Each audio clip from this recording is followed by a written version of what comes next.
Hello and welcome. I'm Leigh Ann Gerrans and you're watching W News, broadcasting live from the Al Arabiya studios in Riyadh. These are our top stories. Deadly strikes in southern Lebanon as Israel issues new evacuation warnings ahead of fresh attacks. Zelenskyy calls on Putin for face-to-face talks and a ceasefire as Moscow responds to his direct appeal. And a new report is raising fresh questions over Andrew Mountbatten-Windsor's finances, showing he earned rent from subletting Royal Lodge cottages.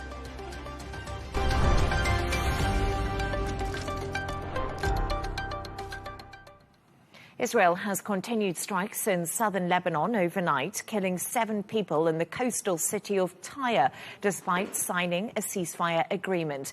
The Israeli military also ordered residents to evacuate north of the Zarani River as it prepares to strike several villages. The escalation comes as Hezbollah rejects the US-backed truce, calling the terms humiliating and insisting on a full Israeli withdrawal. We can now go live to Los Angeles to speak to Derek Grossman, Professor of International Relations at the University of Southern California. Derek, as always, great to have you on the show. Thank you so much for joining me. So despite the announcement of a new US-brokered ceasefire, deadly Israeli strikes continue across Lebanon. Is this deal just destined to fail without Hezbollah? Well, thanks for having me and good to see you again. And I think that the deal was facing enormous problems from the beginning, right? Because the Iranians clearly want the southern Lebanon portion included in the deal. Israel does not think it should be included in the deal. They think that southern Lebanon that is occupied by Hezbollah poses a direct security threat to northern Israel. And the Israelis, Israel and the U.S., frankly, have been diverging on this point. That's why we saw Trump call Prime Minister Netanyahu the other day and use a bunch of choice words to explain the U.S.'s position and why he thought what Israel was doing was madness and not really helping the situation at all. But, a lot of this stems back to a few weeks ago when you had Israel and Lebanon forge their ceasefire deal. And there was a lot of hoopla about that, that it was a very significant milestone because Israel and Lebanon typically do not talk directly. But, the reality is we got to put this into perspective. Lebanon is not Hezbollah and Hezbollah is not Lebanon. And Hezbollah is a terrorist group living within Lebanon, and Lebanon only has a certain amount of influence over the group. And so that's why I think you're seeing these unfortunate situations unfold. And Derek, during a CNN interview, Lebanon's prime minister has told Iran to stop treating his country as a bargaining chip. Is Hezbollah operating under direct instruction from Tehran against the wishes of the Lebanese people? Are we seeing a lot of influence now coming from Iran when it comes to the ceasefire deal? Historically, Iran has been the primary backer of Hezbollah in terms of financing and arming them in particular. But that also doesn't mean that Iran is authorizing each and every strike that Hezbollah does against Israel. I don't think it's that tactical. But what I do think is that Iran has outsized influence over Hezbollah, unlike Lebanon. And for that reason, I think it's worth the Israelis and the United States putting pressure on Iran to deal with not only Hezbollah, but other proxy groups in the region that not just threaten Israel and U.S. interests, but really global interests, right? I mean, we see the Iranians now talking about potentially activating the Houthis to deal with the Bab al-Mandeb, another strategic choke point connecting the Red Sea to the Mediterranean through the Sinai Canal, right? So, I mean, the Suez Canal, I mean. So, there's a lot at stake here. And the Iranians have a proxy network that, frankly, has persisted for decades and nobody's actually done anything about it. And now the U.S. and Israel are trying to do exactly that. But it's going to cause disruptions for sure in the meantime. Yes, caused disruption, but also a lot of deaths of civilians, which a lot of people have questioned during the war in Gaza and also now what we're seeing in Lebanon. But President Donald Trump says the US does not need a deal with Iran to gain access to its enriched uranium, claiming it could obtain it right now. Do you think this comment signals a shift in negotiating priorities to reach a permanent deal with Iran from President Donald Trump? Well, Trump has floated this idea for a while that, if Iran does not want to agree to denuclearizing, then we can unilaterally denuclearize Iran.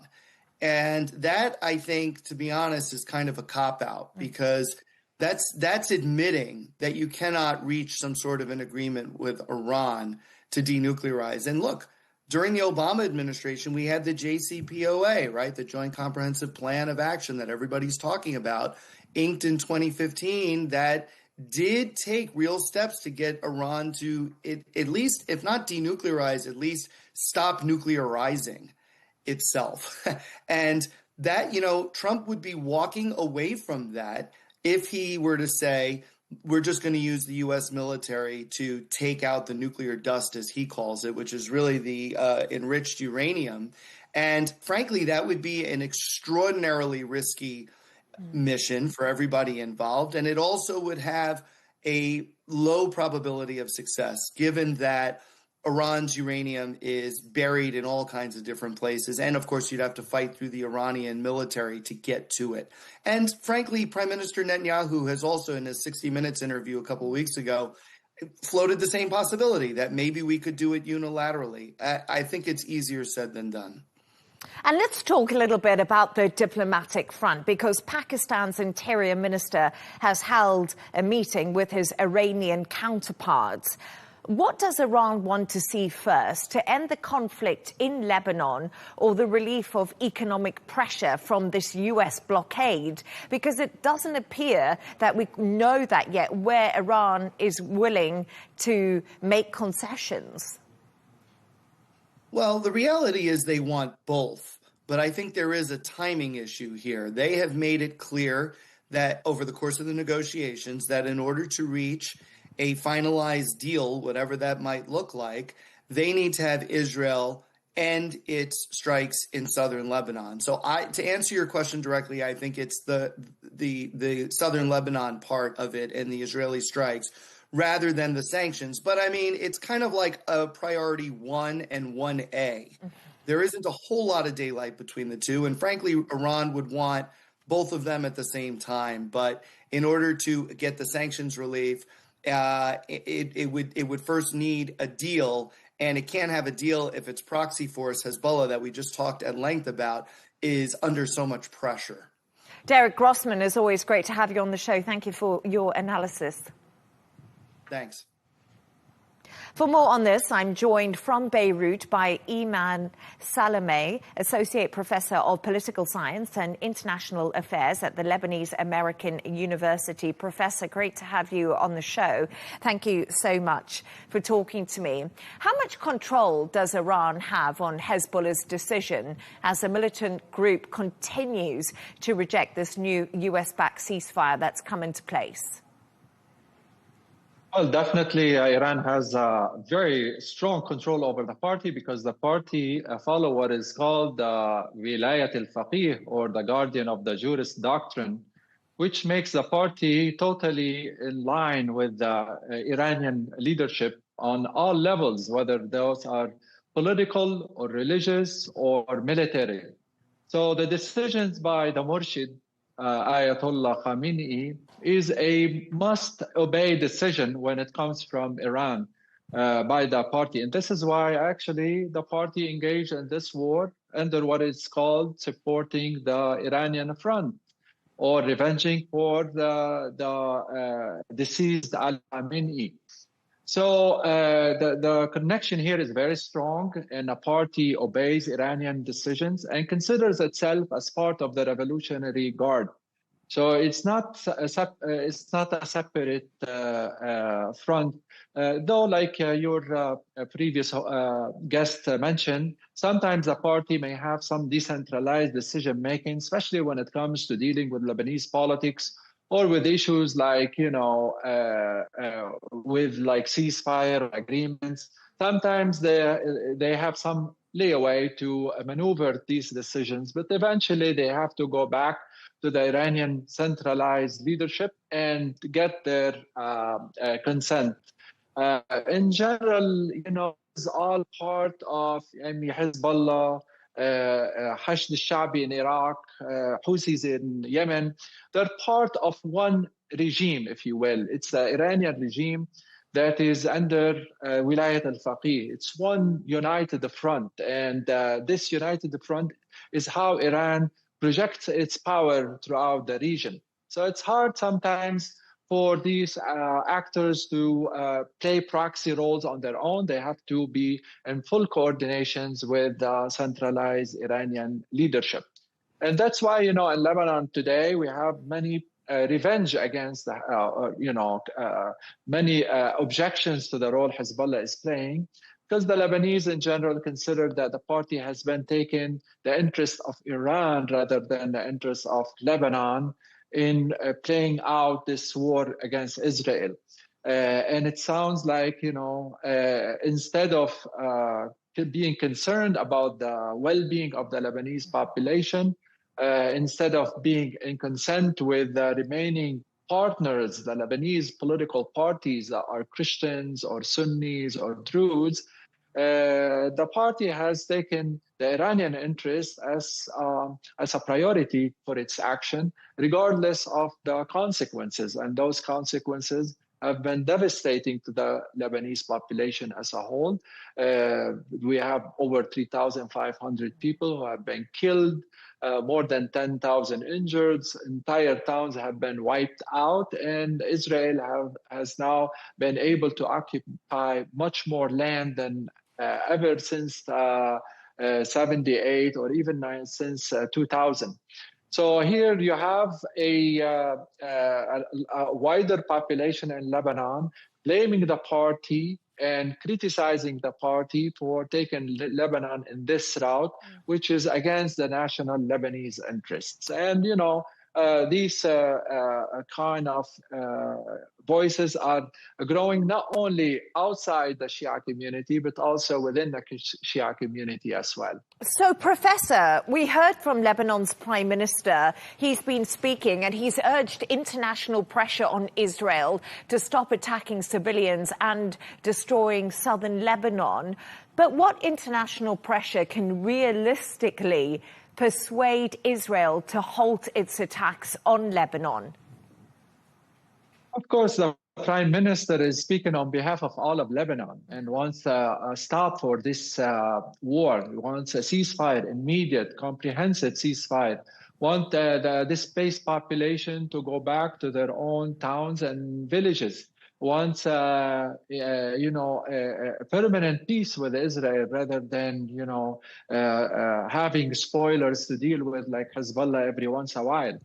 And for that purpose, I think the Prime Minister, as well as our President in Lebanon, they both are sincere about their intention to control Lebanese territory and be the sole decision maker when it comes to the question of peace and war instead of Iran or other actors, armed actors. And in fact, the Lebanese government has gone as far as banning the military wing of Hezbollah and considered its activities as illegal. And for that, I think by that matter is a pressure enough toward Israel. Because if Israel wants another partner for peace and another partner to collaborate and to coordinate with any future security arrangement, Israel will never have a better partner on the Lebanese side, government and president. So if it failed them and if it continues its offensive and it doesn't coordinate with them, and if it let the diplomacy track collapse, then Israel would have been shooting itself in the foot by, dropping an important partner for peace. That's one. Of course, United States is a very important also actor that can pressure Israel. And sometimes there are important diversions in intention and a foreign policy of the United States from that of Israel. Right now, for instance, United States is eager to forge an agreement with Iran and doesn't want escalations in other places in the region, including Lebanon. So this is another reason for pressure against Israel offensive and can help Lebanon in many ways. United States can provide assurances and guarantees for the Lebanese government while exerting more pressure on Israel to pull out and Israel to stop its offensive and comply with the ceasefire agreement. Of course, other partners may play important roles. The Arab states have been, kind of sidelined or playing behind closed doors, but they are very important partners because any assurances for the Lebanese state to take control over its sovereignty, especially the southern part of Lebanon, it would require in the future much rebuilding and reconstruction, and the state doesn't have the money required to do so. So in order to assure the population and to win allegiance of the population to the side of Lebanon, Arab funding and support to rebuilding and reconstruction may strengthen the Lebanese state and also exert more pressure on Israel to pull out. Of course, the European state, particularly France and Germany, and now the United Kingdom, they also have been trying to play a role here, pressuring Israel to stop its offensive. Eventually, some international guarantees and assurances will help also think toward what could be the security arrangement after the Israeli pullout, especially now the UNIFIL, United Nations Interim Forces for Lebanon, are pulling out by the end of the year. And Lebanon and Lebanese army would require some important international backing for any kind of security arrangement to be implemented in there. So all that also put pressure on the Israeli side, because after all, Israel is not only prime minister and his own government. I mean, after all, Netanyahu has also a position within his own country, and this is also will create a pressure. The more guarantee we give that security of Israel will be assured, and that Lebanon will take it to its own, will take the decision of peace and war by its own and preserve its own sovereignty and undermine the role of Hezbollah, the more will be a pressure on Israeli government to pull out and to comply with the agreement. Imad Salameh, great to have you on. Thank you so much for your analysis. Thank you for having me.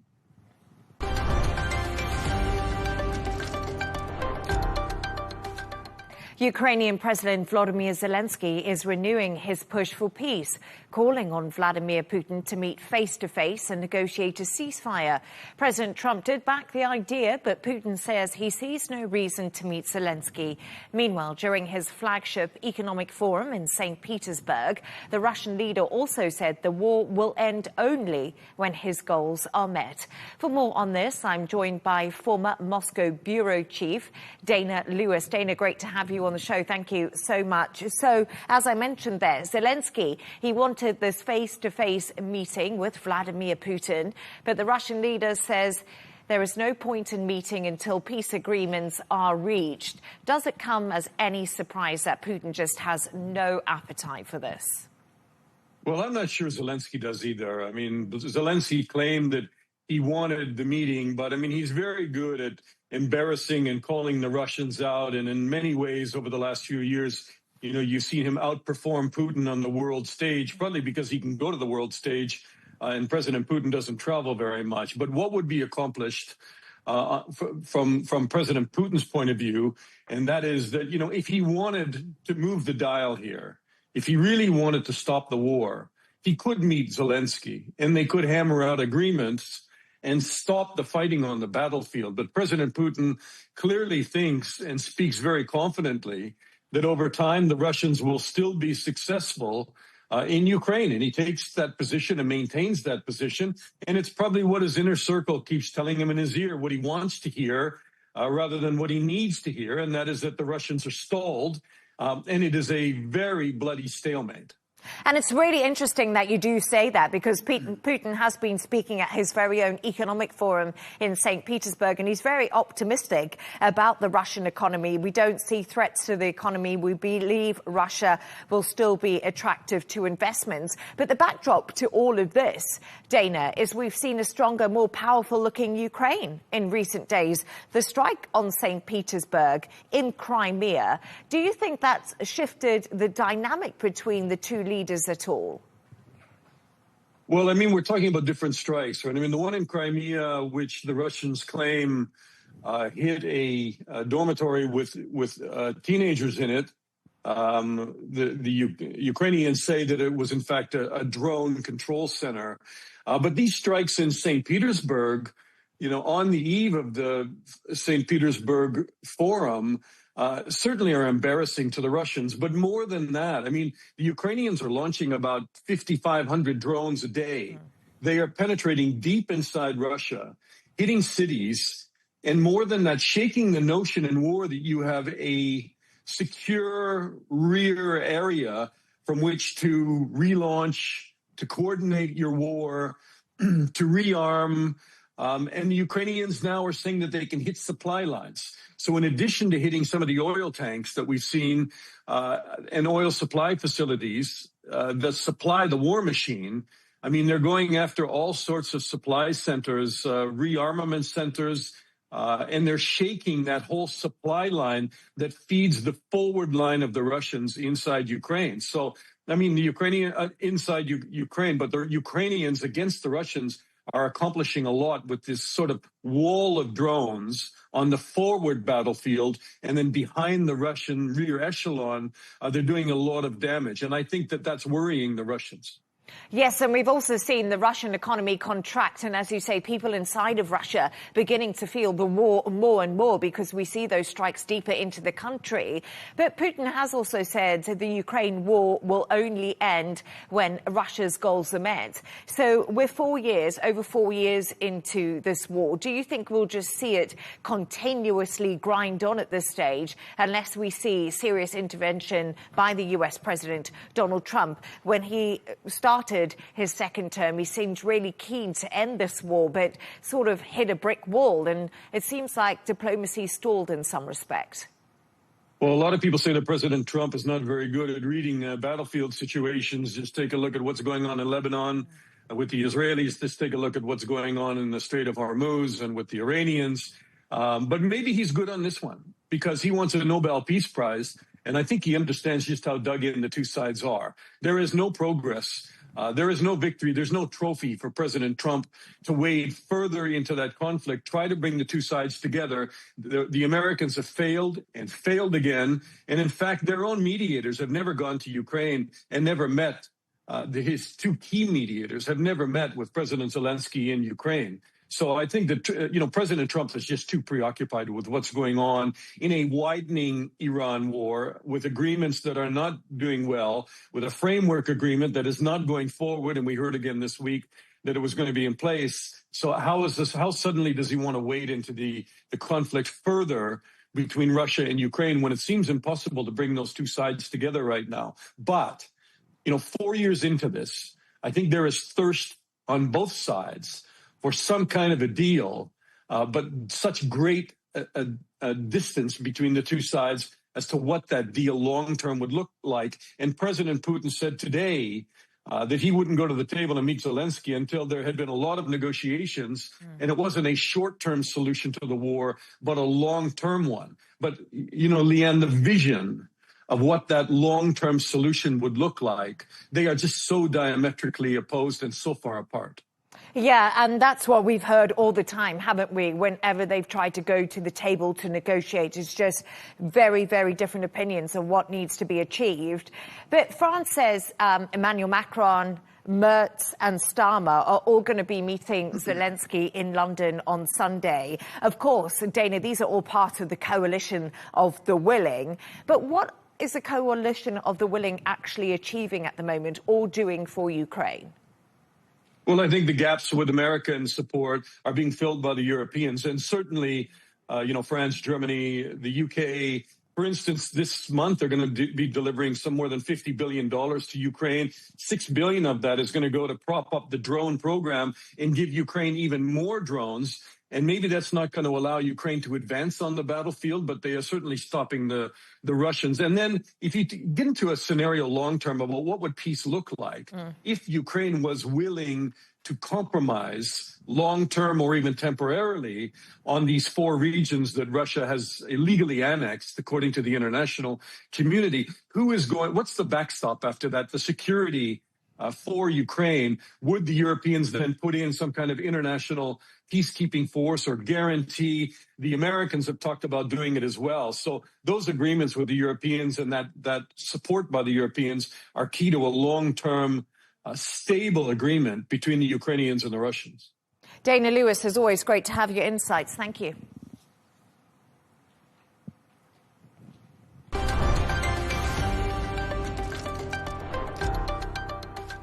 Now, the White House has criticised what it calls a 2-tier policing in Britain in a post offering condolences to the family of murdered student Henry Novak. The remarks have added fuel to an already heated debate in the UK over claims of bias in the justice system following the 18-year-old's death in Southampton. British officials have pushed back against those accusations, calling them misleading. For more on this, I'm joined from Delaware by former Trump state campaign chair, Rob Artlett. Rob, as always, great to have you on the show with me. So, the White House has waded into the Henry Novak row, accusing Starmer's Britain of civilization decline and 2-tier policing. What do you personally make of this intervention by the White House? Well, Leigh Ann, it's always a pleasure to be with you. And of course, thank you for the opportunity to do so. I would say President Trump how was he wrong? Looking from the outside in, and of course, and also reading the article, preparing for this today is, even the police themselves through the investigation, were forced to take these DEI programs. And even then they stated that, they were very timid about approaching or engaging with those of different religions, perhaps or those of different colors. So the reality is, even the testimony of the own police force is admitting that they're timid because of the pushback. So, it's difficult, it's sad at the reality, but there's an 18-year-old young man who's killed, who's been murdered. And that's the reality of this situation. That's the saddest part about this very situation. And ultimately, who will be held accountable for his murder? That's the question. Yeah, it's an extremely tragic situation. And when you watch the video, it just raises so many questions, like why didn't the police help him? I think is one of the main questions, isn't it, Rob, when we talk about this? But if we have a look at the statement from the White House, let's be honest, it's not going to help build bridges between President Donald Trump and Keir Starmer. Why do you think President Trump and his administration do comment on domestic challenges and policies other countries are facing? Because this is something that's not unusual from President Trump, but it has not really happened in the past. Not to the degree that it is today, but to answer your question, I think it is a problem. I believe it's also a problem here in America. And I think President Trump is trying to put it out there across the world is, when is this going to stop? When are police going to allow to be policemen? When will they be held accountable? I think the pendulum has gone too far over in my mind, meaning that, police for some years now have, in my opinion, they've not been able to be policemen. They've not been. They become these neighborhood, coalition of peacemakers versus enforcing the law.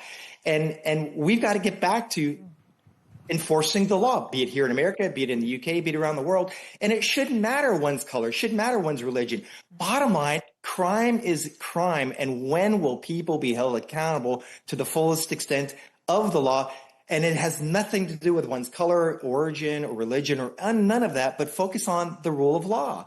And we're seeing here in America, and I think President Trump is venting, if you would, by putting out the statement based on what's going on over there in the UK. Many believe what's happening in the UK, it will certainly happen here in America more so.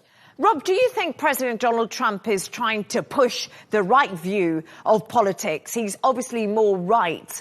Keir Starmer would be on the left. He would be Labour. President Donald Trump, Republican, which would be more conservative in the UK. Do you think he's trying to push that agenda, President Donald Trump? I really don't. I don't think it's a Republican or Democrat agenda, if you would. It's rule of law agenda. When are we going to uphold the rule of law for everybody equally? And I have to tell you, I agree with President Trump. There is a two-tier justice system here in America, certainly more so maybe in other areas of the world. But the reality is it is a problem. And when we get back to stop playing politics with the rule of law, it should not be a political issue. It's right and wrong. And again, any elected official, I can say here in America, as I have been one, when you win and you raise that right hand, you are stating that you will defend the rule of law. But yet so many elected officials just are not doing that today. And for me, look, Leigh Ann, I'm an American before I'm a Republican. And I think we have to understand that's what this is really about. We all should be supporting the rule of law. Otherwise, we're not a nation. And the British Prime Minister has said Elon Musk is whipping up division through his post on Henry Novak's murder. Elon Musk has actually posted about it over about 100 times, which is quite phenomenal. Is this a fair criticism, or do you think this is really an attempt to silence free speech and these dissenting voices? Because there's been a lot of criticism about free speech at the moment. That's really in the zeitgeist of conversations in governments. Absolutely. You know, the government likes to shut down those who don't necessarily agree with them. And that's tyranny. That's so many different things. But that's certainly not American. It's not freedom of speech. So one absolutely has the ability to call out their government, question their government, because so many people here in America and around the world, to include the UK, they just don't trust their government. Why? Because of these examples right here. They're not upholding the rule of law. They made it very political, and that's the problem. And that they're allowing the criminals to dictate and control the narrative versus the rule of law. So for me, Elon is not dividing. He is exposing. That's what he is doing. So you don't think by what Elon Musk is doing, it doesn't stoke division and inflame the rhetoric that's happening at the moment? Because I think in the UK, the big problem right now is the government's trying to get a handle on these protests, because I think there is concern. We could see what we saw in the US when it came to George Floyd. So I think they're trying to keep a bit of a lid on it at the moment. And the concern is Elon Musk's rhetoric could fan the flames. Well, again, how is dividing? How is not upholding the law division or divisive? How is that even possible? So, is Elon Musk, dividing people? Well, only those who do not support uphold the rule of law. In my mind, it's really that simple. Rob Artlett, as always, really good to have you on the show. Thank you. Oh, you are wonderful, and have an amazing day today. Same to you. Have an amazing day. Thanks, Rob. My pleasure.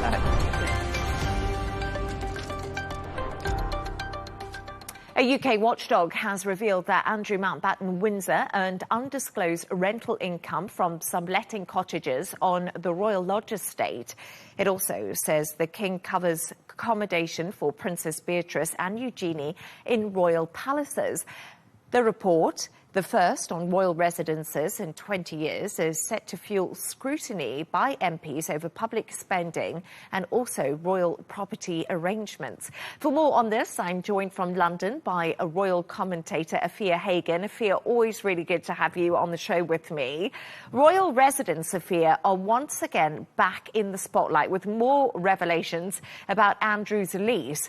Why is the public spending watchdog report now attracting so much attention?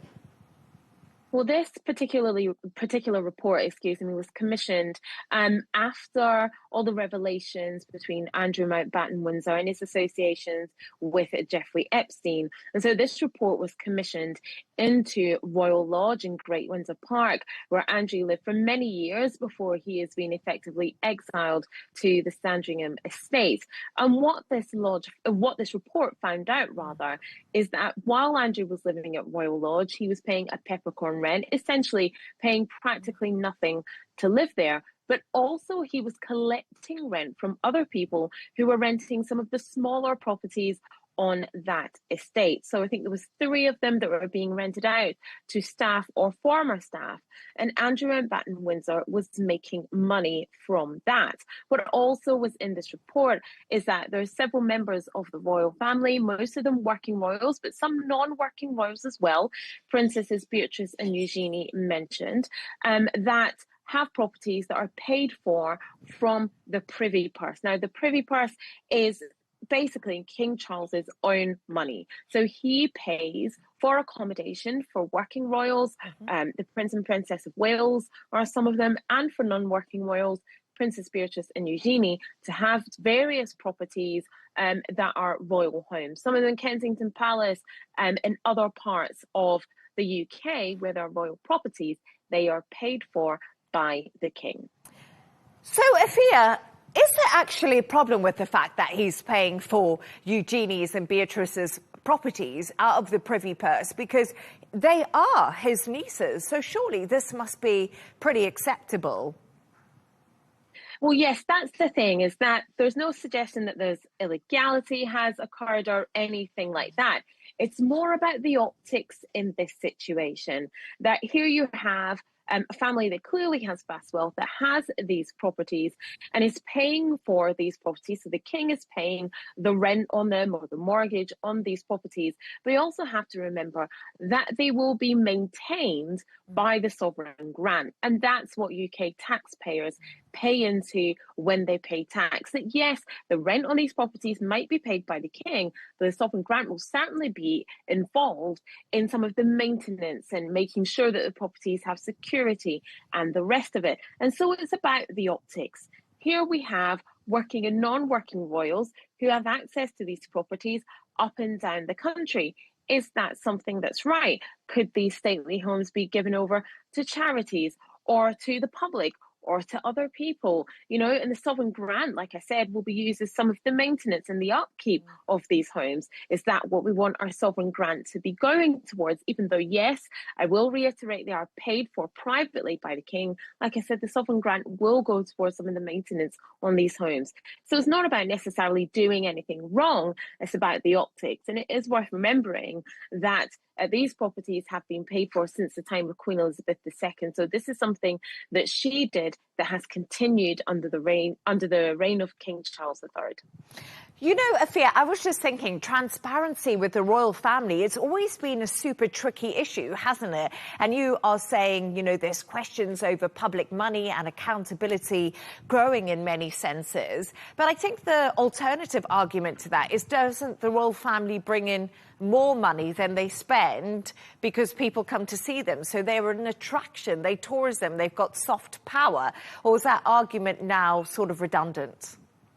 I think that argument is actually becoming more and more redundant, unfortunately. There have been so many calls, and the calls are getting louder, for more transparency into the royal family's finances. And this report is part of that transparency, although it's worth noting that we don't have many figures in it. So we don't know how much money Andrew Mountbatten Windsor made from renting out those properties in Royal Lodge. For example, we don't have any of those figures. So we kind of have an opaque sense of transparency. When it comes to soft power, yes, I mean, we've discussed the soft power of the royal family before on the show. Yes, they go out and they meet with world leaders and they roll out the red carpet, state banquets, all that good stuff, paving the way for the important conversations between prime ministers and presidents and all the rest. And yes, they are a tourist attraction. They do attract lots of people to the United Kingdom who will come and see the royal palaces, Buckingham Palace or Balmoral. But it's also worth noting that the most visited royal palace in the world, in fact, isn't any of the palaces in the United Kingdom. It's the Palace of Versailles in France. I did not know that. Afia Hagen, every day is a school day. Great to have you on the show. Thank you. Thank you.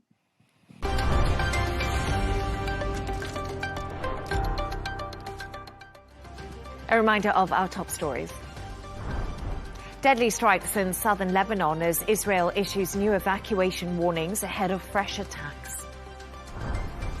Zelenskyy calls on Putin for face-to-face talks and a ceasefire as Moscow responds to his direct appeal. And a new report is raising fresh questions over Andrew Mountbatten Windsor's finances, showing he earned rent from subletting Royal Lodge cottages. And that's all from us on W News. Don't forget to subscribe to our YouTube channel, of course. Follow us on X. Goodbye and thank you.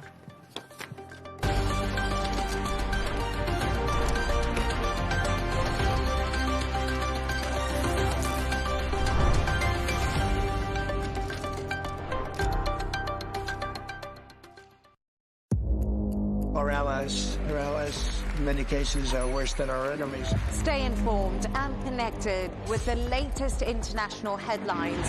There obviously is a risk. From breaking news to in-depth analysis. It would appear that this war is coming to an end. Who buys this stuff? Investors, pension funds. We deliver the most important developments straight to your screen. Iran always wanted to deal with militia. Join us for compelling, expert-driven conversations. A curfew order has been established. And an insightful look at the issues shaping our world today. There are lots of proposals about European architecture for security. I'm Leigh Ann Gerrans, and this is W News. We dealt with this when I was Chief of Staff in the first term. Where you don't just hear the headlines, you get the full story.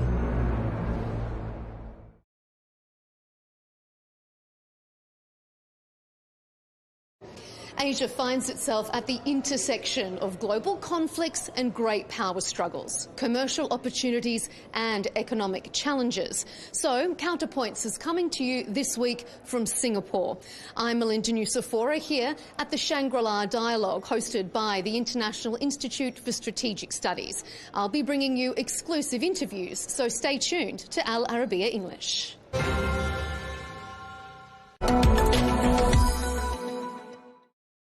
Now, Saudi Arabia's healthcare sector is undergoing rapid transformation driven by rising demand and increased capacity, and with private providers playing an increasingly central role in delivering care.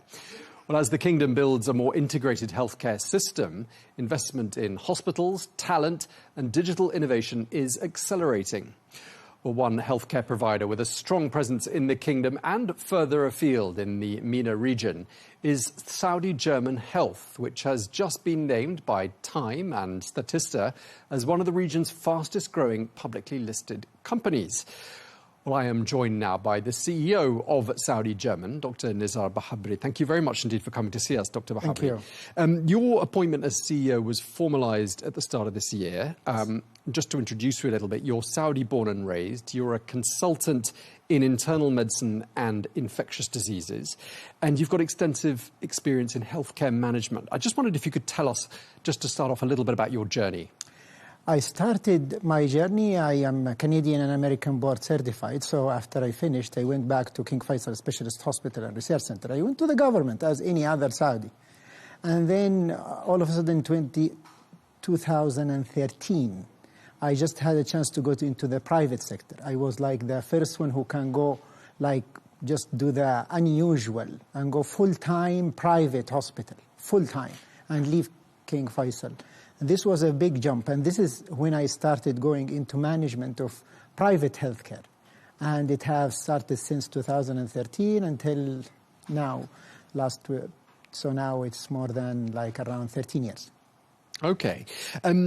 Obviously, we were talking earlier on in the programme about the PIF's 5-year strategy. Yes. And that was unveiled sometime earlier in the week. And I just wondered if you could tell us about your vision for Saudi German and where you see Saudi German Health in 1 year, 5 years, 10 years from now. So we are going with the Vision 2030. We are more getting into the subspecialty, not the general, the subspecialty. We have been doing this aggressively since 2025, so a year ago when I was the medical. And now I am continuing, but with same pace or slower, because we had a very huge transformation into 2025. So we had more than 400 physicians, newly subspecialized, going across the group. We are the largest geographical distribution in the kingdom and even in the Arab world. So in the kingdom, we invested a lot in tests, instrument, equipment, IT, and manpower, which is the main driver for transformation. And this is what we are now continuing in the coming 3 years to go with the Vision 2030. In Vision 2030, everyone have to understand the kingdom is going like the whole international model. You do not want to treat the sick. You want to take care before he becomes sick. And this is how you can make a healthier community. This is why you are totally transforming the idea in private healthcare. Private healthcare, you want people, they are getting sick, you treat them, and you don't look at prevention big time. No, we are doing a huge prevention. We are having a very strong population health program with a highly certified people to look at the people before they get complication, before they get sick. So you can give the best care, you can decrease the complication and take care of your family. If you always, we say, we take care of our patient like our family before they get sick. Okay, so Dr. Bahabri, you've explained there that it's all about putting out the fire before it starts. Absolutely. Tell us about your expansion plans. What are you aiming to do with Saudi German Health? So you have to understand, we have a very big distribution around the kingdom. We have 9 hospitals. We are now transforming the medical care rather than expansion. We have a small expansion in Riyadh. We started just a month ago, small clinics to be an easy accessibility. We are going to have one big tower to our original hospital in Al-Zahra in Jeddah. This will be like a couple of floors, very highly specialized, expansion of the same hospital. We have a couple of other small expansions, but nothing major, because we just opened Al-Subh, which we are just having a share on it, and we are managing it fully. And this is all if we want to take care of it, if we want to have the best care, we want to derive the medical care. Take it highly upskilled, highly complicated, highly specialized, rather than going into further building new buildings. This is what we are. Can you tell me, do we have another vision? I am looking, hopefully, by having more of distributing our services and knowledge to others, and to have something called Saudi German Health Network, that I can provide healthcare to the doctors in distant areas about a difficult case. I can give them a second opinion. I can take care of a specialized test. I can do a lot of things to have a strong network around the kingdom, rather than doing acquisition or doing new buildings or doing this and that. Okay. And one of the things we've been talking about is how the healthcare system here in Saudi Arabia has shifted from being specifically sort of government-led to one that is more insurance-supported. Yes. And I'm wondering what opportunities that represents. There is a huge opportunity. I'll tell you. In private, whenever you want to go with Vision 2030, you have your high demand toward your population. If you are in the government and you are taking care of, like if you are a cluster, you have a certain population to take care of it.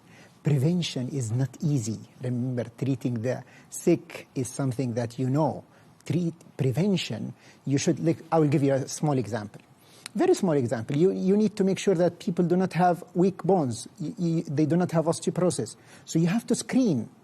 If you screen and you do not have the manpower and the capability of doing the whole screen 1 year, you need the help of the private, right? Because working hours is different, the manpower, so you need the help. And this is, we believe, it's a huge opportunity for us to work together for the health of the community. Okay. Lots of opportunities, lots of challenges as well. And one of the challenges that I'm thinking of, especially with private healthcare, is you've got this delicate balance, haven't you, between providing top quality healthcare yes, and managing your bottom line. How do you strike the balance? I believe it's always being vigilant to take your decision on database. There is always a daily basis data that I take care of. I look at the cost, we look at the consumables, we look at our generation of money, we look at our staff, we look carefully for every single thing. Rather, I shifted the whole dimension in the organization from looking at only revenue in a daily basis to look at everything, including cost and manpower, in a daily basis. And we are getting a weekly report rather than a monthly report. We are reactive into a weekly basis rather than a quarter basis. So we are going into a faster pace rather than waiting for things to happen. Although we have a strategy, but we have to monitor it very closely, revenue and cost. Okay. One of the things that I noticed looking online when I was doing my research, you've received a lot of praise because you decided to offer Saudi specialists positions at Saudi German, prioritizing local talent over imported talent. I wanted to ask you, what was the rationale behind that? You go database, right? You are in the Kingdom of Saudi Arabia. We've done good kind of research. And we looked at what do people trust. The trust is in Saudis. It's the Kingdom of Saudi Arabia. If this is the trust, you know them, they should be your main asset. It's not to say that we are only going to do this thing about, but Saudis are being trusted by the community. And they are here. They are your manpower. We are not shifting only getting the people in consultant base. No, we even took trainees. We took people who want to become a consultant. This will be our own. We are generating Saudis who did not have any knowledge about healthcare. So they will become in 2 years our main managers of a floor, our main managers for coding.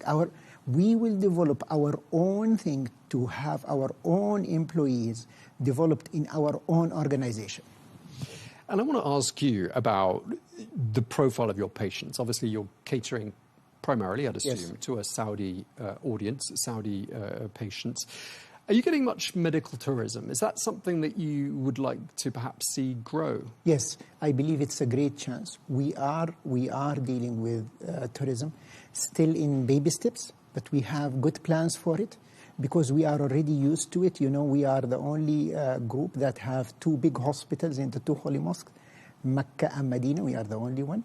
And we are long-standing in both cities. So now we are already used to tourism. We are already used to this.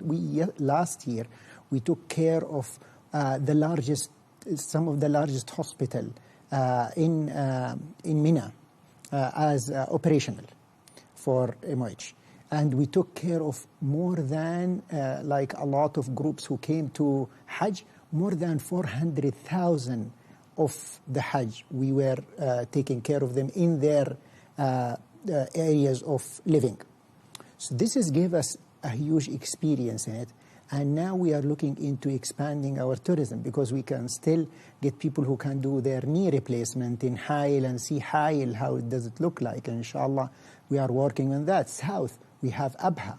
And this is a great opportunity for us to have people who want to have medical tourism and to enjoy a different kind of weather. So because we are distributed, we have a new initiated arm for international tourism. Yes, baby steps, but we are looking forward for it. It used to be the case, didn't it, that a lot of Saudi patients went abroad for treatment. Absolutely. And you saw large numbers of people who went to London or to Switzerland to get their medical care. And now it seems like perhaps people from the UK and Switzerland will be coming to Saudi Arabia. For sure. I can tell you, I can assure you, you can have a knee replacement much, much faster in Saudi to be done rather than to be done in so many European countries. So many. I will tell you, we are much faster. We have the capability to be done. People can wait in different countries for a couple of months. In us, maybe they can get it in 2 weeks. Okay, just lastly, I know you've got a presence outside of Saudi Arabia. You've got facilities right across the region. I'd just like to ask you where you're seeing the most opportunities as far as untapped markets are concerned. We are now working hard in Morocco. important. We are going to be present in Morocco and hopefully in less than 2 years. We are also in Pakistan. A huge market, huge demand. People admire the name of Saudi in there. So we are going to have also presence in Pakistan. And I believe it's the vision of the founder, Engineer Subhi Batarji, to be around the world. And also Dr. Makarim Batarji, he is also following the steps of his father. He wants to be present, giving help in health in anywhere in the Islamic world. Okay, well, unfortunately, that is all we have time for, but it's been a real pleasure talking to you. Dr. Nizar Bahabri, the CEO of Saudi German Health. I hope you'll come back and see us again soon. Sure. Thank you very much. Thank you very much indeed.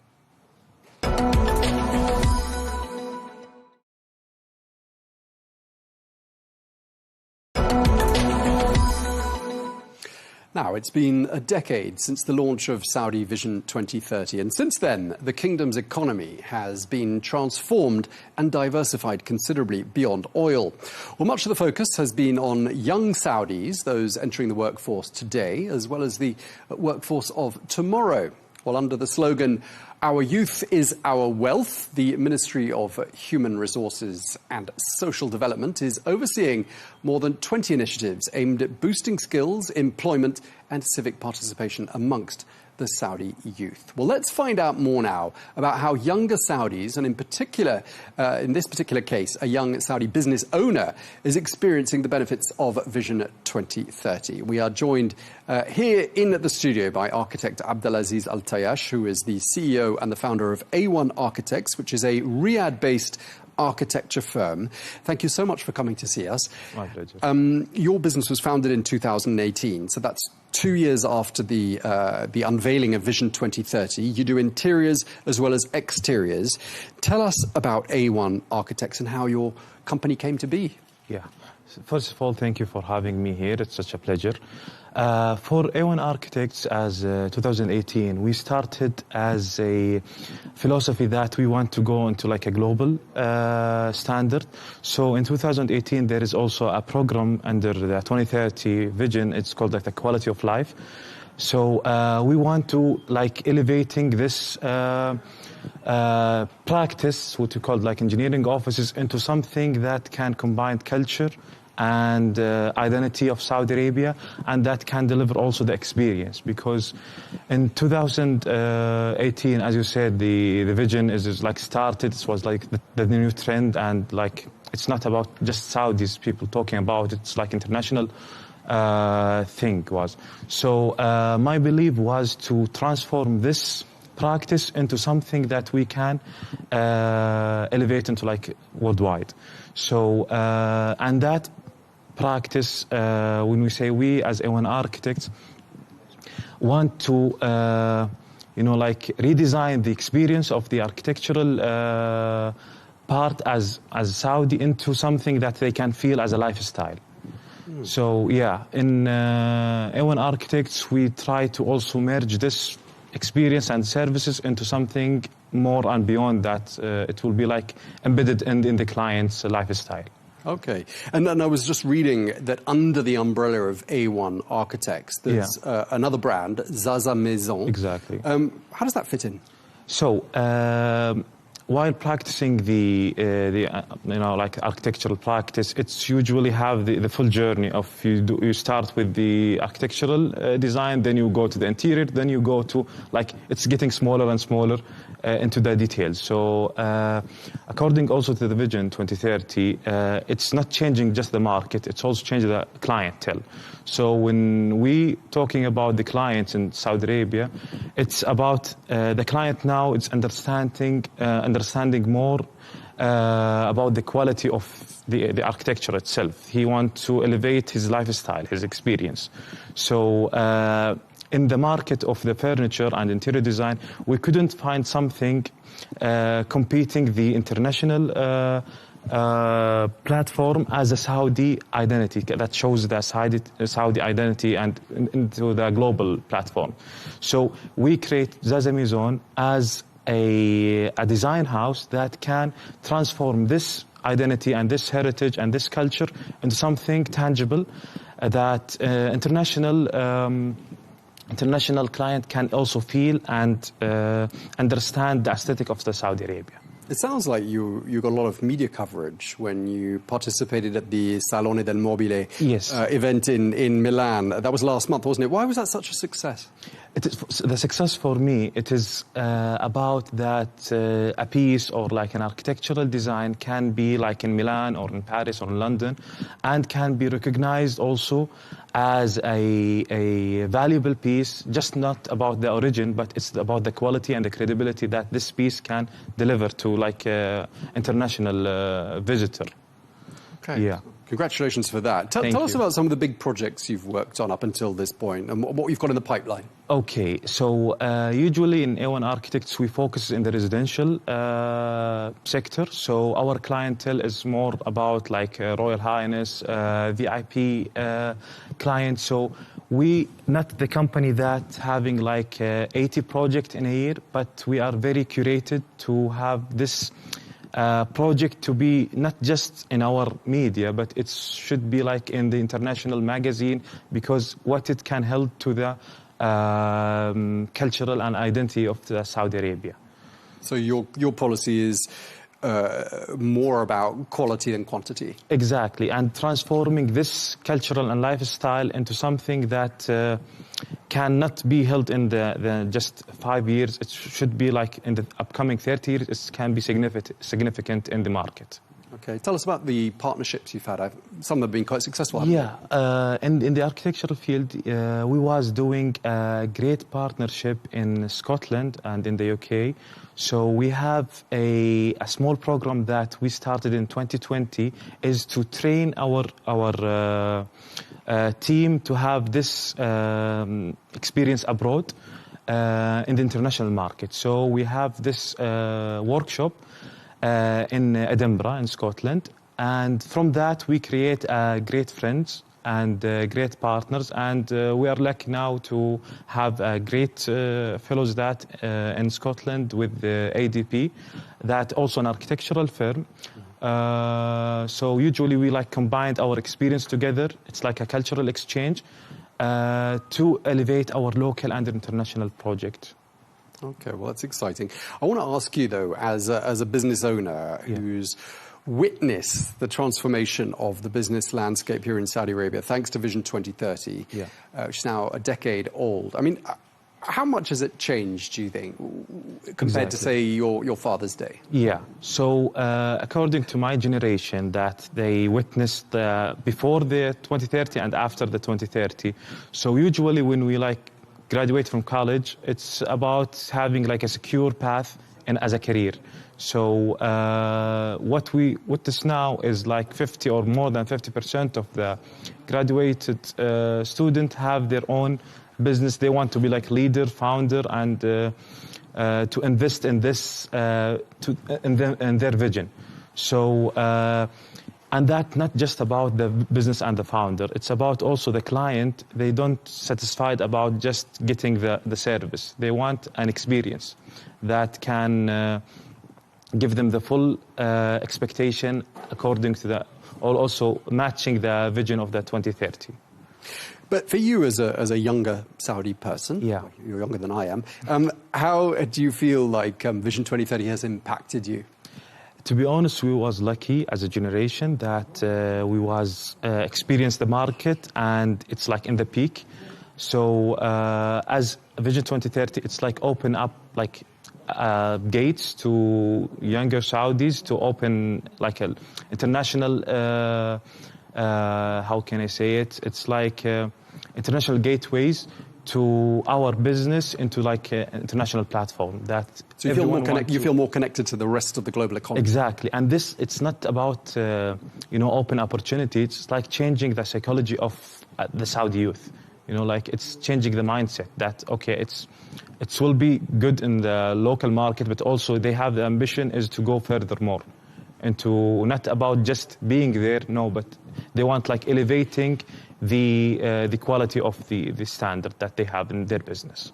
So you think overall it sort of broadened the horizons of the average young Saudi person? It is, yeah, because for my opinion, especially in the architecture, for my side, I didn't love how people understand architecture. It's like a building and drawing and etc. It's like you have like a tool that can carry a message that show the people what your identity, what your culture it is through your work. And that one of the things that we experience at Salone del Mobile in Milan. Okay, so and you were able to bring talent into Saudi Arabia to see your work, and you're also making your work visibly international. Exactly, yeah. Okay. How attractive do you think the Saudi market is today compared to before for people who want to enter the market, for people who want to invest in the market? Yeah. So according to the standard of the Saudi market, it's impact like different sector. It's not about just the infrastructure. It's giving like the tourism, the public spaces. I'm talking about my experience and also the architectural part. Also, the bigger company want to try something new, combine our lifestyle and our culture into something that they have through their experience. It's not like international market that without an identity or without like a rooted project that's coming from a Saudi designer itself. Okay, and just to sort of wrap up this conversation, I mean, what are your ambitions? How would you like to see A1 Architects expand? Because you still have quite a lot of career ahead of you. Yeah, thank you. It is, for my opinion, I want to see like the architectural trend or the Saudi architectural style to be like presence in the global platform. And we always see like the Roman classic, and we want like the Najdi style to be like the contemporary Najdi style to be like not just in the local project. I want it to be like internationally mentioned as a style that even a foreign can use it as its own in their own projects. So that's according to A1 Architects. And through Zaza, you know, like thanks for the Minister of Culture and the Royal Commission giving the importance in the art sector. So when we now thinking about the culture, it's about everything. It's like in the lifestyle, in the project, the government project, the private project. It's like embedded now. It's you can feel it. Rather than like the previous project, it was like international style. You know. Okay. Yeah. Well, it's been great talking to you. We're going to have to leave it there, but thank you very much indeed for coming to see us. Abdulaziz Al-Tayesh, the CEO and founder of A1 Architects. Thank you for your time. Thank you.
The first democracy in the world, the descendants of Alexander the Great, an isolated village. And a God who speaks through a spiritual medium. The secrets of Malana, a veil lifted from the depths of a mysterious world.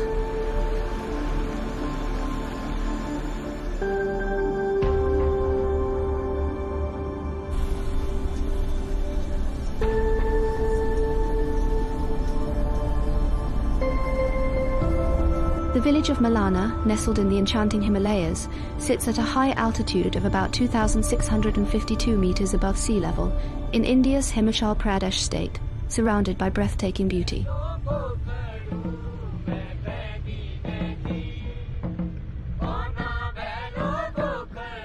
To reach this hidden sanctuary, travelers must endure a long, winding journey, about 21 kilometers from the nearest city, Kulu, climbing steep trails and rugged paths that seem to go on endlessly before finally reaching the village.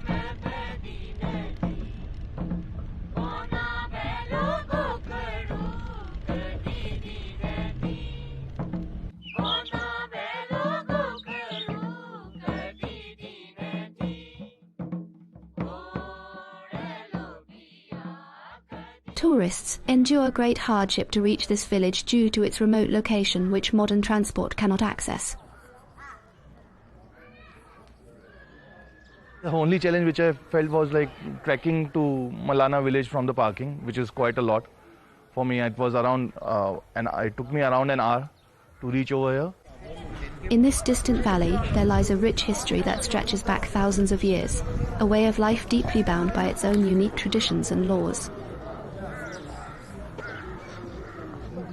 The beliefs of the Malanese, which often conflict with their economic needs, mean that although they strictly forbid physical contact with outsiders, they are nonetheless forced to rely mainly on tourism, a blessing, yet also a curse for them.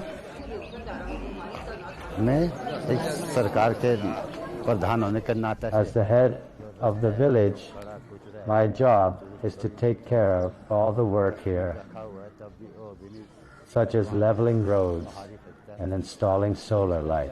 It is my duty to place trash bins in different parts of the village and to raise awareness among tourists to use them instead of throwing garbage anywhere.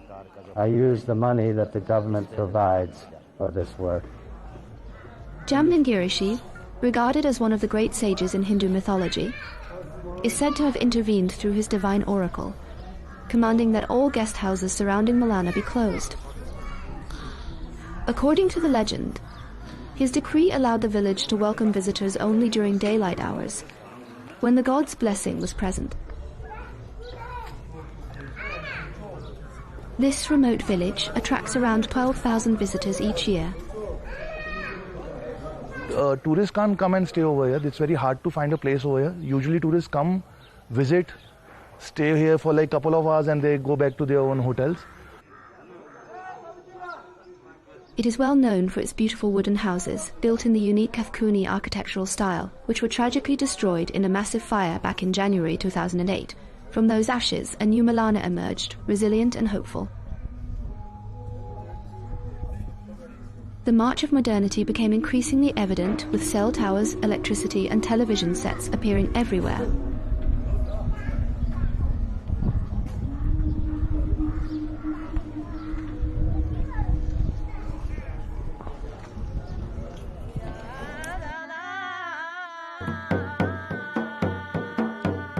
Throughout Himachal Pradesh, people will tell you that the residents of this ancient village, known for their deeply rooted customs, avoid even the lightest physical contact with outsiders.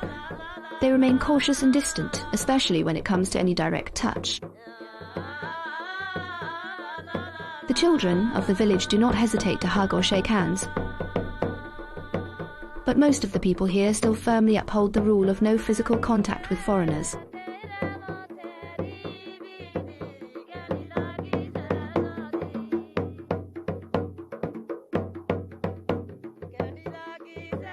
What surprised me over here is that you can't touch their holy places, you can't touch the local people over here. And if you're not walking on the path which is already made to walk, they'll literally tell you to move away from that. You can't come closer to their houses as well. You have to pay huge amount as fine or something like that. सुनो यहाँ मना है कि ऐसा नहीं है किसी जगह में हम भी नहीं जा सकता है आप भी नहीं जा सकता है. Touching is forbidden here. This rule, you see, is not only for outsiders. We too have our own rules that forbid touching others. Even the gods have their rules. That is how it is. Everyone can be punished for touching, even the locals. The people of Malana do not marry outsiders. They also have their own language, which is closely related to ritual and traditional religion.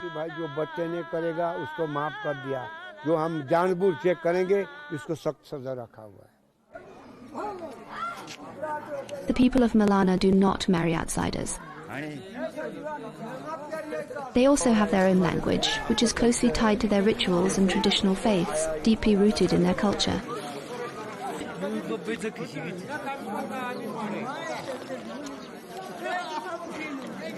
The people of Malana speak a sacred tongue known as Kanashi, a language never taught to outsiders, whispered only within the village itself. Nowhere else on earth can this language be heard. The good tongues once spoken here are gone.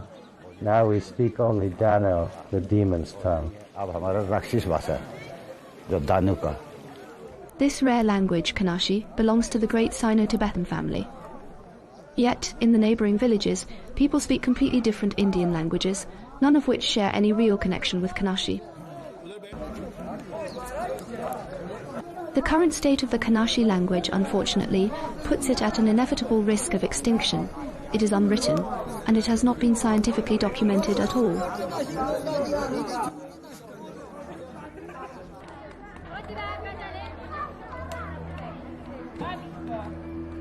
The people of Malana are distinguished by their light brown hair and eyes. Their noses are long. Their skin is wheat-coloured. They resemble the inhabitants of the Mediterranean basin more than those who live in Himachal. Many stories and legends surround this mountain village. One ancient tale tells how soldiers from Alexander the Great's army sought refuge here in 326 BC, wounded after fierce battles with King Porus, ruler of what is now Punjab in India. Their memory still lingers in the myths of Malana.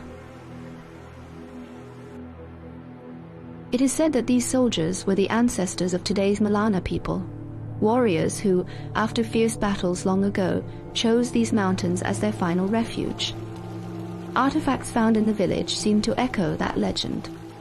Yet, there is no study which confirms a link to Alexander's army, and many locals simply call it an old tale. ये जो है जो सिकंदर का जो फौज था ना वहाँ का कोई It is not true that a man came here. It isn't true that a man named Alexander came here. We are, and have always been, the sons of Jamadagni, Rishi, nothing else. All that is a lie. There is no lineage of Alexander here. We come from Balkan, Rangri, Lugai, and Shela, and Kulu has its lineage too. It makes no sense for there to be a link to Alexander. In fact, Alexander's descendants also came, but none of them remained as we wiped them out.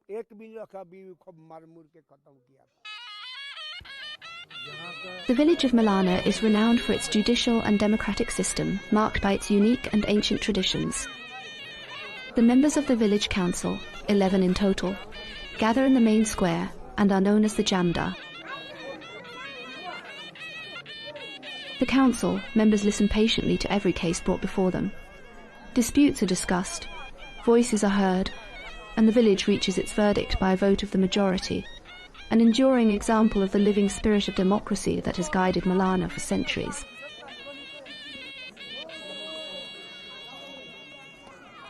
This scene reflects the village's adherence to its own laws and its independence from India's formal judicial system.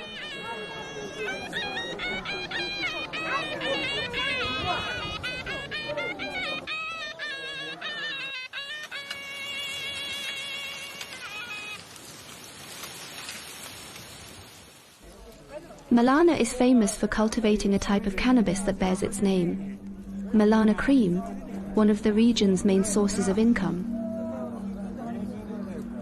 Yet this crop brings not only legal challenges but also social consequences. Children and young boys, sadly, have become involved in supplying and selling drugs in Malana.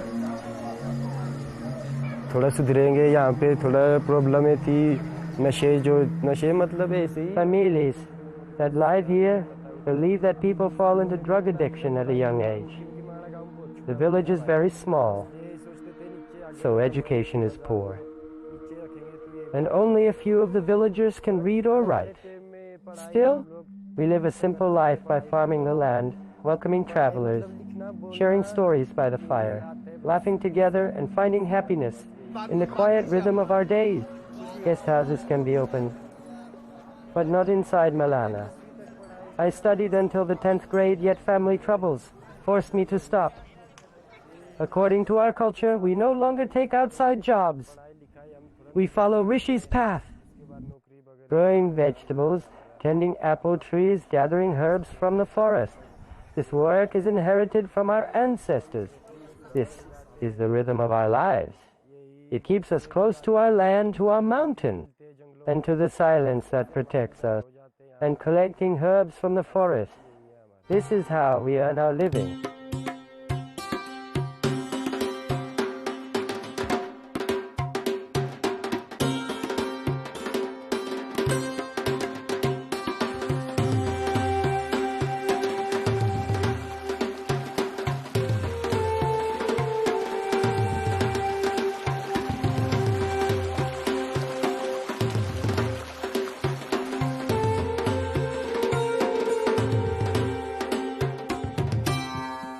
Here, women work more, and men work less. Women do many tasks like collecting honey and going to the forest to gather herbs.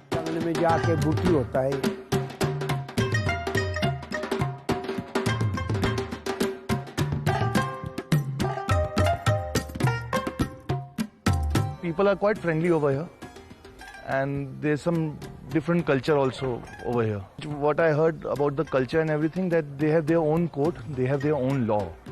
They don't follow what you call Indian constitution.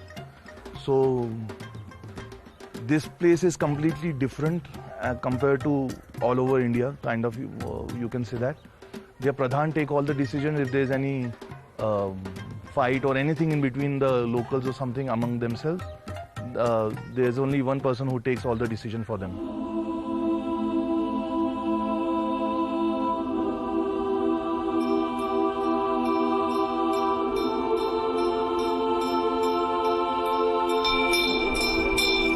The unique democratic system practiced in Malana is considered one of the oldest in the world.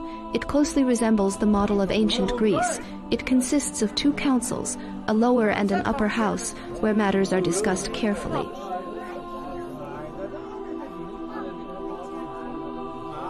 Final authority always rests with the upper house, which includes 3 respected figures, one serving as the voice of the local deity.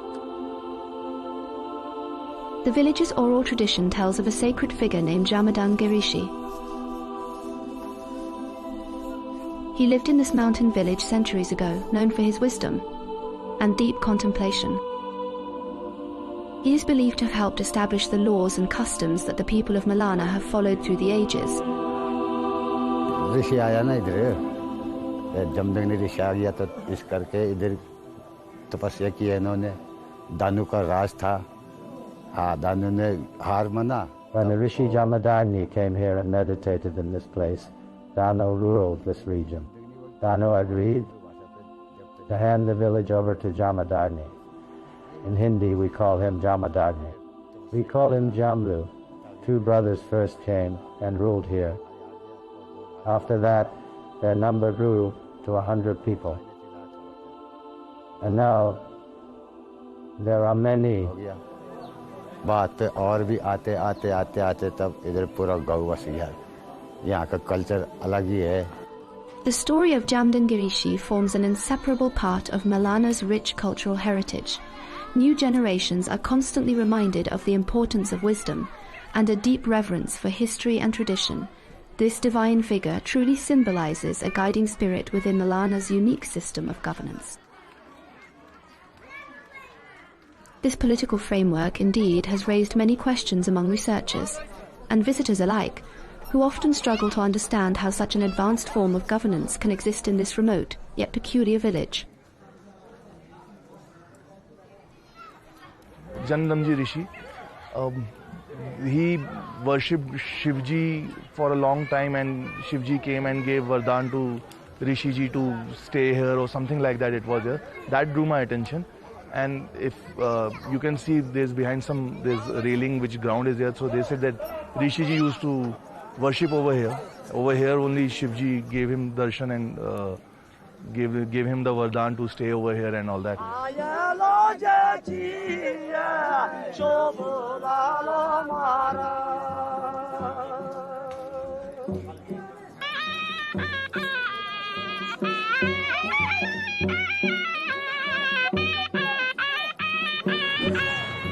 There's some festival today for which I came.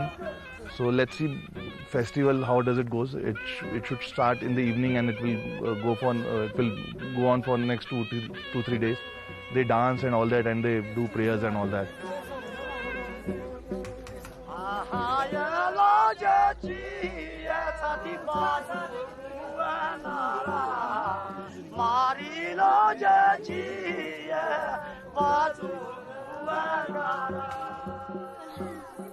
The young women adorn themselves with bright clothes and jewellery as they prepare for Phagli, the joyful festival celebrated across Himachal Pradesh. It marks the end of winter's chill and the warm, colourful arrival of spring. It is an important and colourful celebration of music and traditional dance that unites the community.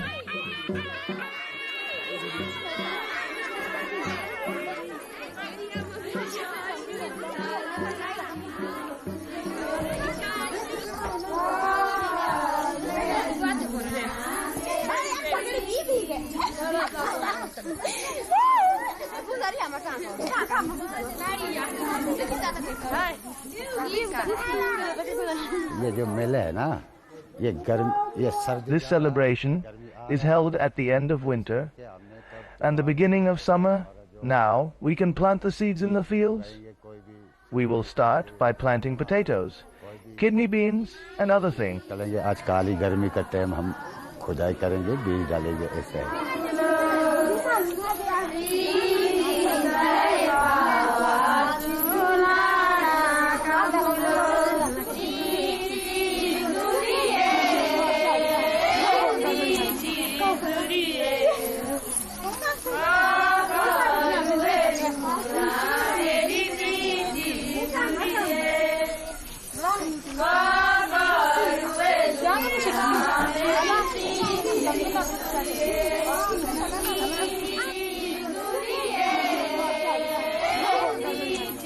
Girls will come from all the villages wearing their best dresses. And there will be dances in many places, and everyone will visit each other's homes to eat together. Aaj ladki mele hai.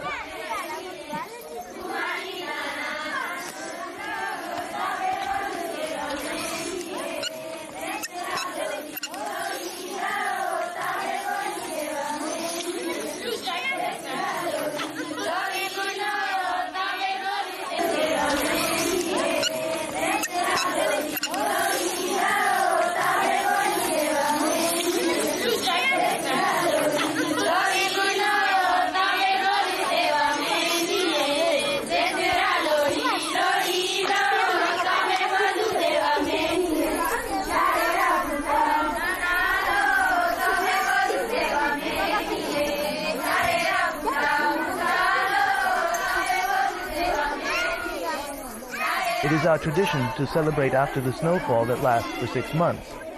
The snow isolates our village completely, as there is no way out during the winter. When the spring arrives, the place becomes filled with joy.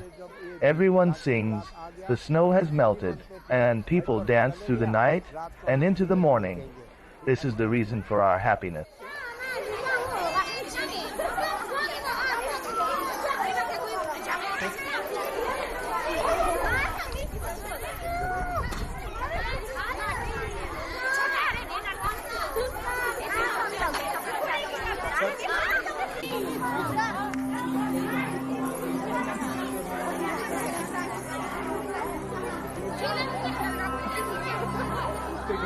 I guess the village has to take care of the things. There are lots of garbage on the entrance of the village, and there are lots of stuff is scattered over here and there.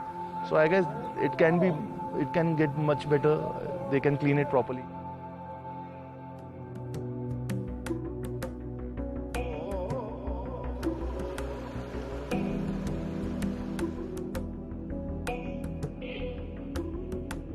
नहीं हमसे तो कोई परेशानी नहीं है फिर भी है जरूर पर we have no problem with tourists.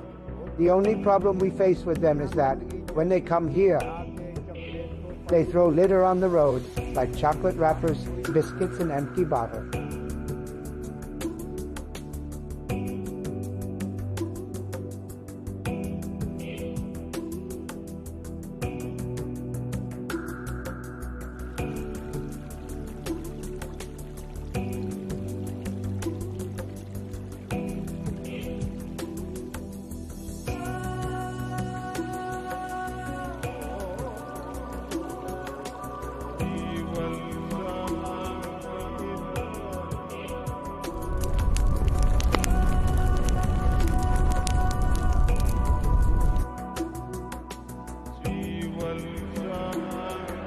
This enchanting village has absorbed the essence of the Himalayas that surround it, its roots intertwined with the ancient heritage of its people. Despite warnings against foreigners and the strict rule of no physical contact, the village radiates warmth. It remains a mysterious haven for many adventure seekers. Yet one wonders, could the villagers' joy in welcoming tourists ultimately become the very cause of their village's ruin?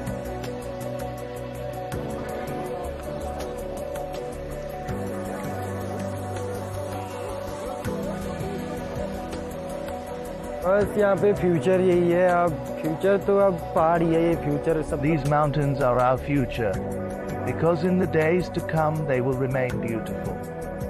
The world below us is not so good. Tourism is not welcomed here. What can we do? We are the sons of the wise, and it is our duty to carry on the work of the sages.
Let's get some more perspective now. We can speak to Tim Corden, who is the Middle East Chief Operating Officer for Radisson Hotel Group. Tim, thank you very much indeed for joining us from the UAE, I gather.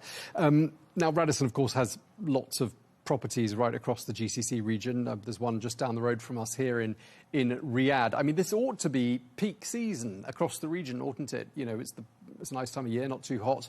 But in the context of these unprecedented geopolitical tensions, I just wanted to start by asking you what the situation's looking like for you.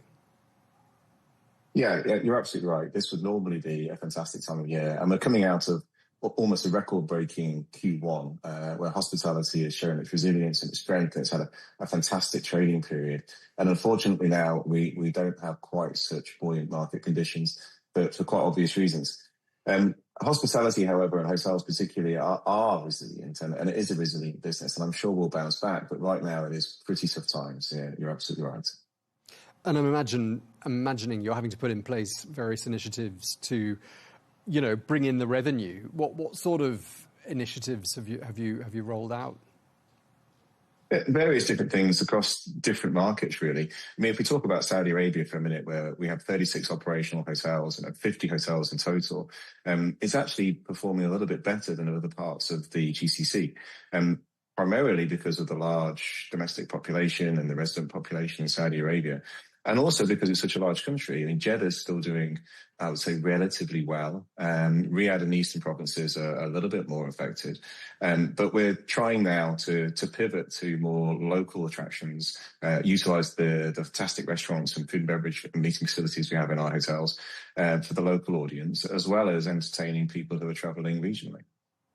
Yeah, and obviously, Tim, generating revenue is all well and good, but costs have to be kept under close control as well. What sorts of things are you having to do on that front? Well, I don't want to make too many comparisons to the pandemic that we dealt with a few years ago, but because it's not like that. It is quite different, but we are taking some of the cost saving measures and things that we learned during that period, and we are implementing them. When revenue drops significantly, you know, your first thoughts, of course, our first thoughts during this time, of course, were how do we look after our people? How do we look after our teams? How do we look after our guests? And also, how do we look after our buildings? Because hotels are essentially about the people who are in them. And there's no There's no real memorable moment created without the wonderful teams that we have operating ourselves. So protecting those people is super important to us. But there's a reality, of course, around not letting a revenue crisis become a solvency crisis for hotels. So we are having to take some cost-saving measures. And that's a wide range of things, depending on different hotels. We're asking people to take time off, for example, or we're putting into place energy-saving initiatives, or we're talking to customers and suppliers who we use for different services in the hotel, which we perhaps won't be using over the next few months. And we're really trying to hammer down absolutely everything we can to keep those businesses stable and going concern. Yeah, and it's not just tourists, is it? Because, I mean, we tend to think of people going to nice hotels as being quite often on holiday and so on. Of course, business travel is a very important part of your revenue makeup. And have you noticed business trips as well being, reduced significantly in number? Yes, we have. I mean, regional business trips are still there. I mean, compared to leisure, business travel is more robust. It is more it is more stable because people still need to do business. There's still business happening in the GCC, and people still need to be able to service their clients, look at their infrastructure, and make sure things are working. So business travel is still continuing. Of course, it's down. It's not as buoyant as it was. And international business travel is the most affected, of course. So what we're seeing is regional travel is still being sustained to a limited level. And we're trying to look after those customers as well as we possibly can, and retain that business and make sure the hotels are doing what they can here. Yeah.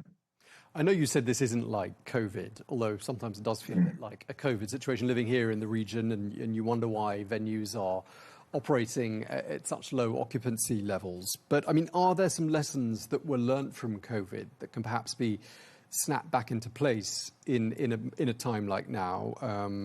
Perhaps initiatives, if nothing else, preparing for the eventual bounce back in traveller numbers. Anything you can share with us there? Yeah, there's 2 or 3 points I think we learned during COVID. And the first one I'd say is that, don't close your hotels. I mean, the only thing that's absolutely certain if you close a hotel is that the revenue line drops to zero. Cost line does not. You still need to have people in the business looking after the building, turning the chillers on and maintaining the asset. So the cost line is still there, much reduced, but revenue is definitely nothing if you close your hotel. And what we discovered during COVID, and I think what we're beginning to discover here, is that there is business around. There's still a small amount of business there. And eventually these situations do generate their own type of business sometimes. And that's certainly what happened during the pandemic. And I think we're beginning to see a little bit of that happening in certain sectors. Like what? Are you sort of seeing people going on wellness sort of retreats or staycations, or people who perhaps wouldn't necessarily want to stay in a hotel because they live there anyway, but they're thinking, why not? Because there's an attractive offer on redeemable F&B, for example. Is that something you're seeing? Yeah, that's part of it. That's definitely part of it. But we also see different contractors coming into the region, people who manage situations like this, and corporate entities that employ these companies to help them manage their crises. They need somewhere to stay. They need somewhere to operate from. So there's that. There's also people, as you say, taking advantage of the great offers that we have on for staycations and for F&B and to travel around the region and see parts of it perhaps that they haven't seen before. The other thing that we learned from COVID is that we need to look after our talent. Because if we don't have that talent in place, as you rightly say, when the bounce back comes, we get caught out. And the bounce back happened really quickly in COVID, and I'm pretty sure it's going to happen the same way now, so long as this crisis finishes fairly soon, which we all hope and pray it does. Exactly. You make a really good point there. I mean, finding the right people, training them up, and expecting them to hit the ground running when the demand returns is obviously a cost in itself. Any collaborations you're doing with other businesses or, complementary businesses in your sector? I think the thing I'd point to in terms of collaboration is the collaboration within our industry. Hotels operate in a wonderful environment where, as I've said before, we really focus on people. And I've got to comment on how, when this crisis started, and even now as we enter, several weeks of it, how the hotel companies have together, hotels in a community, regardless of brand, regardless of type of hotel, are pulling together and helping each other out. when somebody needs something, we all come together. And I've been really proud to be part of this industry when I see so many times cities coming together and hotels collaborating to make sure they're doing the best job they possibly can. What do you think the rationale is for that? Is it because, I mean, you'd think that hotels are competing with each other, and yet listening to you speak, it sounds like you all feel like you're part of a sort of an ecosystem and everyone has something to offer in that ecosystem, and if one goes, everyone suffers. Is that the thinking? I think it's even more human than that. We do compete, but we're all hoteliers and we're hospitality professionals, and it's in our nature to host, to look after each other and to look after people. Our job is to put smiles on people's faces and make them feel comfortable and safe. And I think that's something that is within us. You know, we really want to do that, and it gives us enormous pleasure to be able to do that. And whether that's one of our own customers, someone else's customer, or indeed a colleague from another organisation, then it's all the same. You know, we try and do our best to look after people. Tim, any words of advice for someone employed in the hospitality sector who's perhaps worried about their livelihood? Stick with it. Time and again, hotels and hospitality have seen crises come and go. And one thing is absolutely true on every single crisis: the bounce back is strong, the bounce back is positive. And what you end up with is an enormous amount of learning that you take away from a crisis like this. So that if you can step back from it a second and say, well, in maybe 1 year or 18 months or 6 months, things are going to get better. And eventually it's going to be even better than it was before this crisis. So that's the mindset you need to have. And then what have I learned through this? What can I take away from this experience, this tough time we're doing now? How have I sharpened my business? How have I become a more robust or more resilient individual through this tough time? And I think that's the value, if we can say that, from going through these difficult periods. Okay, well, thank you very much indeed. We really appreciate you taking the time to speak to us. Tim Corden, the Middle East Chief Operating Officer at the Radisson Hotel Group. Thank you so much for your time, sir. Pleasure. Thank you.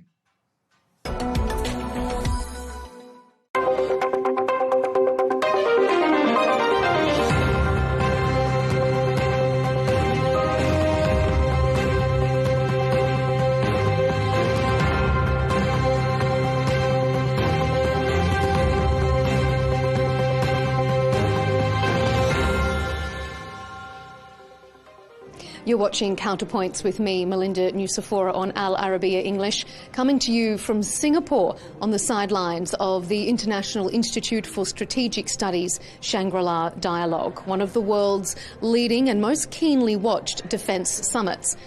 Well, one country that finds itself in the neighbourhood of numerous of the world's most complex conflicts is Greece. Particularly, numerous Middle East conflicts pose a threat along its eastern Mediterranean border, and of course to the north is that protracted Ukrainian war. So I am pleased to welcome Dr. Thanos Dokos, National Security Advisor to the Greek Prime Minister, joining us here on Al Arabiya. Doctor, thanks for your time. A pleasure to be here. Dr. Dokos, European nations have long been warning of the potential for spillover during this Ukrainian conflict. But Greece has felt that firsthand, not from Russia though. We have seen in recent weeks an unmanned sea drone washed up on one of the Greek islands. How much of a concern is that for Greece? Well, it was an unpleasant surprise. Now, we know that such things have been happening. And there was actually a Russian drone that crashed into an apartment building in Romania yesterday, and similar incidents have taken place in some of the Baltic countries. But we were hoping that our friends in Ukraine would have been a little more careful, because there was a happy ending to the incident that you mentioned. But if that drone had collided with a passenger ship or even a ship carrying oil, there would have been tremendous consequences. So hopefully the sides involved will be more careful from now on. So this was a Ukrainian-made unmanned sea drone. Is there any diplomatic fallout from that? Are there any steps that Greece plans to take to ensure that it doesn't find itself in this precarious situation again? Well, we have complained to our Ukrainian friends, both publicly and privately, and also raised the issue in the context of NATO and the EU. You mentioned NATO and the EU, so I guess let's turn to the comments made by the US Secretary of Defence Pete Hegseth during his discussion here at the Shangri-La Dialogue. He made quite a pointed reference to Europe, saying that some countries in the past that have been riding on the coattails of US taxpayer generosity, that those times are over. We know that Greece has increased its defence spending. Do you feel like Greece is pulling its weight within the alliance? We think we are. And unfortunately, Secretary Hegseth is right. I mean, there's a number of European countries that were spending too little in the past for their defence. Now, most of them are trying to make up. Greece has been consistently spending over 2%. For a very long time. Now we are probably closer to 3%, and we'll get to the target of 3.5% in the next few years. Plus, of course, that we are making contribution in terms of providing access to facilities in Greece and having a presence outside our borders. For example, in the context of the EU Operation Aspides to protect freedom of navigation from attacks from the Houthis in the Red Sea. Greece, though, has actively chosen not to support or participate in any naval or military operations that the US may be conducting with Iran. The Strait of Hormuz, very different to Greece's cooperation in the Red Sea. If this conflict continues to affect Greece with its proximity, can it maintain this neutral stance in an ongoing sense? I wouldn't call that neutrality. I would call it favorable neutrality, because we provided access to the U.S. forces, and then we also provided defensive military assistance to a number of countries in the Gulf, including Saudi Arabia, and we have a Patriot battery deployed there for the past 5 years, and it intercepted one Iranian ballistic missile plus drones. So we helped our friends and partners in the Gulf when it mattered.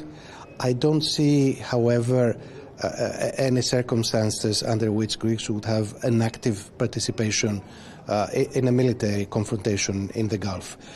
So you don't think if this discussions that we're hearing that are on the brink perhaps of a breakthrough between US and Iran, if that doesn't eventuate, if the war does continue, you can't see Greece changing to an active posture?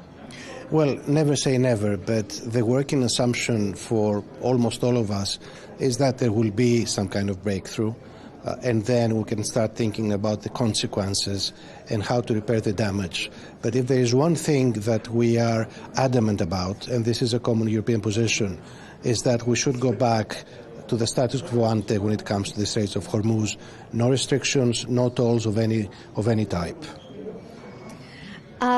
Greece historically has strong, long-standing historical ties with Moscow. So if we turn our attention to the other conflict affecting your region, the European Union is discussing whether to change its diplomatic isolation stance with regards to Russia. We've heard that France's President Emmanuel Macron is perhaps flagging himself as the man who could resume negotiations with President Putin. What's Greece's stance with regards to a diplomatic thaw? First of all, let me briefly explain our position.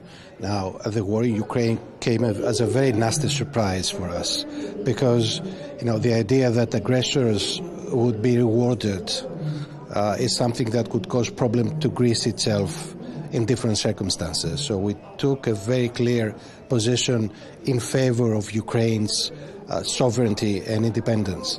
Now, that war has been going on for too long.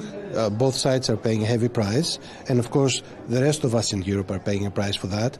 Maybe it's time for a negotiated settlement, and of course it makes sense to talk to your adversary and try to find out what the real intentions are. So I think Greece would support a European representative, so to say. Whether that would be President Macron, other names have been mentioned in that context. Draghi, former President of the Commission, or even Chancellor Merkel, former Chancellor Merkel. So it doesn't matter who the person is, but maybe it's time to test Moscow's intentions with direct negotiations. And I know, and as you have reiterated, Greece doesn't support a situation where the aggressor is rewarded. But do you think it's time for Ukraine to accept a ceasefire along the current front lines to allow for a broader negotiation to take place? That could be a decision for Ukraine to make. You know, it's difficult to tell a country that you accept the loss of territory. That's a very tough decision. And that's a decision that Ukraine has to make for itself. When we talk about Greece's defence, it has been redeploying some air defence assets, which has drawn the ire of your neighbour Turkey in some regards. It's accused Athens of exploiting the current war to militarise the southeastern Aegean. How does the Greek government respond to those concerns? Well, we explained from day one that those deployments were of a defensive nature against the possible ballistic missile threat from Iran or Hezbollah, and that would be temporary. We explained that to NATO as well, and we think our partners understood that. Now, almost all of those assets have been returned to their initial positions, so the problem is no longer there. Almost all of them? They have been moved gradually, and eventually all of them will return to their bases. Just finally, you mentioned Greece's military cooperation with Saudi Arabia. There is a Patriot missile battery based there, along with military personnel.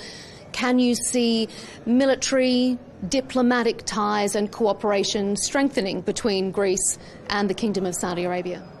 Well, this has been happening already. There's a very close personal relationship between the Crown Prince and the Greek Prime Minister. There have been contacts at various levels, exchange of visits, discussions about cooperation both in the military field but also investments. And we are very optimistic about the future. It'll be interesting to see that progress, that optimism to turn into action. We look forward to keeping across all those developments. Thank you so much, Dr. Thanos Dokos, for being here on Al Arabiya English. Thank you. Thank you.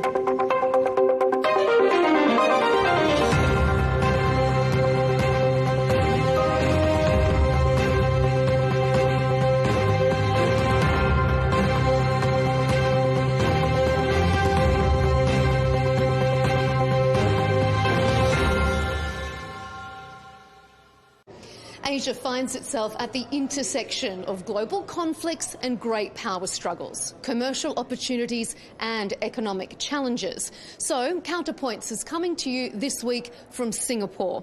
I'm Melinda Nucifora here at the Shangri-La Dialogue hosted by the International Institute for Strategic Studies. I'll be bringing you exclusive interviews, so stay tuned to Al Arabiya English.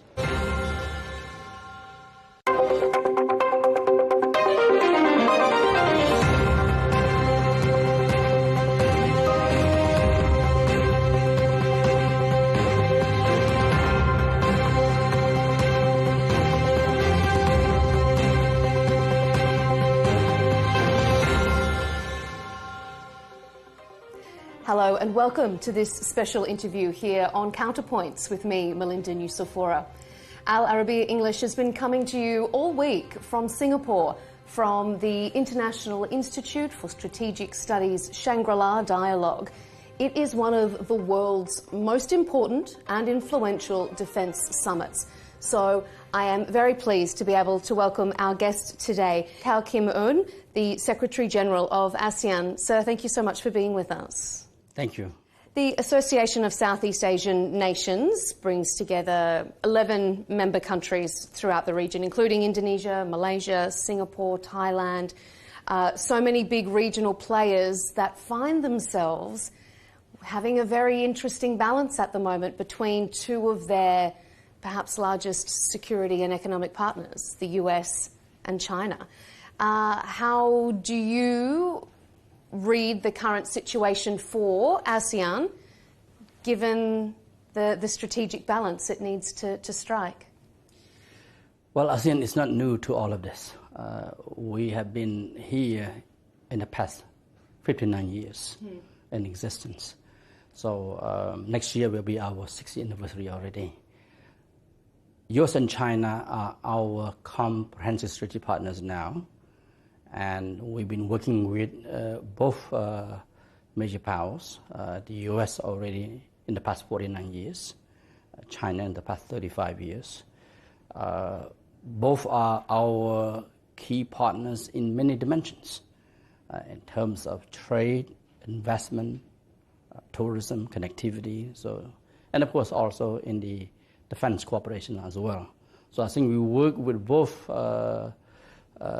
great powers in terms of all the areas of cooperation that we have with each one of them. And of course also through the ASEAN-led mechanism where we involve both US and China as well as other powers as well, include India, Russia, Japan, and so forth. As you say, the 60th anniversary is coming up. Do you feel like this is a particularly pivotal time, a particularly strategically difficult time for ASEAN? Or, as you say, they've been here before, but has it felt like this before? Well, of course, there are more what I call strategic issues now on the table than before. And what I say strategic issues could be economic issues, could be energy, could be security, could be transnational crime, for example. There's all sorts of issues that we'll have to deal with. But of course, out of all of them, the strategic rivalry is ultimately the key issue. With that in mind, how did you interpret US Secretary of Defense Pete Hegseth's comments? He made a very keenly watched address on Saturday here at the Shangri-La Dialogue. How did you take it? How do you think your ASEAN partners took his comments? Well, of course, we have to read every speech or every message coming out from all our partners in the context, in the broader context. How does it all factor in? I think we should not be reacting. We have to respond strategically to what's been said, the message conveyed in the world context, particularly in the relations that we've been working with, in this case of course the US. For us, we are a strong believer in open, rule-based multilateralism. We are a pillar of regionalism. And we believe that ASEAN is at the heart of the Indo-Pacific. And we have to deal and we have to engage with all the major powers, big and smalls, those who are more immediate to us, and of course those are far away from us. But we have equal treatment for all of our partners. There is a global sense of sort of growing political nationalism. My country first, America first. You say, as you rightly put, that ASEAN is a strong regional pillar. Does that nationalistic political leaning ever come into rivalry with ASEAN's need to really encourage this regional cooperation? We have to, because regional cooperation is a matter of our strategic interests. It's a matter of not just survival, but how to thrive in this increasingly fragmented, divided world. How do we make sure we cooperate with one partner that does not upset another partner, for example? We have to convey to all partners that by working with one partner, we will not exclude others. So this is the way we engage. and it has always been like this. Through the ASEAN established mechanisms, through the ASEAN-led mechanisms that we have, for example, between ASEAN and US, ASEAN China, ASEAN Japan, but of course also where we engage all of them collectively as well. So yes, there are, from time to time, we will see that nationalism being pushed to the front. But I think what we need to do is to make sure that all national interests, they are not purely national interests. They have some regional and global interests as well. Mm-hmm. When we talk about this region, we can't ignore the South China Sea. It sits at a crossroad of security and commerce. ASEAN has been working with China to try and get a South China Sea Code of Conduct for so many years now. How is that progressing? Will we ever see a South China Sea Code of Conduct? Well, first of all, with China on the South China Sea, we have been working with China for more than 2 decades already. I think since 2002. Well, that's when we signed the Declaration of Conduct Parties in South China Sea with China. There's 10 ASEAN foreign ministers signed that DOC agreement with the foreign minister of China to have the DOC in place back in 2002. Since then, of course, now it's 2026. We began the other round of negotiations to work on the Code of Conduct COC since 2017. We agreed that we should conclude the COC negotiations within this year, 2026. How is that going? Well, I think we are going very strong, making real progress. And I think there's a clear commitment from both sides, ASEAN and China, to finalize this document within this year. So I have every optimism that we will be able to do that. Internal divisions, though, within ASEAN can be a roadblock to getting that. Are you confident that ASEAN can speak with one voice? Well, I think it's our culture sometimes to agree to disagree. You know, we do agree to disagree from time to time, but I think when it comes to the COC, we've been working together for a long time already. We know what we need to get done because we don't want to miss this opportunity in 2026. Of course, there's always a chance for a little slight delay, but I don't expect this at all because given the fact that now we have scheduled meetings lined up every month to make sure that every meeting we make real progress. So that I think there is a clear determination on both sides to get it done. How important is it? How much of a potential risk is conflict in the South China Sea if we didn't have a code of conduct? Well, I believe that no one, in my view, wants a conflict in the South China Sea, period. I think all of us have the role and responsibility to make sure that conflict will not take place. And I believe that it is in our best interest to keep the South China Sea completely free of conflict and to make sure that it continues to be open because we have a lot of trade, going through the South China Sea. We have a lot of interest there. And that's why for us it's in our interest to work closely with China because after all, if you look at our trade volume with China, say last year, for the very first time, we reached $1.3 trillion. Very heavy trade. And that's why to keep the sea free and open is very important. ASEAN has traditionally been focused, as you rightly say, on regional cooperation, being a regional pillar, but it does seem like it is taking on more of an external-facing role at the moment. There's been deepening ties with the Gulf and the GCC. Can you talk me through how you see ASEAN's relationship with Gulf states? Yes. Well, first of all, ASEAN has been working very hard to enlarge its own membership.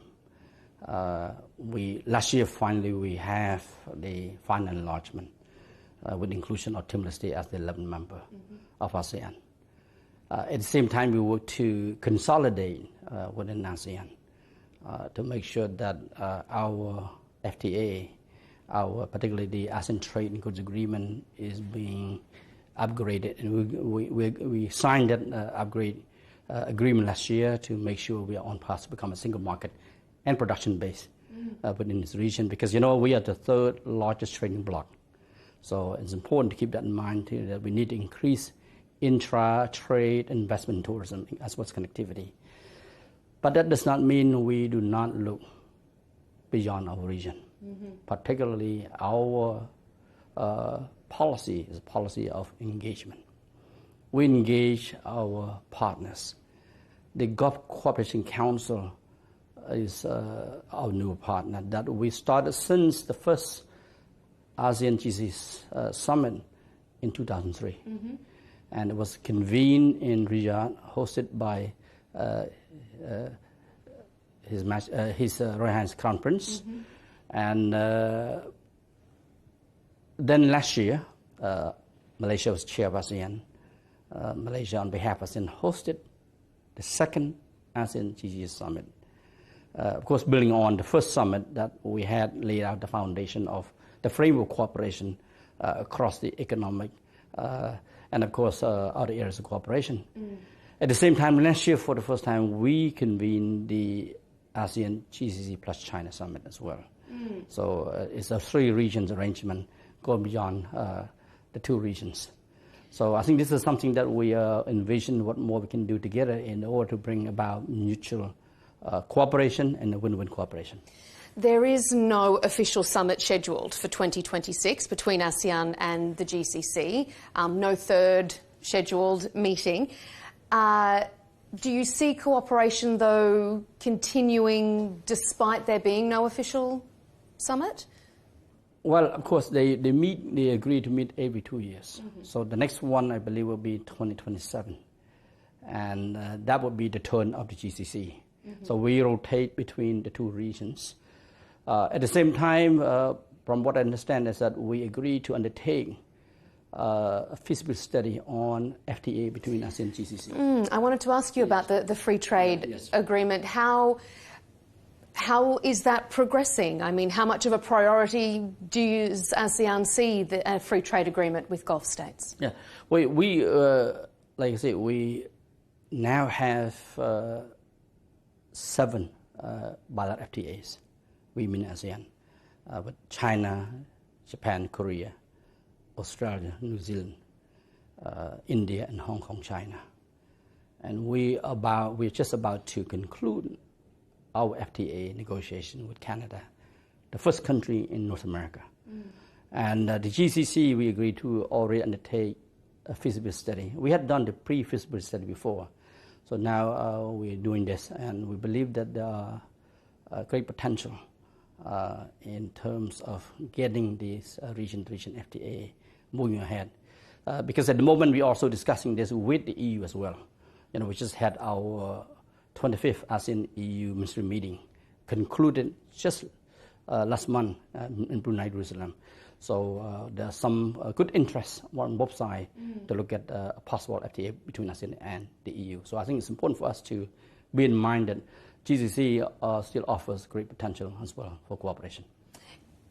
Is it the case that following the shock of the tariffs imposed by the US affecting so many countries here in the Asian Pacific region, has that expedited ASEAN's interest in looking for strong strategic trade with other partners?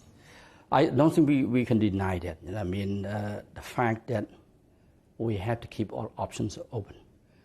And, we don't deal with one partner.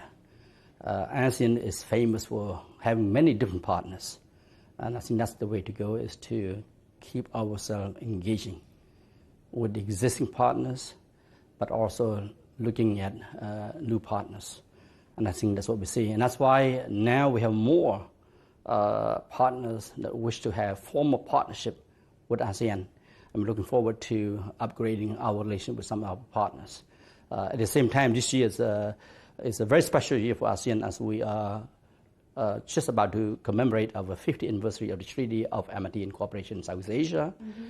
We have 58 high contracting parties already, more to come. And again, through this particular treaty, we have more partners through this, what we call the high contracting parties, which is very important for us as a region. Well, looking ahead to the 60th anniversary, there is a lot on the agenda for ASEAN, and perhaps we will cross paths with ASEAN again during the next ASEAN GCC summit. We look forward to seeing how that relationship builds. General Kao Kim Eun, thank you so much for being with us here on Counterpoints on Al Arabiya English. Thank you. Thank you.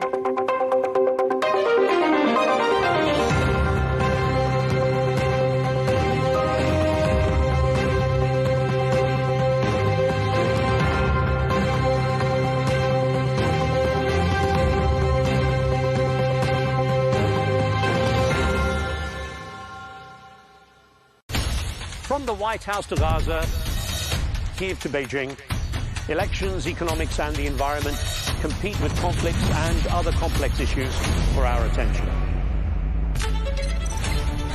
In an age of fake news, deepfake and artificial intelligence, they've got to have a vote and a say.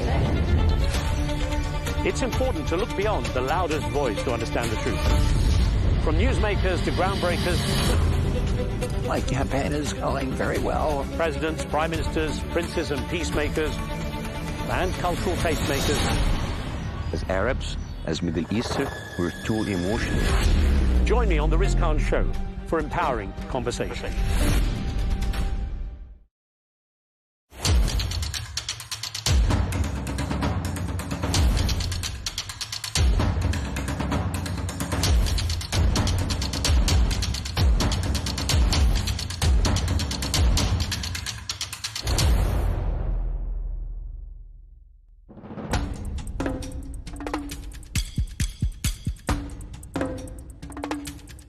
Here lies the homeland of the Khasi tribe, the largest remaining matrilineal society in the world. Its population is estimated at nearly 1 million people in India.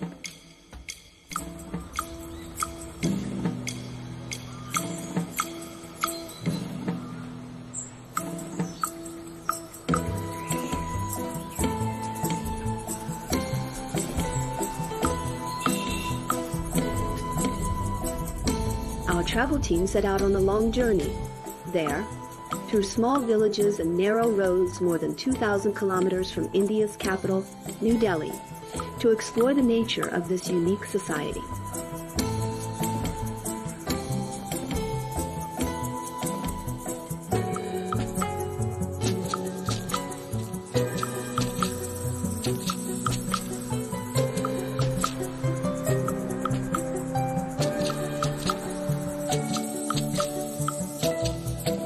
We've arrived at Molinong village, or as its people call it, God's own garden.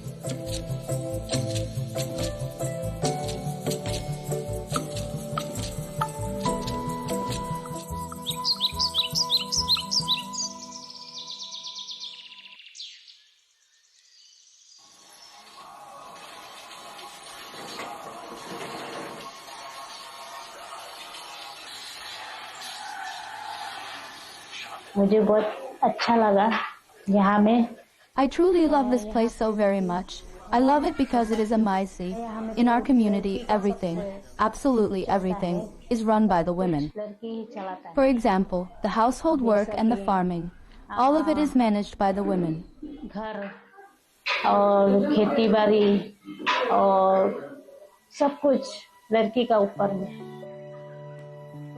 We met Zelenskyy, who told us more about being the youngest daughter in a family belonging to the matrilineal Khasi community.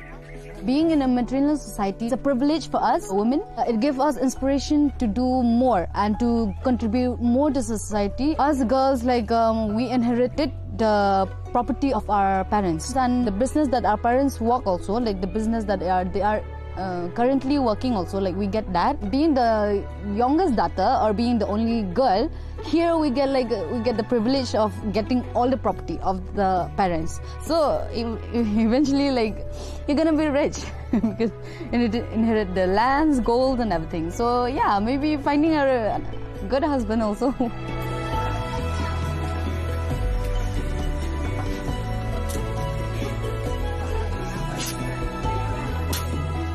we get the help, get the support from the men also. Even the surname was also to our mother, like to the woman, not to I mean, not like other place in India.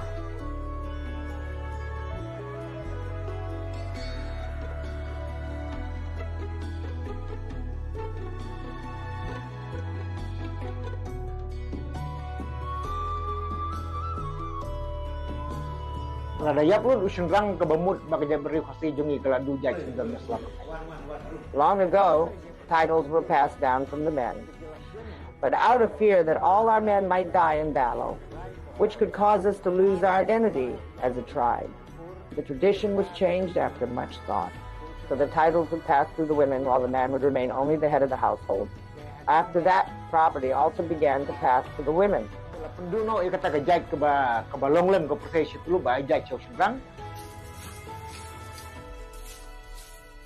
The title goes to the mother. We don't come up so much. Another people know those who have the title to the father, they become rich.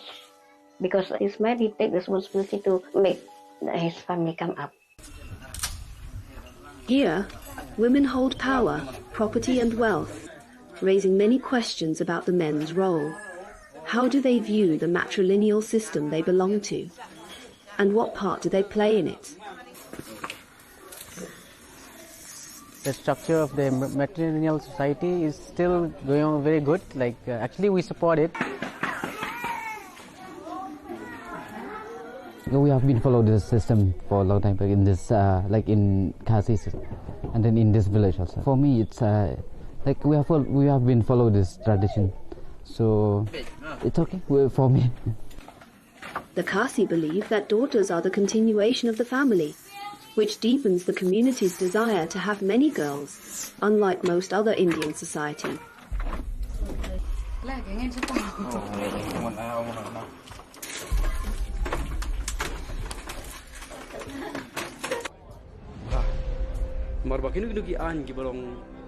Zam, like C.I. Tabor, challenge female dominance.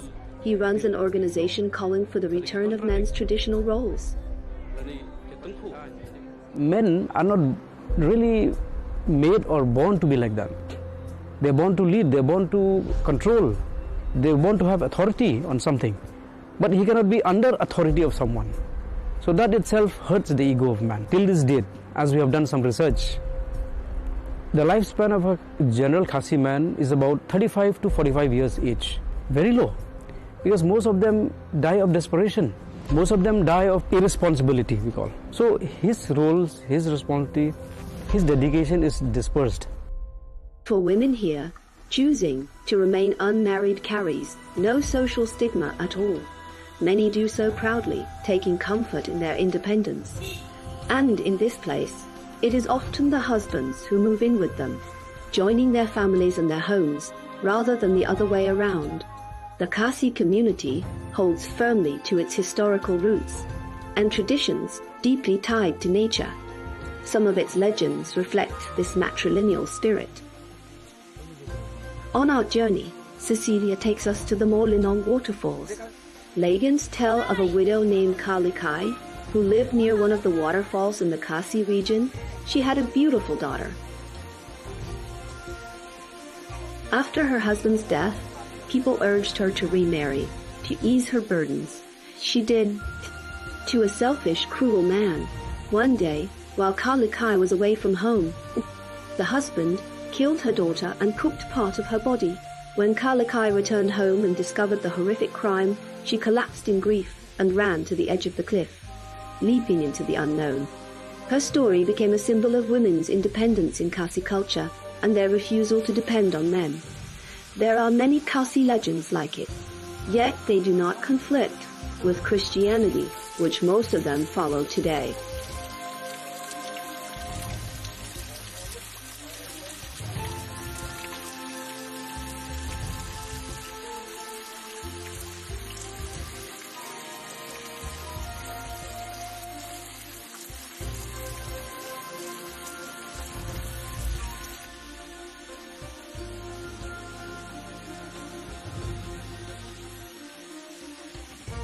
some Christians being, like obsessed or possessed by, some spirit or demons, okay? Or they've got some kind of, we call tarot, some black magic happening to them. Then they resort to the help of the traditional people. So sometimes it becomes, we call it a little bit sacrilegious.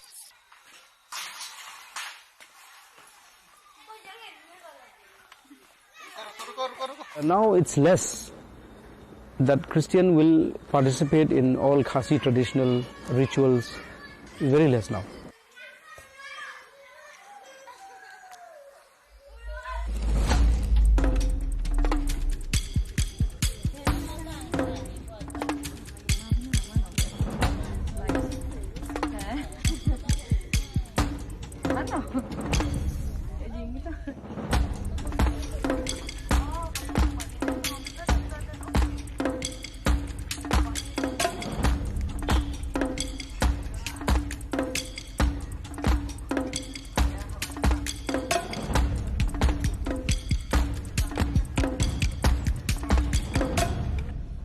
In the village market, we met the merchant Trinity, who sells small decorative souvenirs. She is the head of her household and fully supports her family, while her husband stays home and takes care of the children.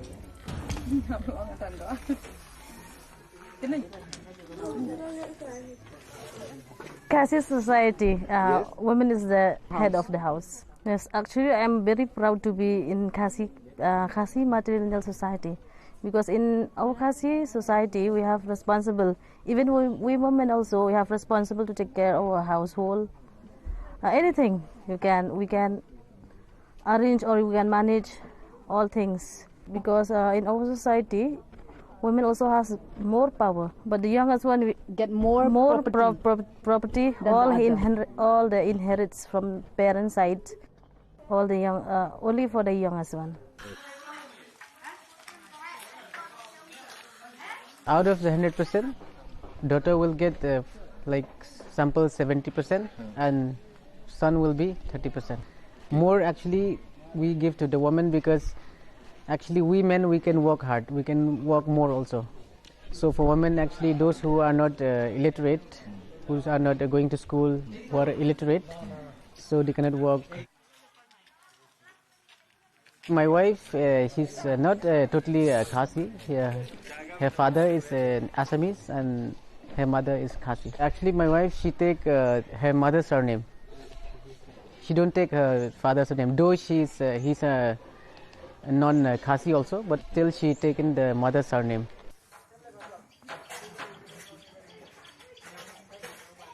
Those who marry our ladies, they enjoy, in fact, more than 200% of benefits. Property goes to the ladies, so whoever marry our ladies get the property. And the business they do in their wife's name. This trend is going through a dangerous phase, that I'm saying. Because if you continue to go in this manner, then one fine day, we will not find pure Khasis anymore. Due to mixed marriage, Khasi blood will be diluted. The social independence women enjoy here, this doesn't mean Khasi women have unlimited privileges or total freedom. Parents still worry when their daughters travel or move away.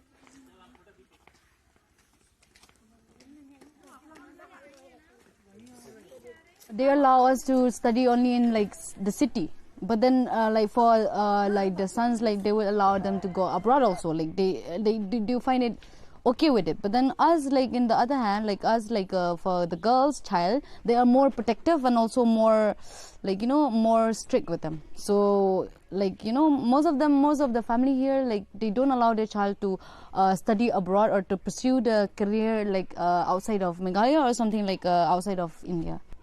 Maybe because they're like little protective of their child. That's the main reason.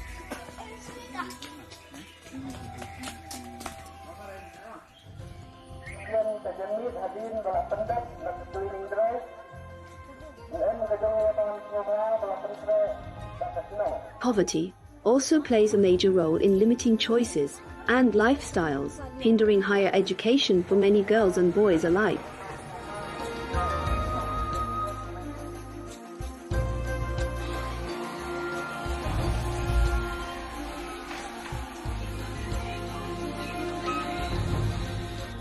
Here, young men and women do the same kinds of work.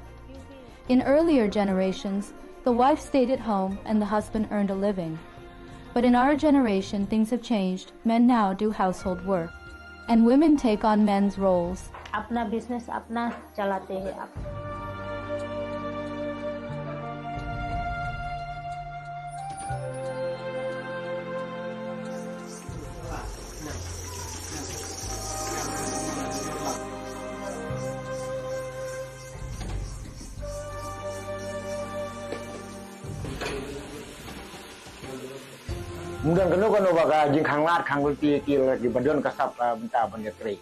In our culture, women can take part in any job they want. There is no discrimination except for the local Kasi council, the Durbar.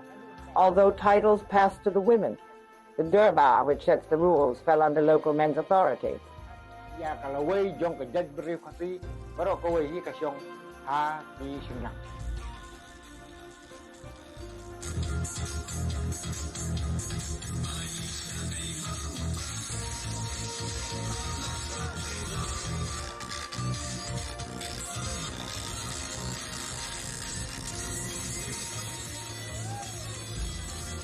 The Kasi community is deeply interconnected. Men and women participate together in all village activities, local celebrations, communal cooking, and sports that last from early morning until nightfall.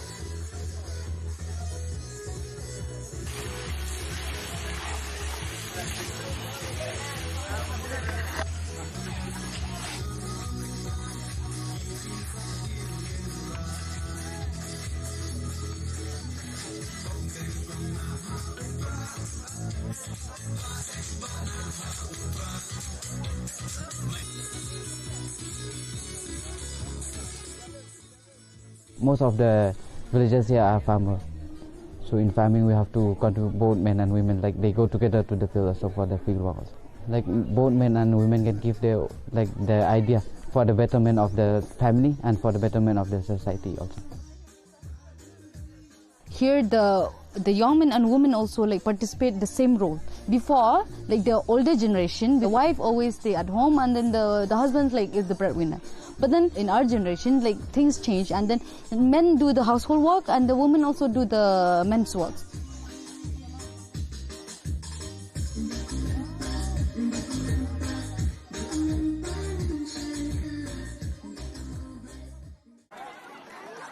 Everyone contributes and everyone shares the meal.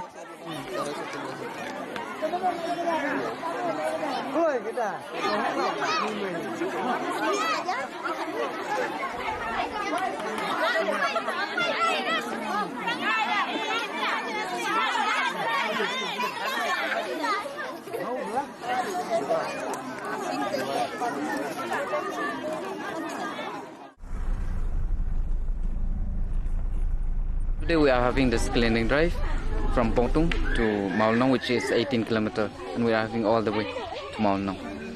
And we are doing this each and every year. This is the 6th time we are doing this cleaning drive. In 23, several local and international magazines named this village the cleanest in Asia, earning it national fame.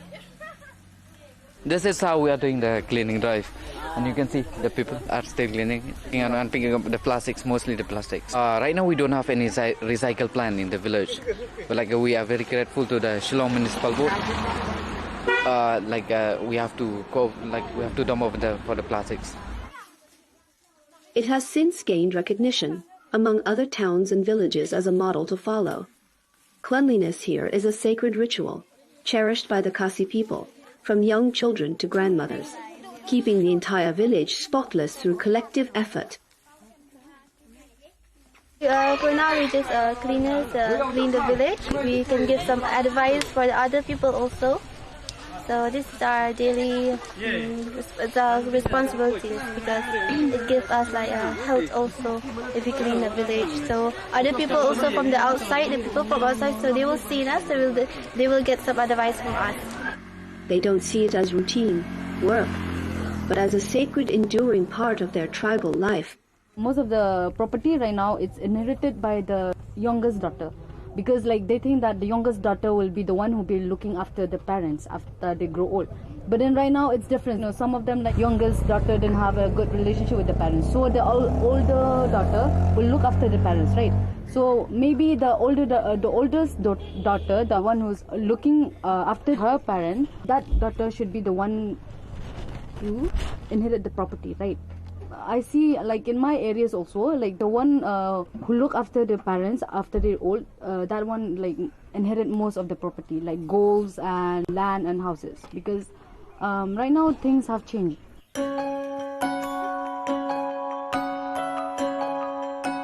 The art of weaving, living plant roots into bridges, is unique to the Khasi tribe. It was created to span rivers.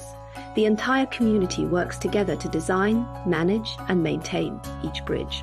A process that takes more than a decade, shared across generations. The young people caring for these bridges today will walk across them in the future.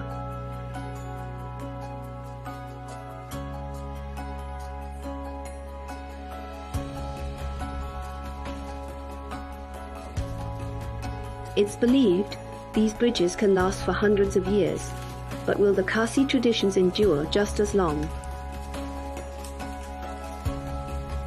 As the organization are trying our level best to fight this head on, so that we say, even if a foreigner, even if a male from another community marries a Khasi girl, they should not give the title of the Khasi. They should give the title of that Khasi male or that male from the other community. Material society, it will be different afterwards, but then material process will still go on. But then I think that some of them will also, like as I've seen now also, like some of my friends like inherited the father's title, their father's titles. But then I think that this will go on and on in our state. I think it will go on for ages, and there will be difference here and there. I mean, there will be difference in sharing property and in sharing like the power in the household and in the society.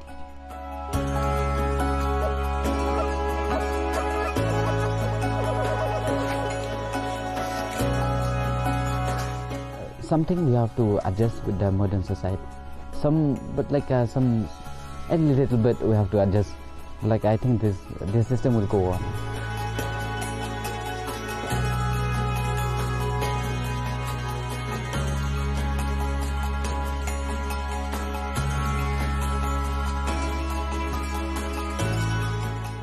Changes regarding to the culture, and then the way of livelihood, the way of eating, the way of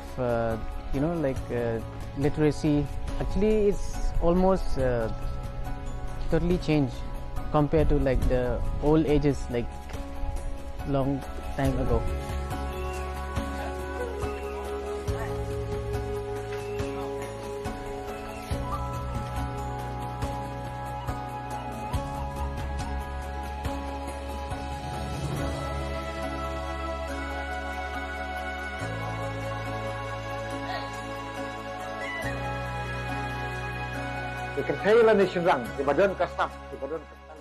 We hope women will come forward to join the village Durbar.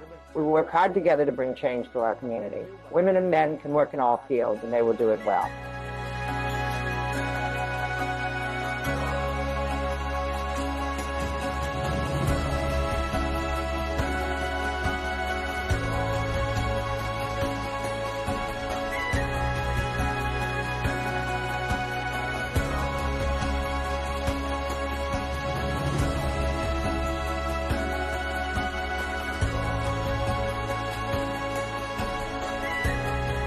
Everything will be changed because of this technologies also, no?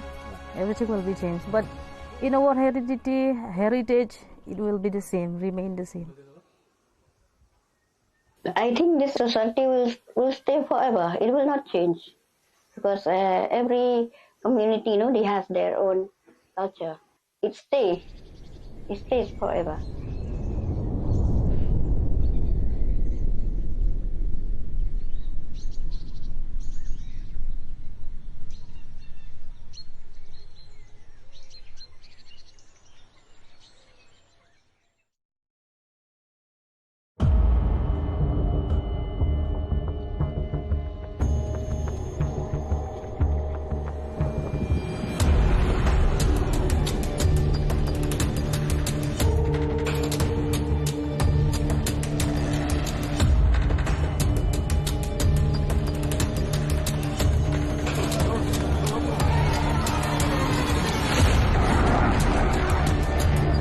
short time ago, the U.S. military carried out massive precision strikes on the 3 key nuclear facilities in the Iranian regime: Fordow, Natanz, and Esfahan.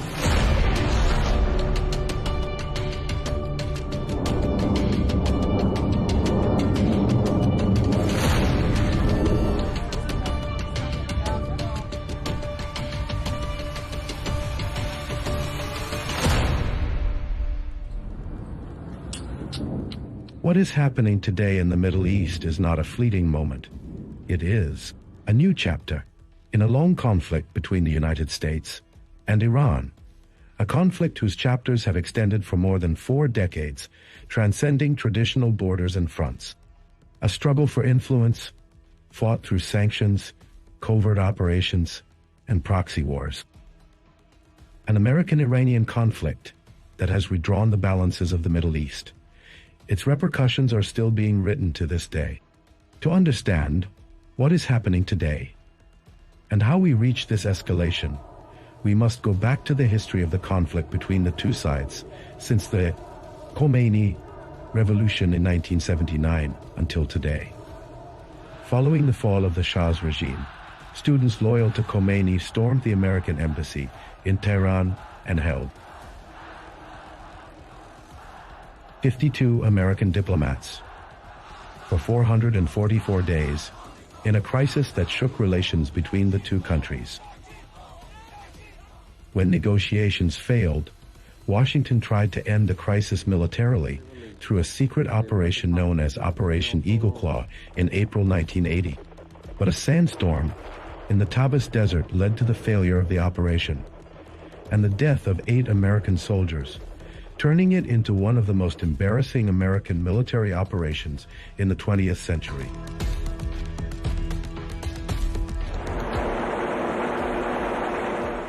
During the first Gulf War in the 1980s, the conflict moved to the waters of the Gulf.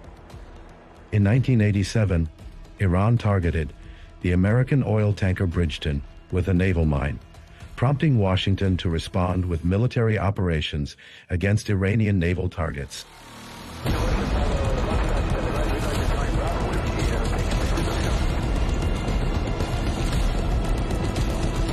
In April 1988, the United States launched Operation Praying Mantis, a direct naval confrontation between the two sides, after the American destroyer USS Samuel B. Roberts was hit by an Iranian mine in the Gulf. After receiving further data and evaluating information available from the Persian Gulf, we believe that the cruiser USS Vincennes, while actively engaged with threatening Iranian surface units,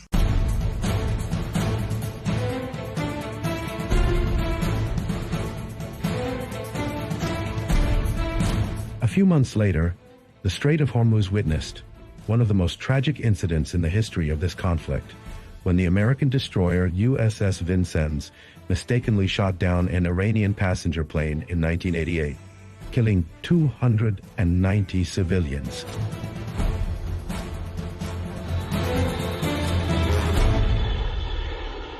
With the advent of the new millennium, the confrontation moved to new arenas of intelligence and technology.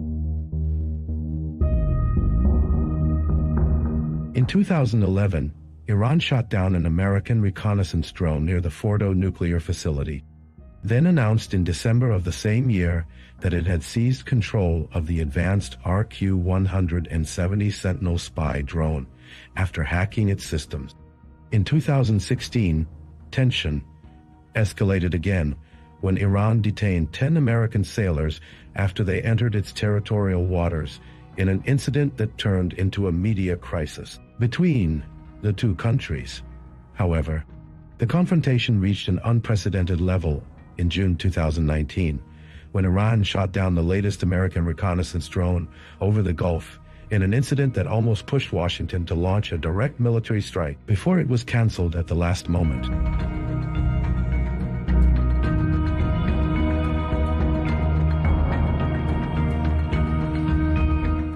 In early 2020, the United States assassinated Quds Force Commander Qasem Soleimani in an airstrike in Baghdad.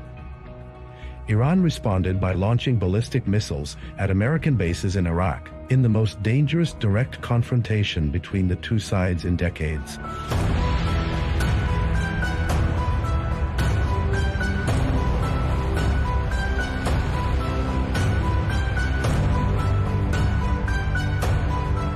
In the following years, the conflict took a broader and more complex form through proxy wars, with repeated attacks on oil tankers and commercial ships in the Gulf and the Red Sea, and increased attacks by Iranian-backed militias on American bases in Iraq and Syria, turning the region into an open battlefield between the two sides. With the outbreak of the Gaza war in 2023, the region entered a new phase of escalation. The scope of tension expanded to include Iraq, Syria, Lebanon, and the Red Sea, with mutual attacks and scattered military operations, turning the conflict into a wider confrontation in the region. In 2024, the region entered an unprecedented phase of escalation. Iran launched a direct missile attack on Israel. It moved the confrontation from shadow wars to direct strikes launched by Iran on Israel in response to the bombing of its consulate in Damascus and the assassination of leaders from the Revolutionary Guard, Hezbollah, and Hamas. Meanwhile, after years of conflict, Iran was managing the confrontation with Israel and the United States through its widespread proxies in the region, until the biggest shift came in 2025, when the conflict entered a new phase. In that year, the confrontation known later as the 12-Day War broke out, with Israel launching Operation Rising Lion on June 13th to strike Iranian targets, followed by American strikes in the middle of the night on June 22nd on nuclear facilities in response to Iran's nuclear progress. Iran responded by shelling American bases and Israeli sites, escalating the confrontations in a war that lasted 12 days. During which Iran directly targeted Israel with an unprecedented series of missile and drone attacks.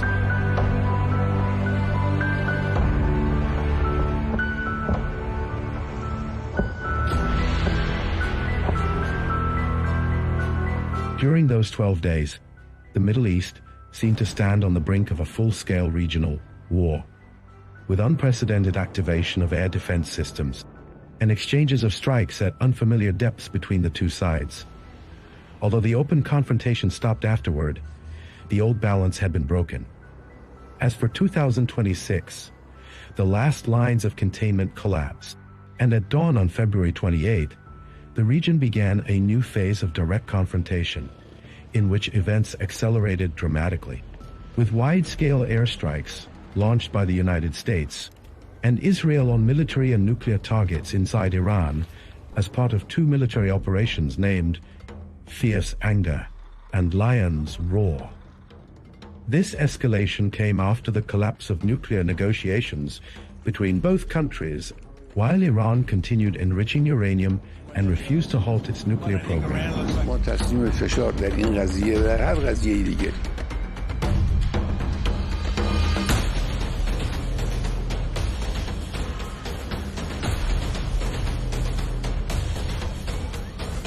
The first strikes focused on military installations and the infrastructure of Iran's nuclear program, particularly sites linked to the development of missile capabilities and sensitive facilities in Natanz and other areas inside Iran, in an attempt to weaken Tehran's strategic capability.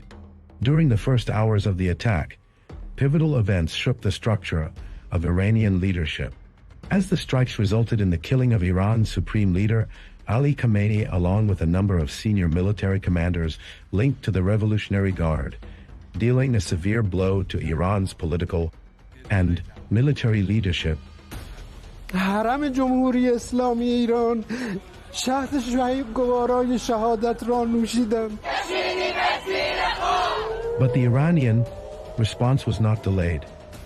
Tehran announced the launch of Operation True Promise 3, beginning a wide wave of missile and drone attacks targeting Israel, in addition to civilian sites and oil facilities in the Arabian Gulf, Jordan, and Iraq, with the expansion of the strikes and counterstrikes.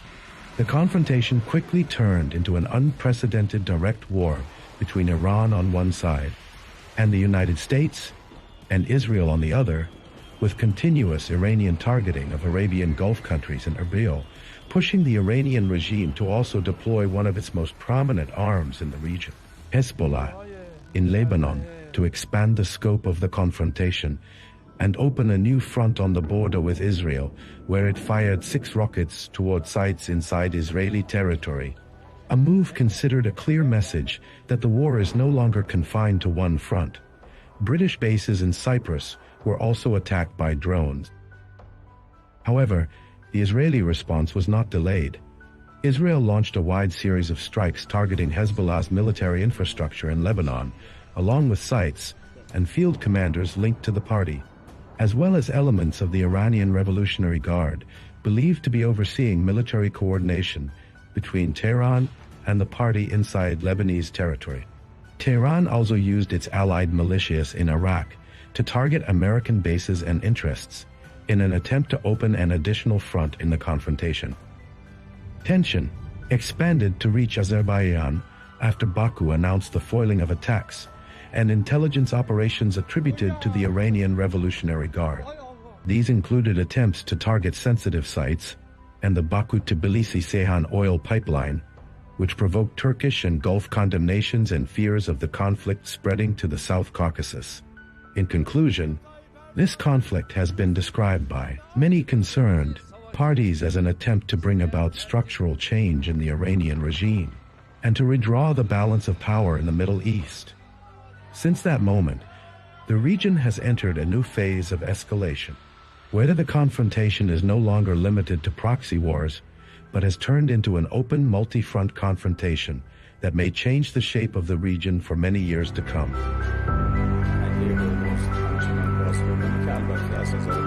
entire Western world has agreed with for many, many years.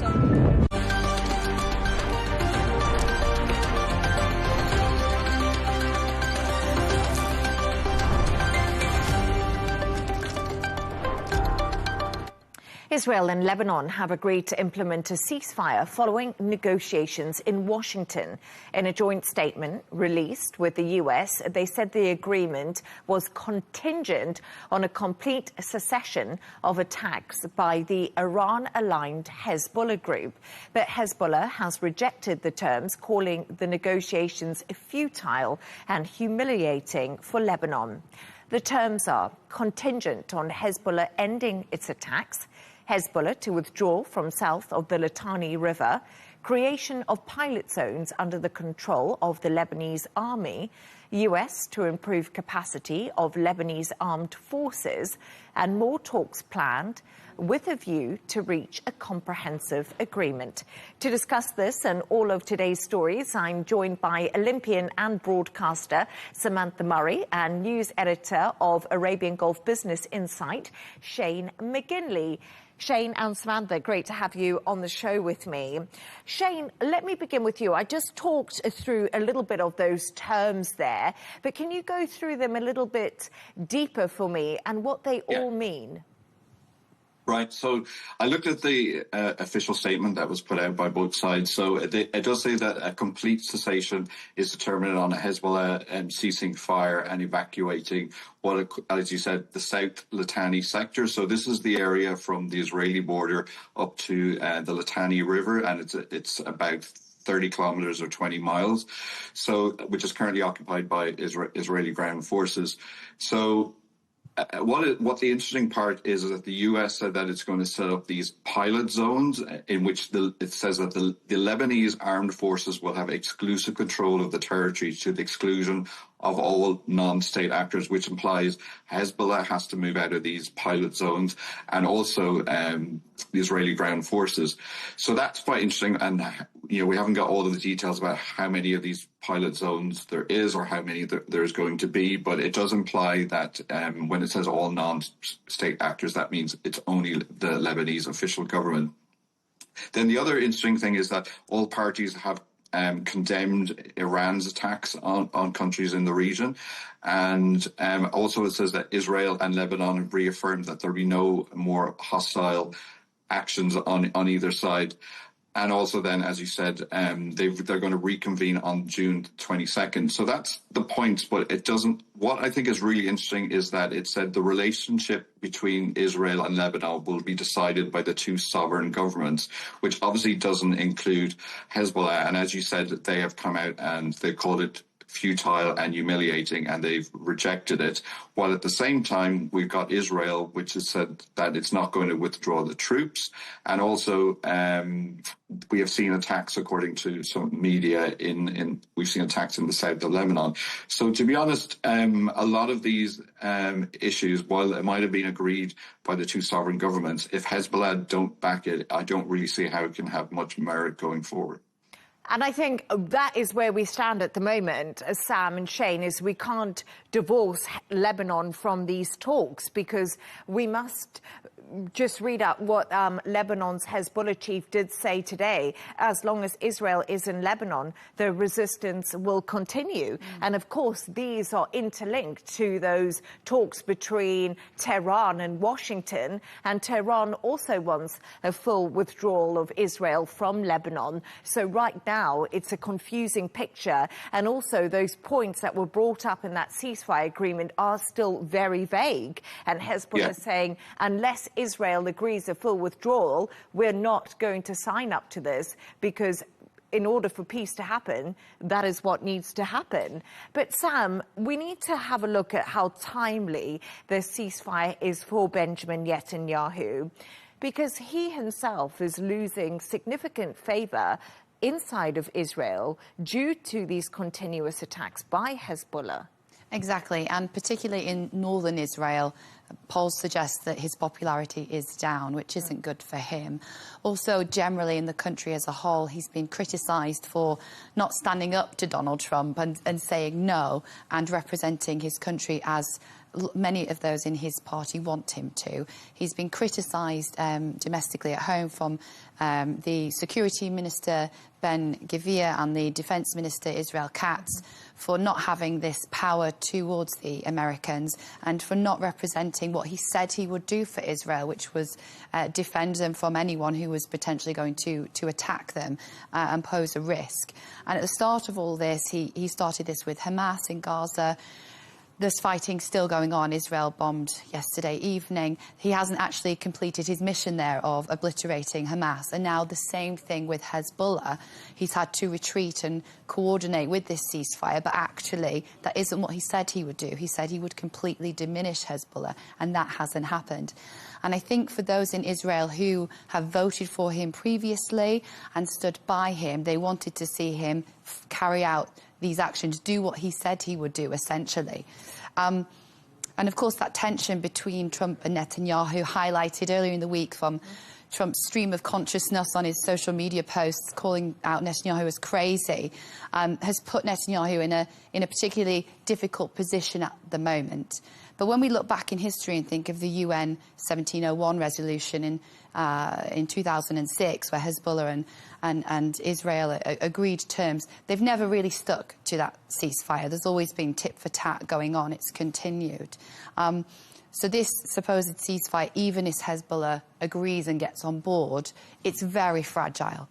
And what it offers Netanyahu is the opportunity to hopefully gather momentum at home. And what he wants to do is seemingly go back out to war. It suits him to be at war in Lebanon, because later in the year he has a general election. And if he hasn't seen through on his promises, it's a weak position for him. And that's bad, because if he loses power, he'll then have to face these trials for corruption. So it would be a bad turnout for Netanyahu. So the overall position right now is he needs this war to continue. Shane, your thoughts on that? Because Netanyahu, as Sam rightly says, he's got this ongoing corruption trial, and obviously that was paused due to the Iran war. We now see what's happening in Lebanon, Donald Trump putting real pressure on him to stop going further into Lebanon, to stop these strikes on Beirut. And as Sam rightly says, lots of people say Netanyahu actually wants a forever war to keep him in power and the right of his coalition happy.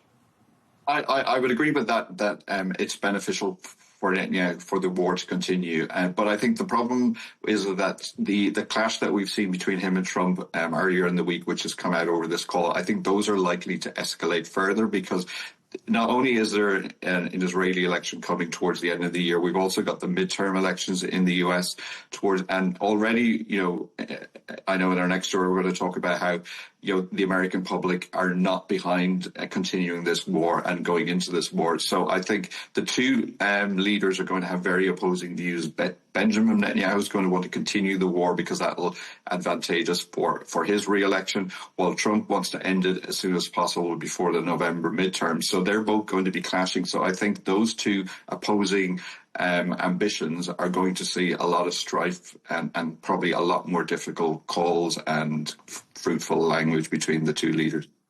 And it's also important to remember, we've heard from Hezbollah when it comes to Israel's presence in Lebanon, but also Iran's Revolutionary Guard has also been speaking and say the region will never be stable unless Israel withdraws from occupied areas in Lebanon. And Iran's Revolutionary Guard says ceasefire in all fronts, including Lebanon, was Tehran's initial condition for an end to the war with the US. So you see right now, Sam, just how crucial it is that Donald Trump does get Netanyahu on board so he can push over a peace deal, which he so desperately needs. Absolutely. And the figures speak for themselves. There have been 3,500 casualties, deaths in Lebanon in such a short space of time, and something like 28 soldiers have died in Israel as a result of Hezbollah.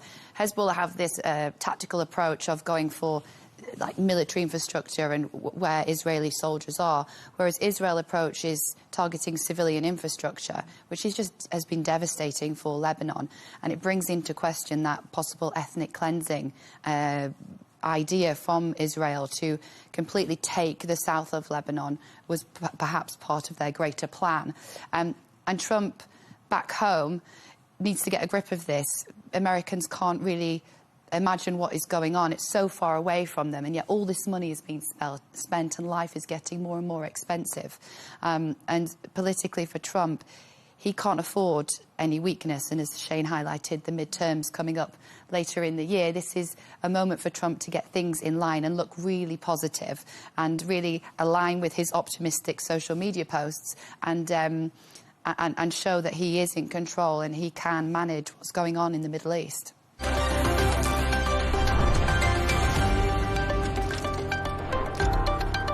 As world leaders and business executives gather in St. Petersburg for Russia's flagship economic forum, Ukraine has launched a drone attack targeting key infrastructure in the city. Russian officials say several facilities were damaged, but no casualties reported. The strike comes just days after a major Russian missile and drone barrage killed 23 people across Ukraine. Sarah, this event is Russia's Davos. It's glitzy, it's all about finance, it's got the heads of big institutions there. So how humiliating is this strike from Ukraine on St. Petersburg on such an important day? What Ukraine has managed to do with these strikes in St. Petersburg is bring home the war to the doorstep of the man who started it, Vladimir Putin, who is from St. Petersburg. And on this moment, this is one of the most important events in Vladimir Putin's social calendar. It brings foreigners, it brings the Russian elite. It's supposed to symbolize Russian prosperity and stability. And it is quite literally taking place right now with a cloud of black smoke hanging over it as a result of those drone strikes on the oil facility and reportedly on naval infrastructure too. It is really important because what it has shown is it's given Russians there in the country right now on the ground an idea of just how close to home this conflict is. Vladimir Putin, the Kremlin, have done everything since the start of this full-scale invasion and before with the annexation of Crimea to control the narrative inside Russia. Well, this literally blows that apart. And it's also important because Ukraine has shown that it's not just operating right now on holding those front lines around the areas that the Russians are pushing into. They've shown an increasing willingness to strike deep behind Russian enemy lines.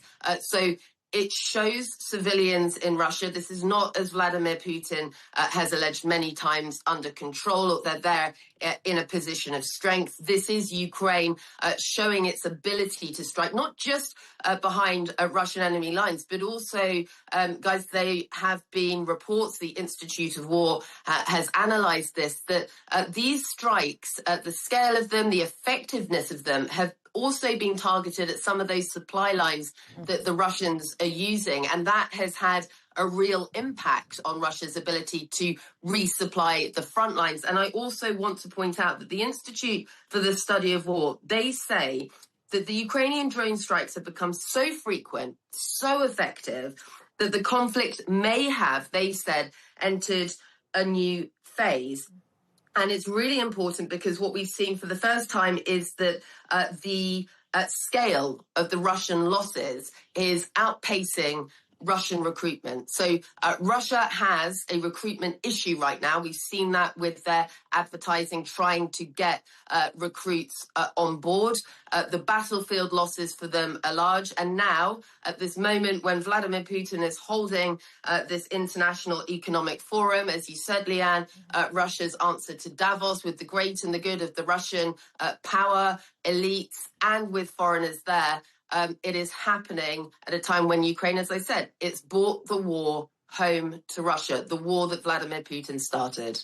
And it's a really good point, because a lot of Ukraine's strategy is to reduce revenues from fossil fuel exports, a major source that is funding Russia's war machine. And we see in St. Petersburg, they hit the oil facility. They've been hitting oil refineries. So not only is Russia now having a problem with recruitment, their economy is also beginning to contract. And many people are saying, how long can they sustain this for? Over 4 years into the war. But Dr. Ellie, Russian strikes killed 23 Ukrainians. That was just earlier this week. Do you think today has been the ultimate revenge for Ukraine? I mean, ultimate revenge, it's a very, very important message, as Sarah framed it. It's a key hit, one of the key things that they have done that show their capability, their resilience. And in the military sense, as we know, the past few years have been the years of the drones as a new mechanism or tool of war, but also anti-drone development mechanisms on both sides in each other. I mean, be it in the Ukrainian war or the Iranian war or even the Armenian-Azeri war, it has been a feature, and it has been, unfortunately, a testing ground. However, drones don't win wars, and they cannot make a difference in the who's going to win the war in that sense and make a balance of power shift. They can definitely send strong messages. They can definitely hurt the image that Putin was trying to put the show in this sense. Now, can they sustain this? I think both parties are really reaching their extent of their abilities. In Russia, we know the recruitment issue, we know the financial issue, we know the economic issue, yet Putin has managed to transform all the Russian economy into a economy of war. But how sustainable can this be? How long can he go with that? On the Ukrainian side, they are really reliant on the Western support, although they have developed their own drones and their own military equipments, but still this cannot go long forever. This puts me into the question, what can actually make any difference in this war? It's just messages here and there, and it's just people and civilians being killed on both sides. I unfortunately strongly believe that unless a strong American intervention happens, be it on the diplomatic sense or on the military sense, this war can still go on for months, and this war can continue the suffering of the civilian people on both sides. Sarah, Zelenskyy was speaking today, reiterated once again his willingness to hold direct talks with Vladimir Putin, something that we haven't seen. It was spoken about when Donald Trump, of course, met Vladimir Putin as he tried to end this war when he entered the White House. Trump is also going to the NATO meeting in Turkey in July. That's being confirmed today by Marco Rubio. I wonder if Dr. Ellie and Sarah, put the question to you. Do you think that maybe diplomacy at these talks could bring some peace to Ukraine and Russia?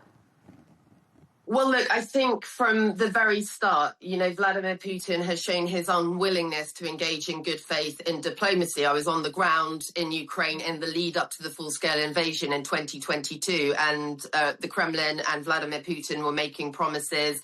And then we saw the result and that full-scale invasion launched. I think it's important to note that whilst the Institute of War has spoken about potentially a new phase in the war, President Zelenskyy himself has sort of sounded the alarm to the Europeans, to the Americans, as you said, Leigh Ann, talking about the need for more interceptor missiles. And that's important because whilst Ukraine is putting Russia on the back foot on the battlefield right now, there is no question about that.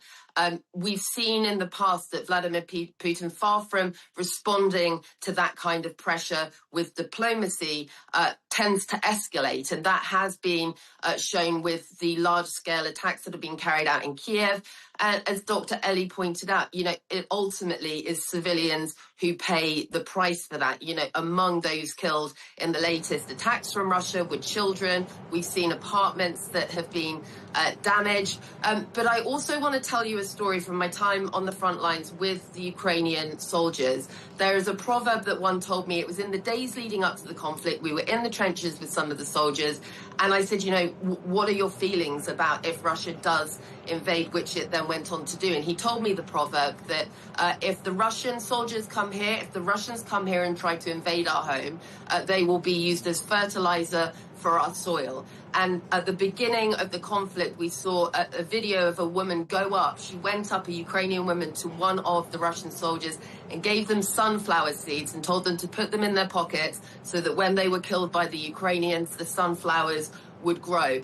Dr. Ellie mentioned there resilience. I think the resilience and the resolve of the Ukrainians, not just the military, but the civilians themselves who are grieving, who are traumatized, who again, we're seeing the visuals of them underground shelters, hiding with their children, with their pets, and yet that resolve and determination to hold off Russia, to keep this fight, is one of the central stories of this conflict. Now, if you speak to many Ukrainians, as I do, they said from the beginning of the war, when it comes to NATO, there is a solution that, whilst not easy, would be to provide some kind of closed airspace over Ukraine and be able to stop the retaliation that we've seen from Russia, where it can launch these cruise and ballistic missiles. NATO hasn't shown its willingness to do that. And one final important point, guys, that I want to mention out. At the moment, there is a big discussion here in America about a shortfall in the number of Patriot missiles. With what's happening in Iran, we know that those resources have been depleted, and that is definitely a concern for the potential impact on Ukraine. So President Trump in America, they've made it clear they want to see the Europeans step up. It will be very interesting to watch at that NATO summit whether or not they have a game plan here to provide the support to Ukraine, who have been able to put Russia on the back foot right now, despite the immense challenges that they face. Dr. Ellie, I don't know if you have anything to add to that. Just a final note, maybe, with regimes like Putin's or Iran, I think the problem is that if you give in any peace talks, this will never stop. We've seen Putin attack Chechnya and then nothing happened, then attacked Georgia, nothing happened, then took Crimea and nothing happened, and now he's claiming to take big parts of Ukraine. If you don't stop such regimes, it will go on forever. So unfortunately, the Europeans definitely need to step up, but also the Americans and the administration of President Trump need to understand that Putin cannot be given what he wants, because it will never stop.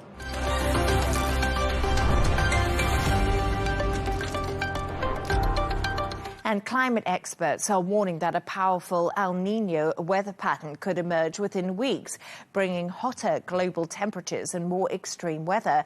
The UN says the event is expected to strengthen through 2026, with some forecasts suggesting it could become one of the strongest El Niños ever recorded. Michael, what is the worst possible scenario of El Niño and this warning that we're getting? So as long as you believe in the science behind it, you can follow my logic. And I think what we have to keep in mind is this is very much a COVID-type situation where it wasn't just one country or one continent that was affected. If the worst-case El Niño scenarios come to pass, it's going to be a global issue. So just imagine what would happen, and El Niño is essentially extreme weather conditions. So imagine that everything gets hotter, which means that there's going to be more ice that's going to be melting, more water. The storms are going to be worse. So if you can take all of that together, think about everything that's going to be affected. So you'll have global crop failures, of course. And because of that, you'll have the spike in global food staples. And then you're going to have extreme flooding, and then you'll have infrastructure collapse, right? So we're all understanding that's the start of the process. Then you're going to have major transportation delays because of the storms and because of the roads that are going to be affected by the rising tides and the water and the flooding and the floods. And then you're going to have also in different parts of the world severe droughts. And then you're going to have more intense typhoons out in the Pacific, because that's what happens out there. And then with that comes record-breaking insurance losses. And then you're going to have shipping disasters, humanitarian disasters, record-breaking heat waves. These are all of the worst-case scenarios that the world at the same time will be dealing with. And it's a natural weather pattern, El Niño, and I think the concern is this comes along with climate change, so it's almost a double hitter at the moment. So, Gemma, what's being put in place to provide protection? What advice is out there? So the biggest focus has been on early warning systems, water management, climate resilient agriculture, and disaster preparation. And of all of these, the early warning systems are actually considered the most effective. So the UN has been developing a project called Early Warnings for All, and it's an initiative that aims to ensure that everyone across the world is protected by warning systems by 2027. Now, what these systems do is they monitor Pacific Ocean temperatures, rainfall patterns, drought conditions, and flood risks, so communities can receive warnings, weeks or even months in advance. And then what these warnings allow authorities to do is to stockpile food and water, prepare emergency shelters, evacuate flood-prone areas, also alerting farmers to drought or heavy rainfall and protection of critical infrastructure. So obviously protecting water supplies remains a priority, and that includes things like building more reservoirs, water storage, and investing in desalination plants. Now, another thing that they've been prioritising is climate smart farming. Now, that means farmers are being encouraged to plant drought-resistant crops and diversify their crops, and also adjust planting schedules. Now, as, Michael sort of noted, COVID kind of taught us a big lesson about these kind of disasters. And it's worth noting that nations can still do all of these things. They can still be completely prepared. They can do everything that they can. But ultimately, everyone still remains vulnerable to the global food and commodity price disruptions. We've already seen it with the Strait of Hormuz. And it goes to show that when something like this happens, no country is an island. You can be as prepared as you can be, but you're still at the mercy of what's going on around the globe. Yeah, we can never beat nature. And I remember back in 2003, we had an El Niño, and this really affected crops in coffee-growing countries, and coffee prices spiked, and so did chocolate prices because of the raw commodity and how the weather patterns had changed those crop-growing seasons, which makes it more expensive elsewhere in the world, even if these countries are in Southern Africa or in America. So thank you so much for your thoughts on that. Stay right there as we move on to another story now. And the tennis star Naomi Osaka has been making a splash at the French Open this week, but it's her fashion sense which is actually getting everyone talking. From black corsets to a gold sequin two-piece, the Japanese player has turned the court into her very own personal catwalk. Gemma, let's start with you, because it's quite interesting that it's Naomi Osaka that's been making all the headlines. What's your opinion on this? And should fashion be included in the sport? Because one of Naomi Osaka's opponents actually complained about the fact that she had to get dressed. It was all a fuss, and that delays a tennis match, which is so annoying. As you say, I found it interesting that it's Osaka as well, because when you sort of see interviews with her, she can be very, reticent, very shy. So it seems to be that she likes to let her fashion do the talking, as opposed to kind of doing it physically herself. I would imagine that, yes, if you are her opponent and she's coming in and spending a lot of time, changing out of the clothes, but also it's kind of geeing the crowd up as well, right? It's kind of people are going to be excited for what she's wearing, so it can sort of improve the the sort of sense of support that she's getting within the arena. So I think this is great fun, as long as the outfits are not preventing her from playing her best game or contravening any dress codes. It looks like she's having a lot of fun, and I think what we have to remember is that fashion and sport have been bedfellows for decades now. So what she's actually doing is she's just continuing like a long-standing tradition. If we think about how long fashion and sport have gone hand in hand, you think of something like the Lacoste polo shirt, which was in the 1920s, and that transitioned from the tennis court onto the high street, and then that was followed by the Fred Perry polo, which was obviously the British version. That was in the 1950s. Now, all of us, I'm sure, have a core pair of trainers or sneakers in our wardrobes. Now, we have those because of the massive influence of basketball and running culture. Now, athletic shoes just used to be things that you wore to do your, PE lessons at school. But, you look at the Nike Air Jordans, they became a massive status symbol. Almost like the foundation of modern streetwear. I remember cycling shorts. There's a very famous picture of Princess Diana going to the gym. She had on a pair of cycling shorts. She had on a big Harvard jumper. They left the biking world and became a massive fashion item. And then you look at brands like fashion houses like Ralph Lauren. I mean, Ralph Lauren and Polo are completely inextricable because they're completely entrenched in the style culture. There's so many collaborations now between sports brands and fashion houses. You've got Adidas and Gucci, you've got Nike and Off-White, you've got Jordans and Dior. And my sort of favorite here, because I'm actually wearing one myself, which is a tennis bracelet. And that was named for a moment at the 1987 US Open when the tennis champion Chris Evert, she stopped the match because she'd lost her diamond bracelet, and it became known as the tennis bracelet. So yeah, Naomi Osaka, she's just continuing a long tradition of fashion and sport.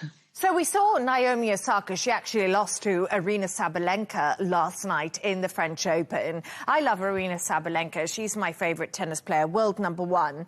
But she came out in $150,000 worth of diamonds.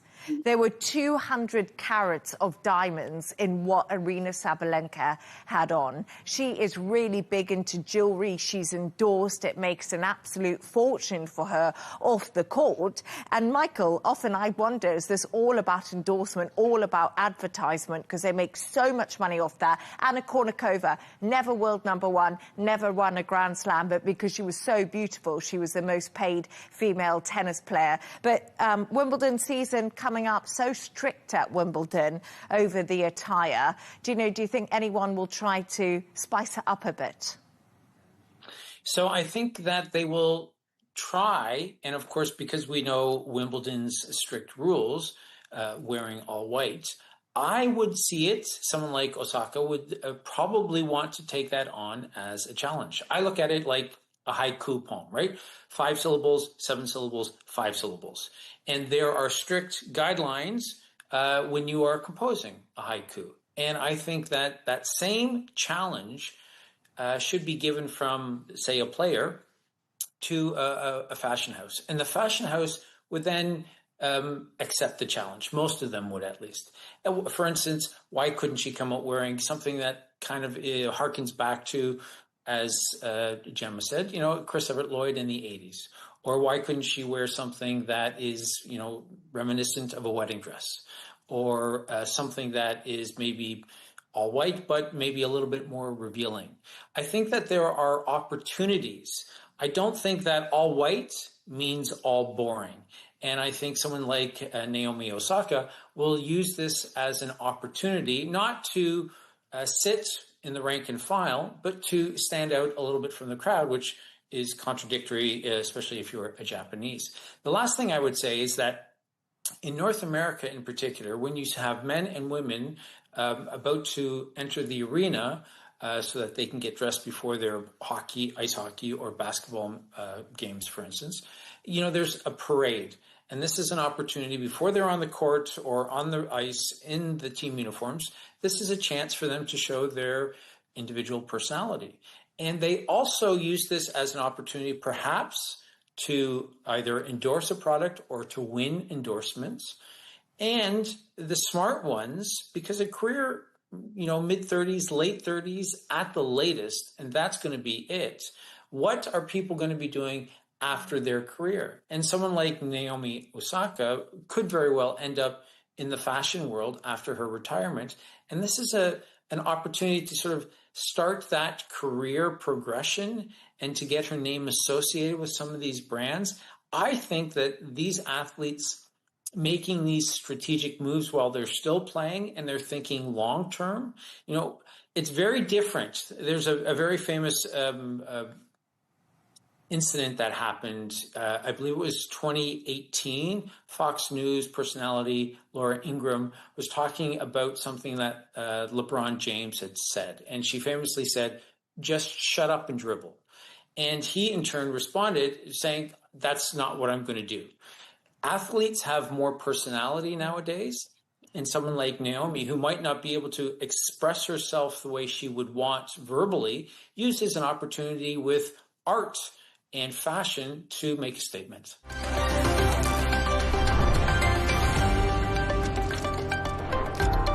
And the World Health Organization say 5 people are recovering from Ebola, but suspected cases are being investigated in Brazil and Italy.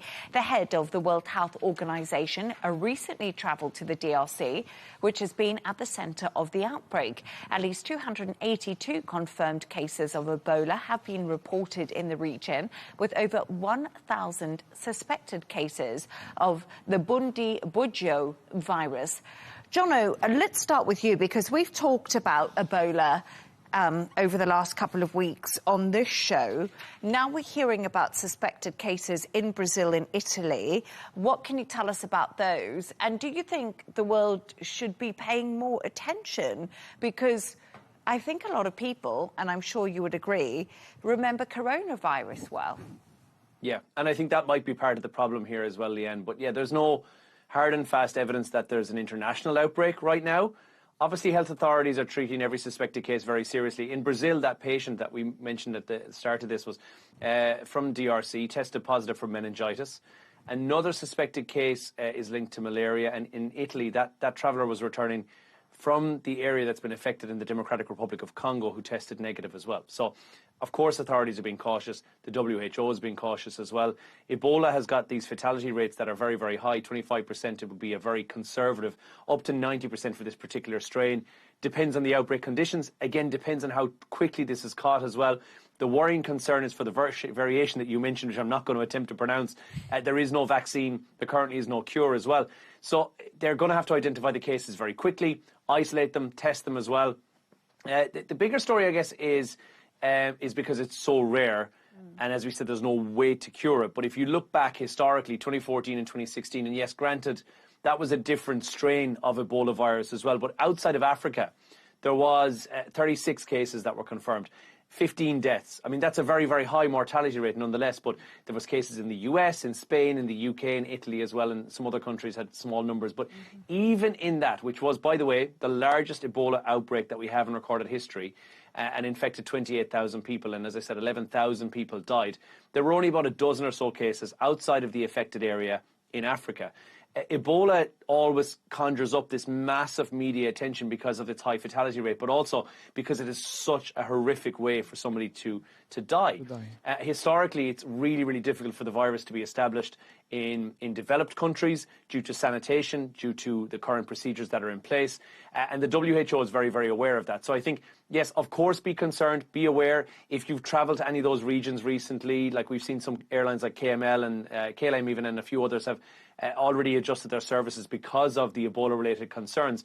But if proper precautions are taken, this really shouldn't be. But what we have is COVID exhaustion, whereby for the longest time after COVID, I think we all were panicking about a cough, a cold, a flu, a chest infection turning into something more serious, and we kind of have PTSD about it. And I think that's probably a lot of what's going on in the media right now. I'm not saying it's scaremongering, but I'm saying that we have built it into ourselves that we panic as soon as we hear about something that is a new virus. Hantavirus is another great example of that, a very, very isolated incident which now seems to have just disappeared because Ebola is far more beautiful on a tabloid newspaper in terms of a headline. So, yeah, I'm not overly concerned, and the WHO doesn't seem overly concerned either, to be honest.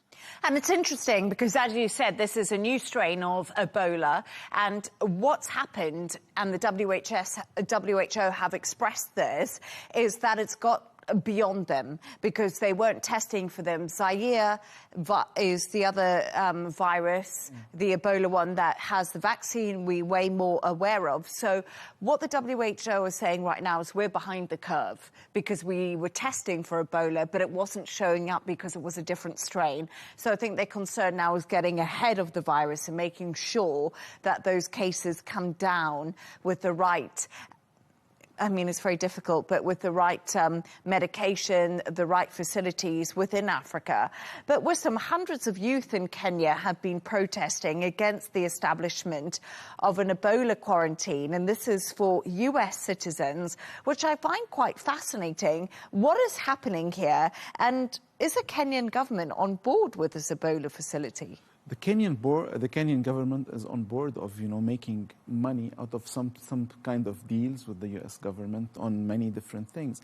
The American ideas on, how to use the African soil has been wide, like, everything even, in the UK and with all sending, foreigners and all asylum seekers.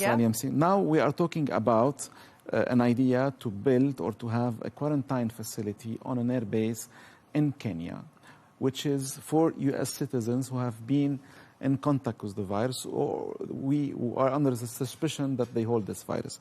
So Kenyan youth were so sensitive towards this idea that they find not very sensitive, actually, that it is something that they refuse and they associate with a certain stigma that comes with Africa and, the virus and Ebola.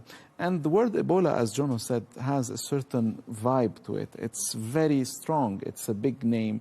It's nasty. It's bad. And it makes African people fear things. So they don't want this. And fortunately for those, youth who are protesting this project, there is a judge in Kenya who decided this won't happen.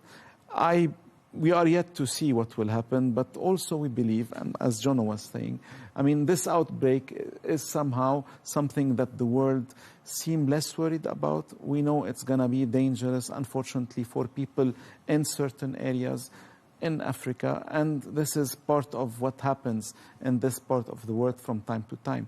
And it puts the world under renewed responsibility that they have to help these people be prepared. These people, they live in dire state, and they are not prepared for this virus who always outsmarts nature, because, this is what viruses do. They just change all the time. And this is why the WHO is important, and this is why, the international aid, including American aid, which has been cut, is so important. And I would agree with that, Jono, and I'm not sure what your thoughts are, but this is the actual 17th Ebola outbreak in the DRC. The DRC has a long history of Ebola, and a lot of people are saying right now we've seen lots of cuts through the USAID. Where this outbreak is in the Congo is a conflict zone, and I wonder if because of the cuts we aren't seeing prevention in place, and this is causing the spread of Ebola once again and a more dangerous strain. Well, again, it's not just DRC you have to worry about. You've got to look at Uganda as well, where they've had massive closures of several clinics that dealt with not just infectious diseases, but also things, TB, HIV clinics that were there as well. They've all had to be closed because of the cuts recently as well. And just done some checking into this. Democratic Republic of Congo would probably have been much better off. There was some health and displacement support programs that have been cut back due to that cut in funding as well. South Africa is probably the one that felt it most, with specialised clinics there were being closed down as well. And thousands of healthcare workers lost their funding after the reductions from the US. So, of course, there'll be a concern with that as well. It may not be that the two are directly correlated. Like we said, there are Ebola outbreaks now and again, but there is no doubt that they would probably have been better prepared, infrastructurally speaking, at least anyway. It was definitely weakened as a result of those funding cuts, and it probably will be better, or would have been better, had there been some level of financing towards this. What I will say is that we've already seen, and on the B-roll we just ran there, is that there is healthcare packages and there is support which is making its way with the European Union flag on board, which indicates to me that, you know, the world always tends to come to the assistance of people in need when something like this happens. And I do think there'll be a refugee support programme in place in the next couple of days and weeks to try and control this outbreak response a bit more better, and also food aid that will be required to go along with that as well. So I'm sure that that is inevitably on the way.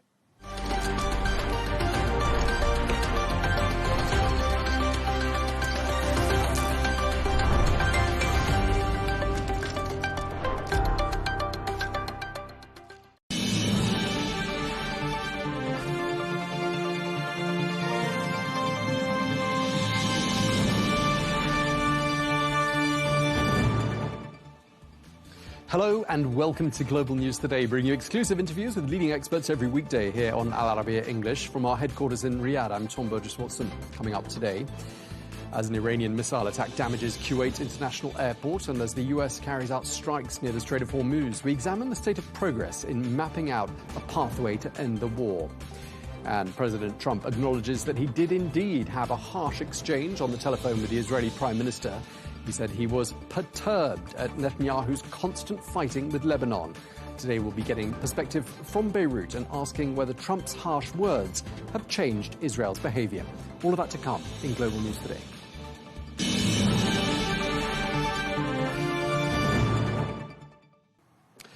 Hello and welcome to the programme. We begin with a potentially significant breakthrough in the diplomatic efforts to end the war in Iran, which may be taking shape behind closed doors. Well, US President Donald Trump says that Iran's supreme leader, Mojtaba Khamenei, is directly involved in talks aimed at bringing the conflict to an end. Well, the president also says he would like to meet him in person. Well, Khamenei has not been seen in public since the war began, fueling speculation about his health and his role within Iran's leadership. Well, US officials have claimed he was injured in the strike that killed his father on the first day of the war. Well, when asked about Khamenei, President Trump said that he had not yet, quote, had the privilege of meeting him. So could a face-to-face meeting between the two leaders become the key to ending this conflict? So who's making the decisions? Well, they say he is giving approval because that's the way it has been for a long, long time. His father and then him. I guess it's a succession. But we seem to be getting along quite well. Would you like to meet him or meet any of the Iranians in person? I've never thought of it, actually. It's a very good question. I'll think of it. Yeah, I'd like to meet him. I'd like to meet everybody. I'd like to meet him. We probably will meet at some point, depending on how it all works out. Well, we can speak now to Dr. Roxanne Farman-Farmayan, who is an Iran expert and an affiliated lecturer on international relations of the modern Middle East, based at the University of Cambridge. Thank you very much indeed for taking the time to speak to us, madam. I mean, there's been something of a roller coaster on the diplomatic front these last few months, really. I mean, upbeat one day, not so upbeat the next day, and it's been like that, as I said, for several weeks. We've heard President Trump today saying the Iran situation is rapidly evolving. He says things will be very good. He also said he'd like to meet Iran's supreme leader. Given all of these various bits of information, what's your reading? Is a US-Iran pathway to ending the war approaching?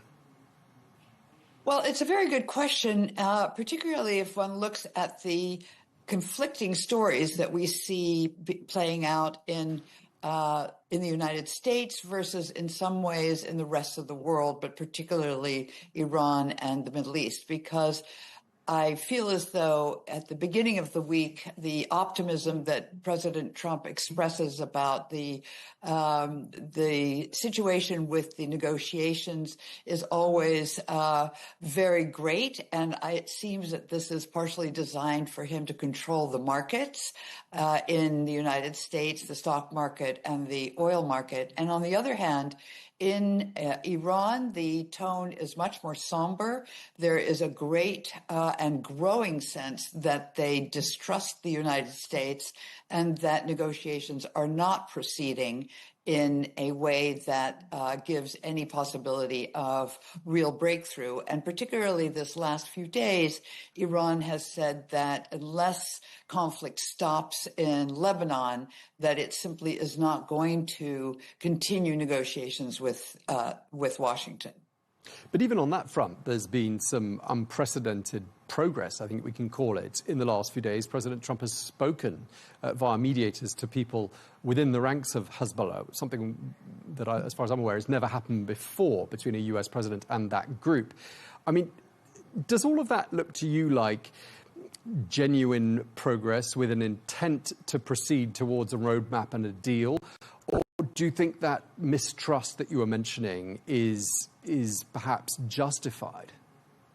Well, I think the process that you referred to with President Trump speaking to Hezbollah through intermediaries certainly is an effort on his part to try out new avenues. On the other hand, the response by Prime Minister Netanyahu and Israel in terms of following a complete ceasefire was not accomplished, which Trump said that he had arranged with Bibi Netanyahu. And so we saw ongoing attacks in Lebanon, which in Tehran is indicative of the fact that Trump is unable to rein in the agenda of Israel. And that is tightly linked to what Iran feels is critical to their ability to go forward in making any kind of deal with Washington. If he can't control Israel, then no deal is going to be trustworthy going forward. And Netanyahu could easily reignite the war and kinetic attacks against Iran in the future then as well. Do you think the leaks related to that telephone conversation, that infamous telephone conversation between Trump and Netanyahu, were designed precisely for that reason, for President Trump to show the world, to show Iran, to show Israel that it's he, not Prime Minister Netanyahu, who calls the shots? Well, of course, I think he's trying to find an off-ramp. It's a very uncomfortable position for the United States to be in, despite the fact that in the U.S. there is a narrative that they have won the war is going well. Generally, in comments and observations and facts on the ground, looking at the situation from the global economy and from the perspective of Iran, the United States finds itself in an extremely awkward position. It has not won the war. The need for Trump to pull back and to find a way to claim a win under these circumstances is something we're seeing him try on a number of fronts. So that call, I think, was part of it.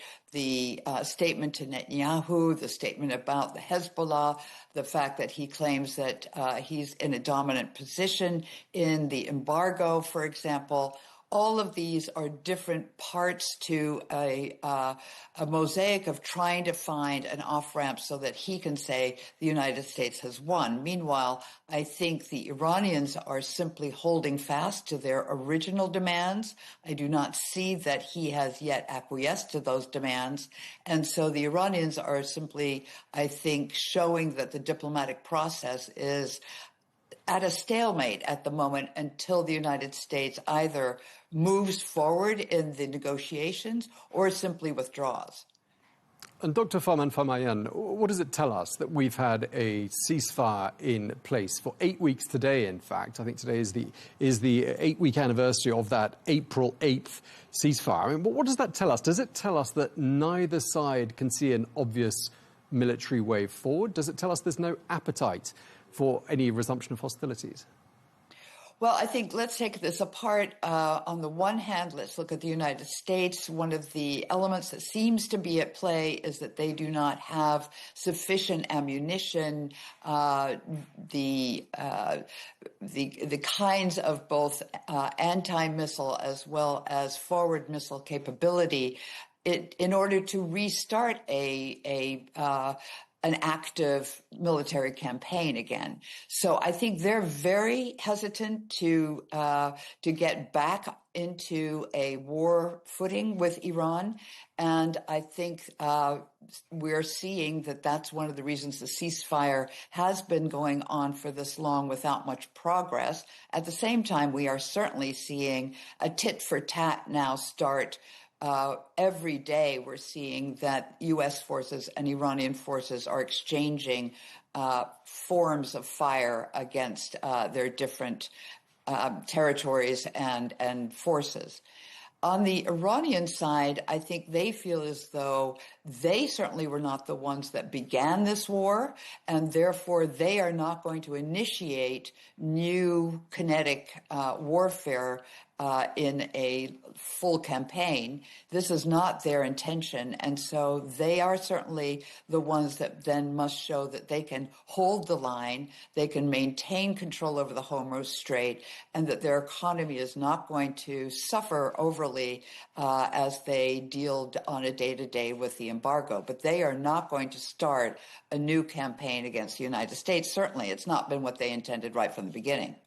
Right, but they will respond, of course, if the US decides to go down that road. And if the war does resume, I mean, we've heard Iran threatening a broader conflict, one that even goes beyond the Middle East. They've also talked about using new techniques, new approaches. I mean, what would you expect a chapter 2 of this conflict to look like, sort of in terms of what Iran might do? Well, I think that what we saw was certainly that they interpreted the targets of their first round as including the Gulf states, primarily because the target was not the states in particular, but their role in the global economy. And I think Iran felt its only ability to withstand the enormity of American and Israeli firepower would be to affect the global economy.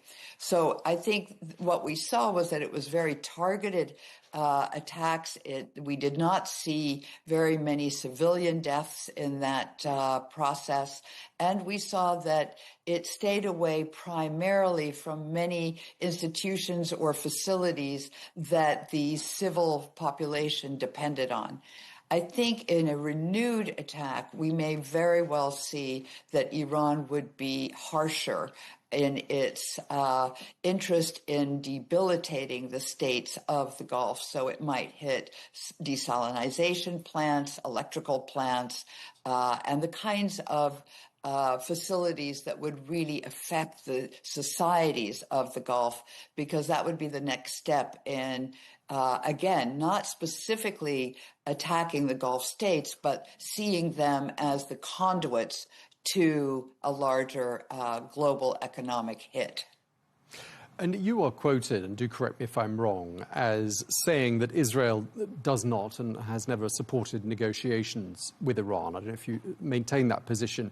So what do you think Israel's preferred course of action actually is then? Well, so far, we can only look at what the trend line has been and try to read the tea leaves. But I think what we've seen is it has been extremely unsupportive of Trump's interest in developing a negotiating line. And it has continued its war in Lebanon in a spoiler position, if you will, to ensure that the ceasefire is really not a full ceasefire across the region. And so I would see them continuing this kind of line and continuing to attack different parts of the region and possibly even attack Iran again, ultimately, if a negotiated settlement were finally to be achieved between the United States and Iran. Let's talk a bit about what's been happening inside Iran these last few weeks. Quite interesting comments made by President Trump today about the supreme leader. It sounds like he's alive and possibly quite well. And President Trump says, in fact, that he has been giving his approval in the talks. I wonder what your reading is. Is the supreme leader firmly in control, would you say? Well, certainly if we're to also look at the statements made by Secretary of State Rubio yesterday, his implication was that the Supreme Leader is well, but certainly not active in contributing certainly to any open negotiations. It's all in the exchange of intermediaries and notes. From what I can tell in Iran, the Supreme Leader was certainly an important step for the government of Iran to take after the assassination of his father, for example. I think had his father not been assassinated, it's not as clear that Mujtaba, the son, would have been appointed. But given that he has been, he represents an important group or network of quite radical and hardline, very linked politicians linked to the Revolutionary Guard. And so I think there's quite a bit of cohesion at the top and the elite level at the moment, certainly in terms of how the war is being conducted. I think we see greater support or greater power lying in the IRGC, the Revolutionary Guard. They can certainly make their desires more immediate by simply establishing facts on the ground because they are the military arm. On the other hand, I think that we see that it is a period of adjustment and transition. We don't really know what Mujtaba Khamenei's real input is in terms of leadership, and he's probably still not really established a firm position and leadership power play at the top of the government. And no doubt this will also be quite different once the war would end. So I think we're not clear how strong he is. And I certainly don't think that in expressing his desire to meet him, that Trump has any new information as to how able Mujtaba would be to be seen in public or to meet another leader of a major country. Oh, it would be quite the photograph, wouldn't it, to have President Trump and the Supreme Leader shaking hands, signing a document. I mean, are we ever going to see that day? I personally would be quite doubtful, but one has to always be cautious about what happens in the future. It certainly would be what President Trump would love, what a photo op. But I do not think that it is very likely. And if it were, it would mean that President Trump would have to travel to Iran. The Supreme Leader does not leave Iran. Now, back in January, in the context of cost of living protests, you co-authored a piece for the Royal United Services Institute in which you said this: Iran's leadership is confronting a more structural, potentially existential stress test. And I wondered whether 4 months on, whether it looks to you like the leadership, despite some changes of names, has passed that stress test. No, I think they're in the middle of a conflict, and it's an extremely unclear conflict, and it has the potential for being very difficult for Iran. And on top of that, the economy still remains, of course, unchanged in many ways. If anything, it's been changed for the worse. There's over 1 million people that have been put out of work because of the damage to the country. There's been 3,000 people that have been killed by the actual fire campaign coming in from Israel and the United States. It is definitely a period of war, and war is a period of stress. So I think the government is one that is managing much, much better than was anticipated, either in Washington or in Jerusalem, where they expected that the decapitation of Supreme Leader Khamenei would lead to an immediate collapse. Iran has not collapsed at all. I think we can say quite with some security that it is managing effectively to conduct a war and to go through a transition and to maintain the country without huge protests. And in fact, we're seeing that the support generally at this point by the population has grown for the government. It sees the government as being able to hold the country together and to stand up against very serious adversaries. So I think we see that it's in a moment of greater support and strength. But this could shift quite radically once the threat from the outside has lessened and it needs to turn back to its own population and develop methods to build the economy and to rebuild the country after conflict. And we do not know how this new set of people will manage these new kinds of stresses. Right, so they've rallied round the flag rather than taken to the streets calling for wholesale change of leadership. And I'm wondering whether you think the lack of a coherent alternative, the lack of an organized opposition was perhaps one of the main reasons why this regime change that Washington and Israel hoped would happen did not happen.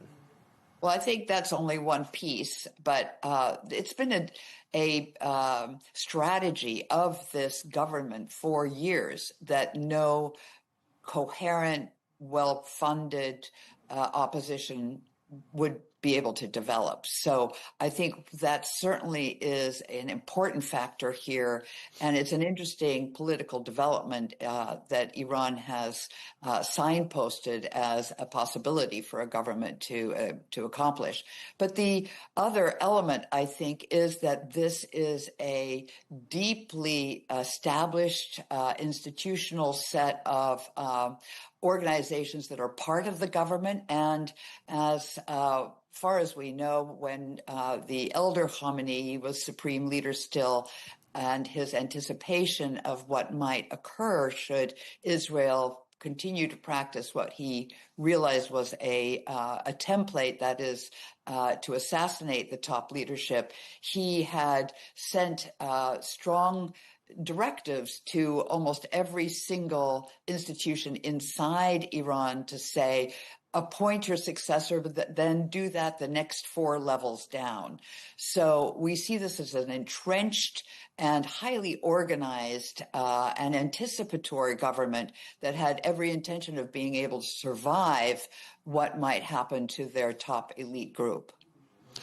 Now, Dr. Farman Famayan, I gather that you covered the 1979 revolution as a journalist. Do tell me if I've got my facts wrong.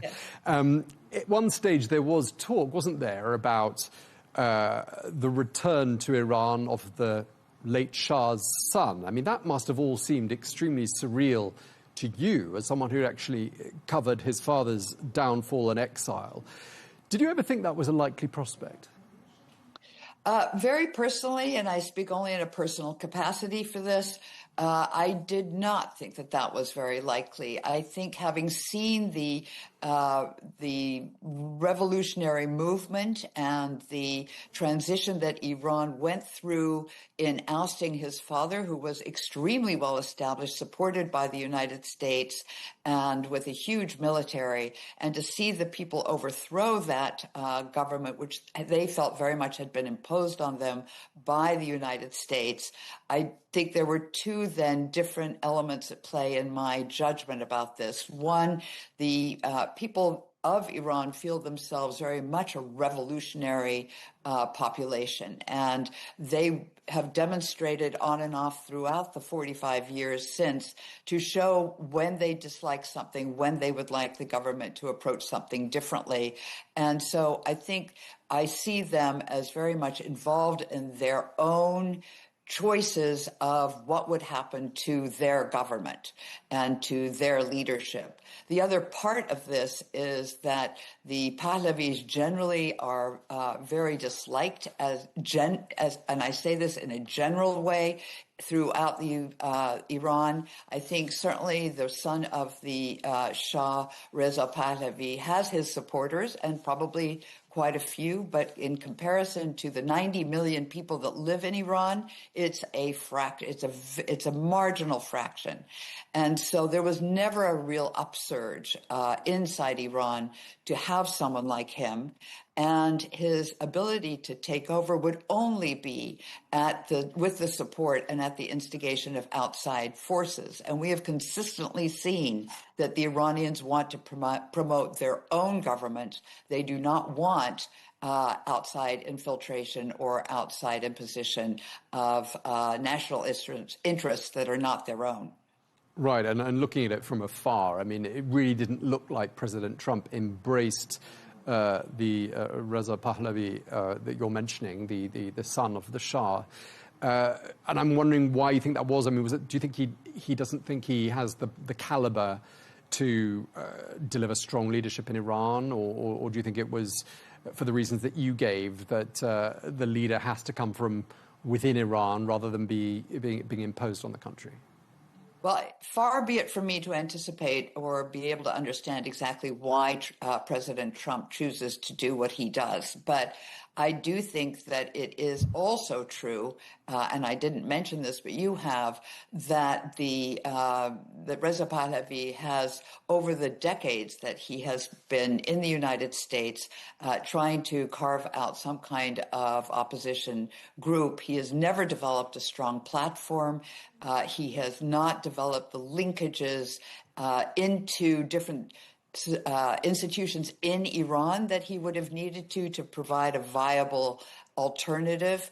And so I think possibly the advisors to President Trump simply were able to establish that he was not a strong candidate for leadership of a country that's both large, wealthy, and has eluded good strategy from the United States for a long time. And just lastly, Dr. Farman Famayan, you've been very generous with your time, and I really thank you for that. I mean, regime change in the course of modern history sort of tends to happen in some cases when people are looking away. I mean, if you take the case of Syria, for example, it wasn't anticipated that it would happen when it happened, 11 years into a long, drawn-out conflict. And I'm wondering whether you think perhaps the leadership in Iran will look most vulnerable and will be most vulnerable once this conflict is over. What do you think of that?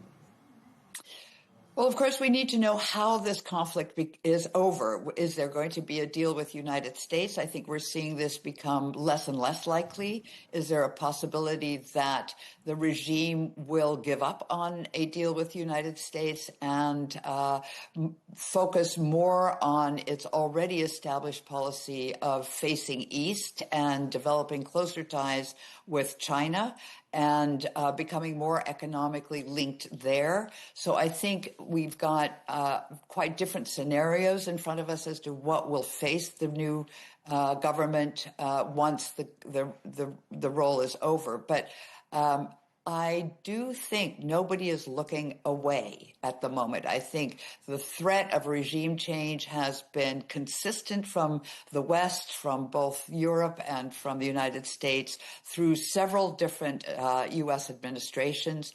I think the concern of holding the power in its hands has been a consistent challenge of the sitting government or its established institutions.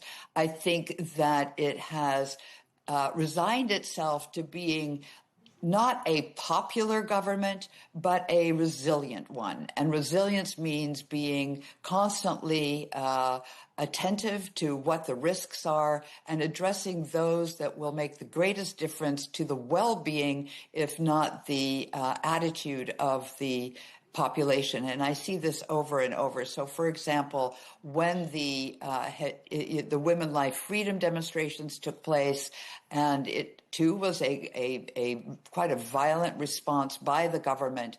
However, what we saw was the government responded by recognizing that it could not anymore impose the veil. And today, that is over. The women of Iran do not really wear the veil if they do not want to. And in fact, there has recently been a law passed that those in the military need not wear the veil. So we see it as a government that does know how to respond at times in ways that make a difference to the people on the ground. And I think that's something perhaps often not understood very well outside the country. And although the choices of the government are often not ones that the people would find popular, they have found a way to be resilient over these many years. Yeah, I think what I meant to say was that, you know, the country is going to need hundreds of billions of dollars to rebuild a shattered economy once the dust settles from this conflict. And if they can't do that, and we've already seen cost of living protests at the beginning of the year before this conflict happened, that was really what was behind my question, asking whether the leadership will look at its most vulnerable once the dust has settled. That's where it was coming from. Well, I think it certainly will look at it. It will be a vulnerable moment, and I definitely agree with that assessment. But I think the goalposts have changed radically. Before this war started, the only option that Iran had to address the problems of its sanctioned economy were to get the sanctions lifted. Today, with its control over the Strait of Hormuz and its ability to charge pilotage fees, it's no longer calling them tolls, it's going to be pilotage fees.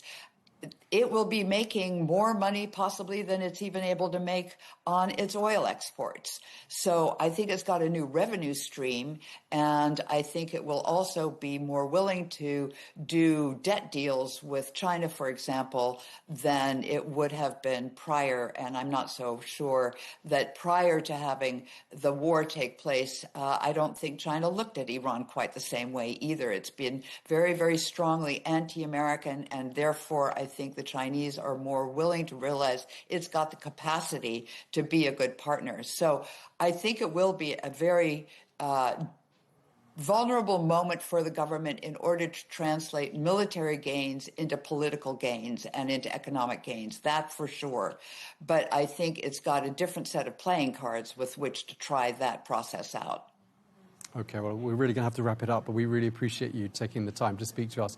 Thank you so much, Dr. Roxanne Farman-Famayan, Iran expert and lecturer at the University of Cambridge. Thank you very much for your time, madam. Thank you.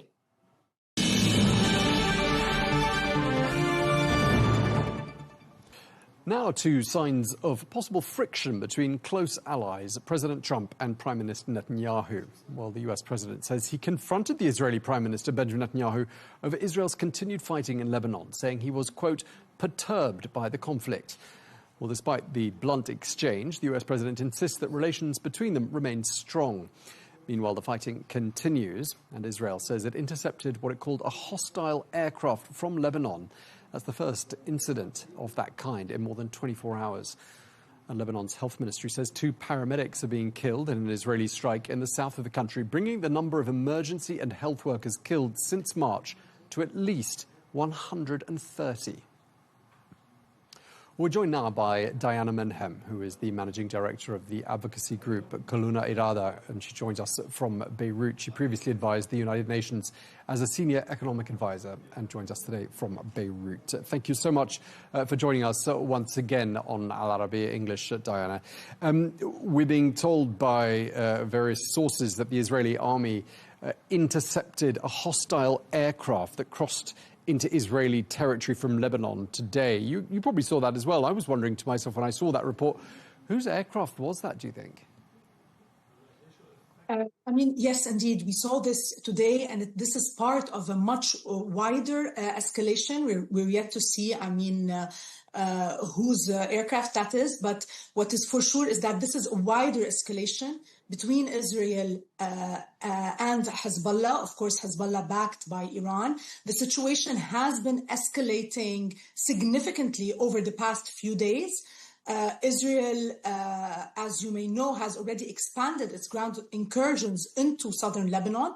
It has now crossed the Litani River, which has long been a major reference point in any discussion of security arrangements in the south, and pushed into areas that it had not entered in more than 26 years, effectively today occupying around 1/5 of the country. Hezbollah continues to retaliate with attacks inside, including inside Israel as well. And the Israelis have been very clear that they will not allow these attacks to continue, and that this was the reason for the escalation in the past few days. Now, of course, on Monday, there was also a very dangerous escalation whereby Israeli Prime Minister Netanyahu indicated that Israel was preparing to strike Beirut again. Mind you, Beirut had been sidelined from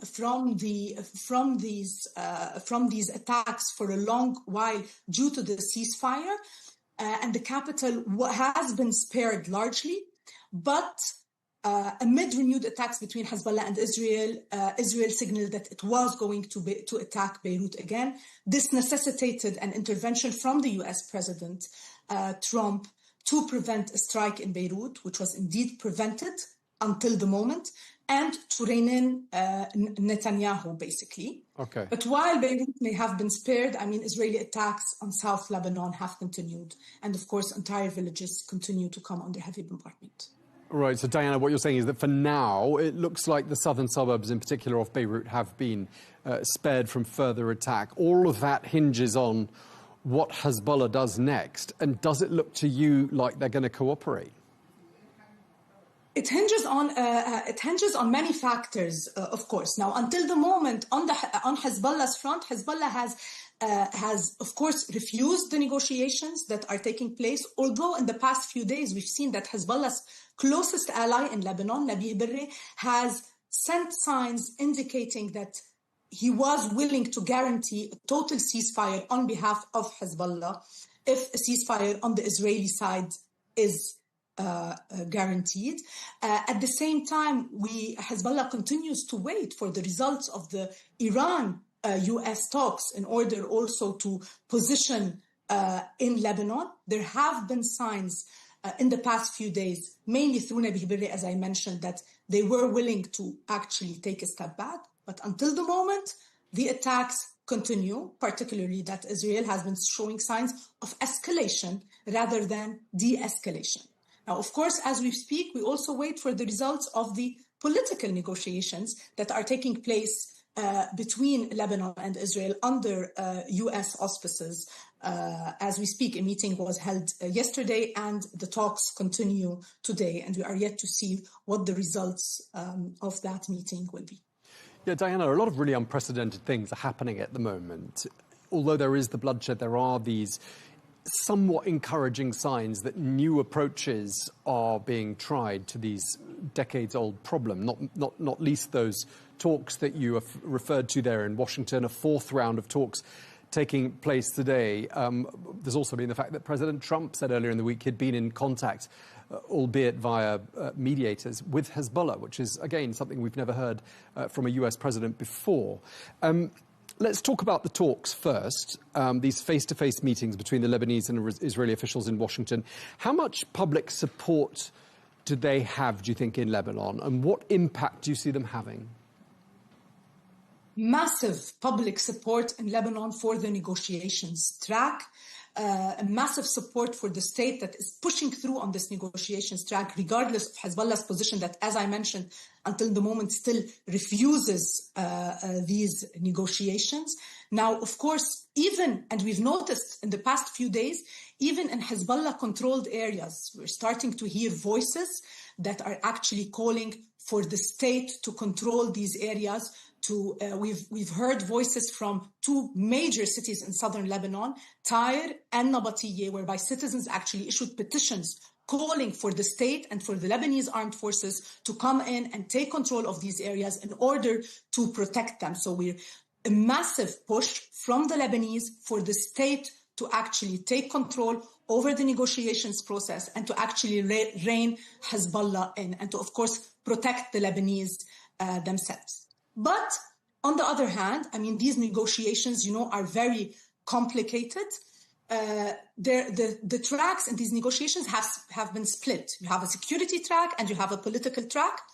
The political track focuses on finding a common framework between Israel and Lebanon in order to actually reach a permanent cessation of hostilities and a framework that would prepare for peaceful relations between both countries. And the security track focuses very much on a new security arrangement, particularly in South Lebanon, and the disarmament of Hezbollah, obviously. And the problem here is that we are stuck at sequencing. The Lebanese state insists that Israel has to have a complete ceasefire and has to start withdrawing from Lebanon, whereas the Israelis have been insisting that they will not withdraw from Lebanon before they guarantee a full disarmament. And this is where the US role is pivotal. It's very important in order to provide guarantees on both sides that can actually help move these negotiations forward. So no real breakthrough on the security track last week. We're waiting to see what will happen on the political track, but the Lebanese authorities have signaled that despite progress or lack thereof or limited progress, they are adamant on continuing on the negotiations track because they see this as the only way out for Lebanon and the Lebanese. Ryan, I'm just wondering how supported Lebanon feels by the United States. I mean, they have taken this initiative, brokering these talks that are happening in Washington and showing patience with that. More initiative, again, from the Trump administration, speaking to Hezbollah via these intermediaries. Then we've heard from Marco Rubio, the U.S. Secretary of State, a couple of things. He said Israel and Lebanon can do peace tomorrow. It's one thing he said. I wonder if you think that's true or not. Another thing he said is that Israel has no territorial claims in Lebanon. Will that, do you think, perhaps quieten and calm and reassure those voices, and we've heard lots of them on this channel, people who suspect that Israel has something of a land grab in mind? This is a very important statement coming from Rubio. It's like a U.S. commitment in that regard. Of course, Israel having territorial claims over Lebanon is a massive concern for the Lebanese. What has been happening in Syria is not reassuring for the Lebanese. Also, Israel's past practices, of course, have not been reassuring to the Lebanese. So yes, definitely, getting guarantees over basically the Israel retreating fully from Lebanon is a huge step. It is needed, and it is a milestone in these negotiations. And this is why also the border demarcations, which is one of the milestones in these negotiations that should happen eventually in these negotiations and is being discussed, is also very important because it will signal that Israel is respecting Lebanese borders and that Israel will have no territorial claims over Lebanon. One of the big headlines of the week was, of course, that notorious telephone conversation between President Trump and Prime Minister Netanyahu. I'm sure you've read the transcript, and it appears President Trump has acknowledged that most of what was reported was, in fact, said in that conversation. And one of the things he said in an interview that was published today was that he was perturbed at Netanyahu constantly fighting with Lebanon, he said. So this issue of Lebanon sparked that huge row and that exchange of expletives on the telephone between Netanyahu and Trump, it would appear. I wondered what the Lebanese people have made of that and whether they see in the Trump administration a friend in the form of President Trump who's fighting their corner. How is he perceived? How is his administration perceived there, do you think? I mean, definitely the fact that Lebanon today has U.S. attention is huge. And the Lebanese realize that this is huge, and the Lebanese realize that the US role is extremely important, and that if anyone can rein in Netanyahu, it is Trump, and that if anyone can help advance these negotiations, it is the US administration. So the Lebanese realize that there is a very important role for the US in this context. But of course, there are concerns, on the other hand, that the US administration might grow impatient, particularly if progress takes a lot of time. And here also, I must say that there is a role that the Lebanese state must play in showing that it can deliver, and showing that it can push things also internally, and that it can take control internally over the situation, in order for us also to be pushing these negotiations further. We cannot only be waiting, for the US and for other actors. We also, the Lebanese state also has to have more agency and has to push more internally. Now also, of course, what is also important is for the US to keep the Lebanese state and the Lebanese authority and the official representatives of the Lebanese state as the main interlocutor in these negotiations, as the main entity that it talks to and that it talks through to the other players in Lebanon. Mind you, this entire negotiation is also an exercise to reassert Lebanese sovereignty, as an exercise for the Lebanese official authorities to say, we are in charge. And it's important for the US to reinforce this at every step of the way. And just one last point before we move on to some other matters I wanted to talk to you about, notably sort of the domestic situation there in Lebanon.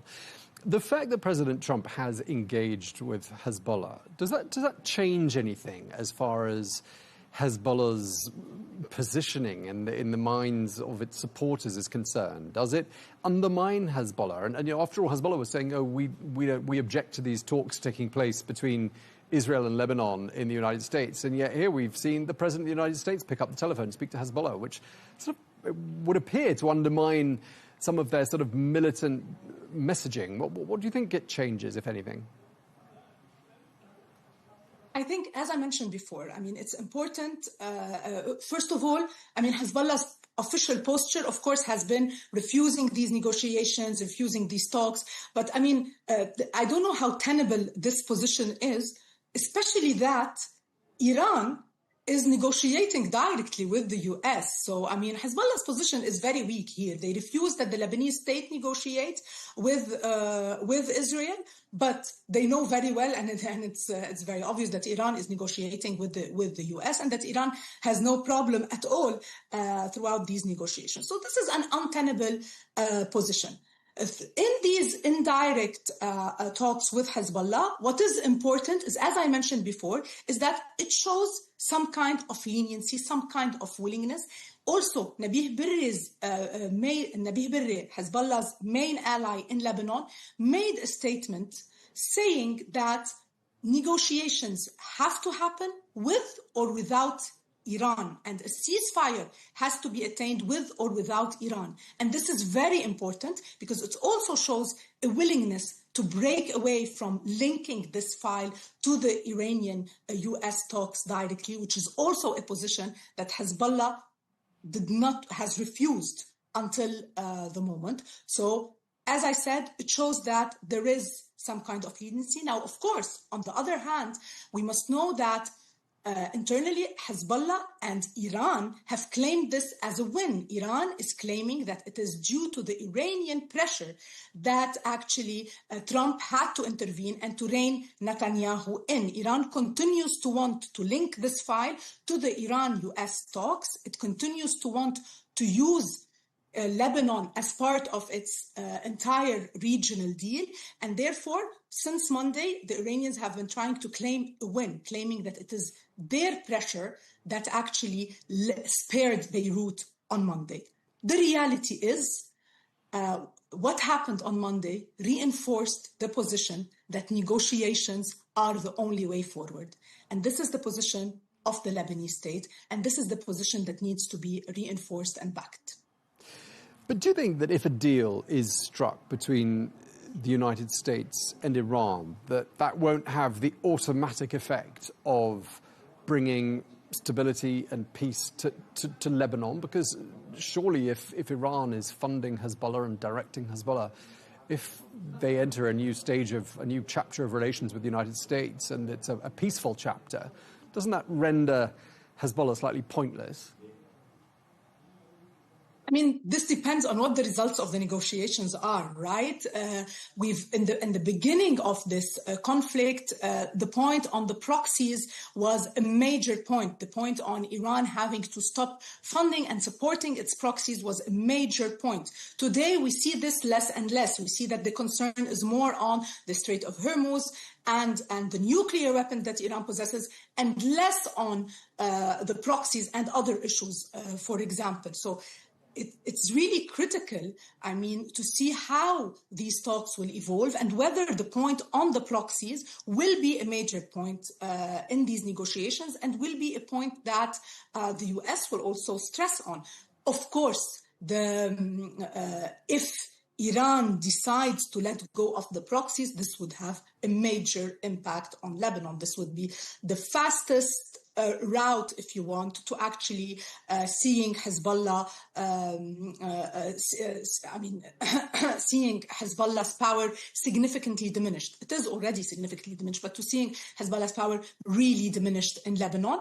Until the moment, it doesn't look like Iran is willing to budge on this point.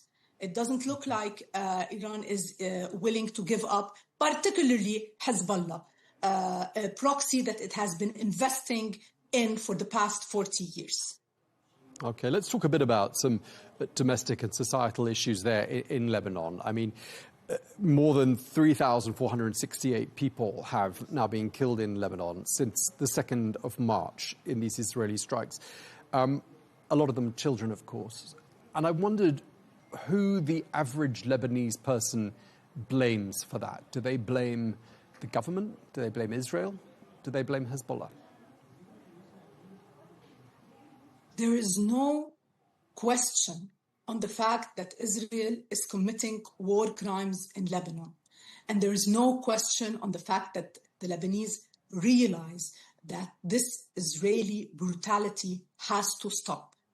But also, the Lebanese realize and are increasingly coming to realize that it is Hezbollah that has dragged us into this war, into the war before it in 2024, and the war before that in 2006. And this is something that the Lebanese are being very vocal about, even the Lebanese that are in areas under Hezbollah's control. So the Lebanese realize today that Hezbollah's actions, first in support of Sinwar in Gaza, and then in support of Iran, have actually dragged the Lebanese into a war that they do not want and into a war that they cannot afford. The Lebanese are also expecting more of their state. They are expecting that the Lebanese state actually reassert its authority and its control over Lebanon. Until the moment, the state has taken a very firm decisions, but we are yet to see any implementation on the ground. And we've been repeating this for the past 2 months, unfortunately. A big major milestone would be Beirut free of arms. The government had taken actually a decision to have Beirut free of arms and to deploy the Lebanese armed forces massively in Beirut, so basically to regain control over Beirut entirely and to have it free of arms. We are yet to see this decision fully implemented. And this will be a first proof of concept, if you want, in the sense that it will show whether the state is really capable of reasserting its authority. And then the state will have to move to other areas, basically replacing Hezbollah's control in certain areas with the control of the state and the Lebanese armed forces. So this is sort of a gradual approach that we are waiting for, and that should have begun in Beirut, and that we are yet to see actually becoming concrete.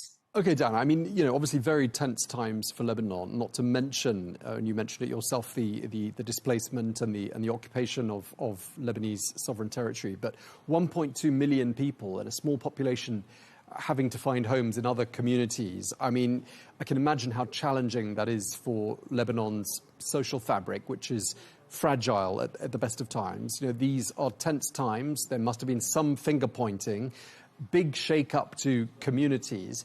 Can we give credit to the government for the fact that, as far as I'm aware, maybe you know something I don't, but there haven't been any manifestations of that tension on the streets? There hasn't been, as far as I'm aware, any violence or outbreaks of violence in these communities that have been shaken up by these changes of their demographic. Can we credit the government for that? The government has been doing its best, given its means, in order to actually provide an adequate response, particularly with regards to the displaced. Of course, tensions, particularly demographic tensions in Lebanon, are very high. You're talking about mass displacement. You are talking about a country that already has lots of demographic concerns, areas that are already split demographically. So yes, with these demographic changes comes a lot of tension. There have been small and sporadic events, but no big tension, no civil strife, no actually massive tension. And yes, the government can take credit for this, because until the moment, the response has been, also particularly given the means, the response has been very, very good. Now, of course, what is needed now is that as more and more people realize that it will take them a long time to get back to their villages and to get back to their homes, what we need today is a plan, a medium-term plan, in order to deal with this problem of displacement. For instance, last week, there was a lot of tension inside Beirut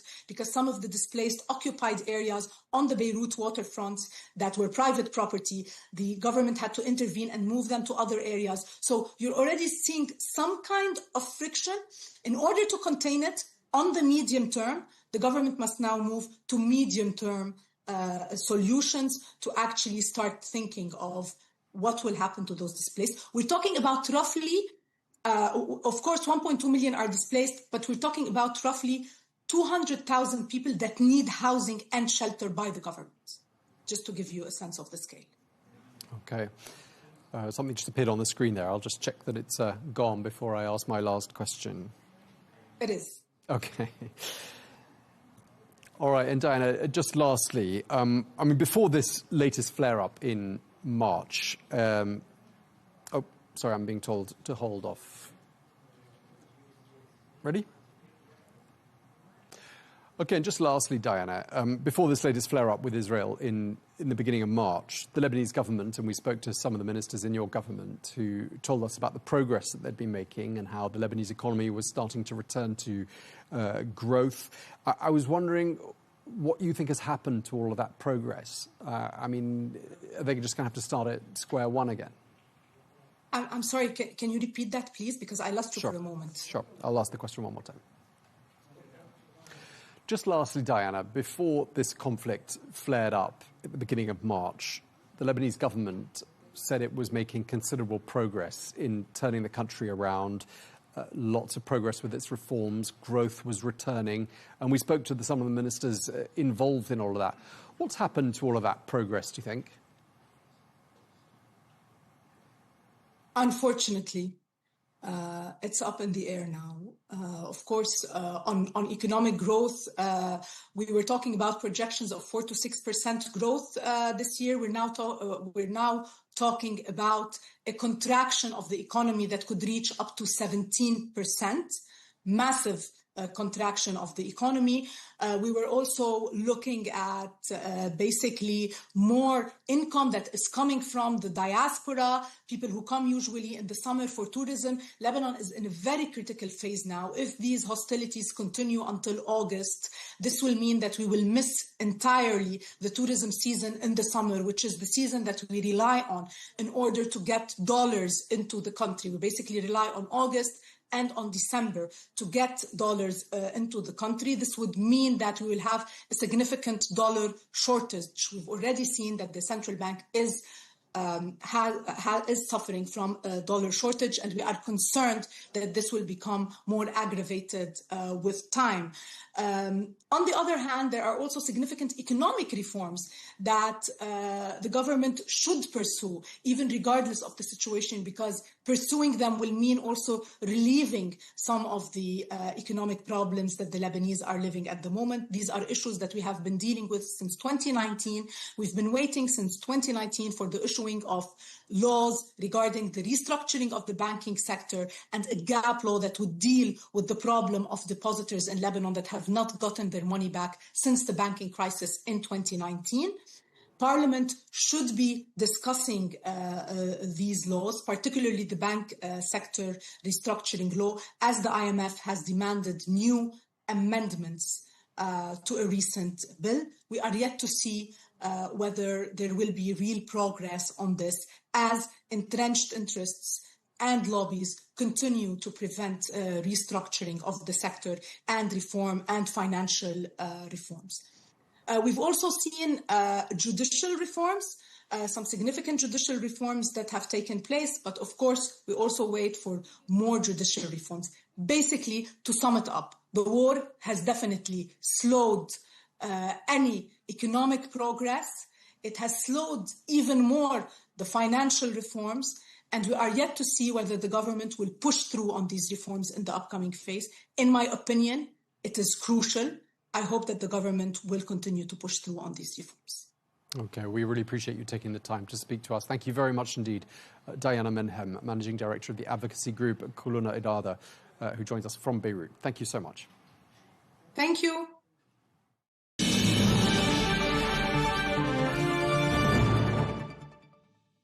Well, that is all we have time for on Global News today. Thank you very much indeed for watching. Do join us again tomorrow for more exclusive interviews. And until then, goodbye.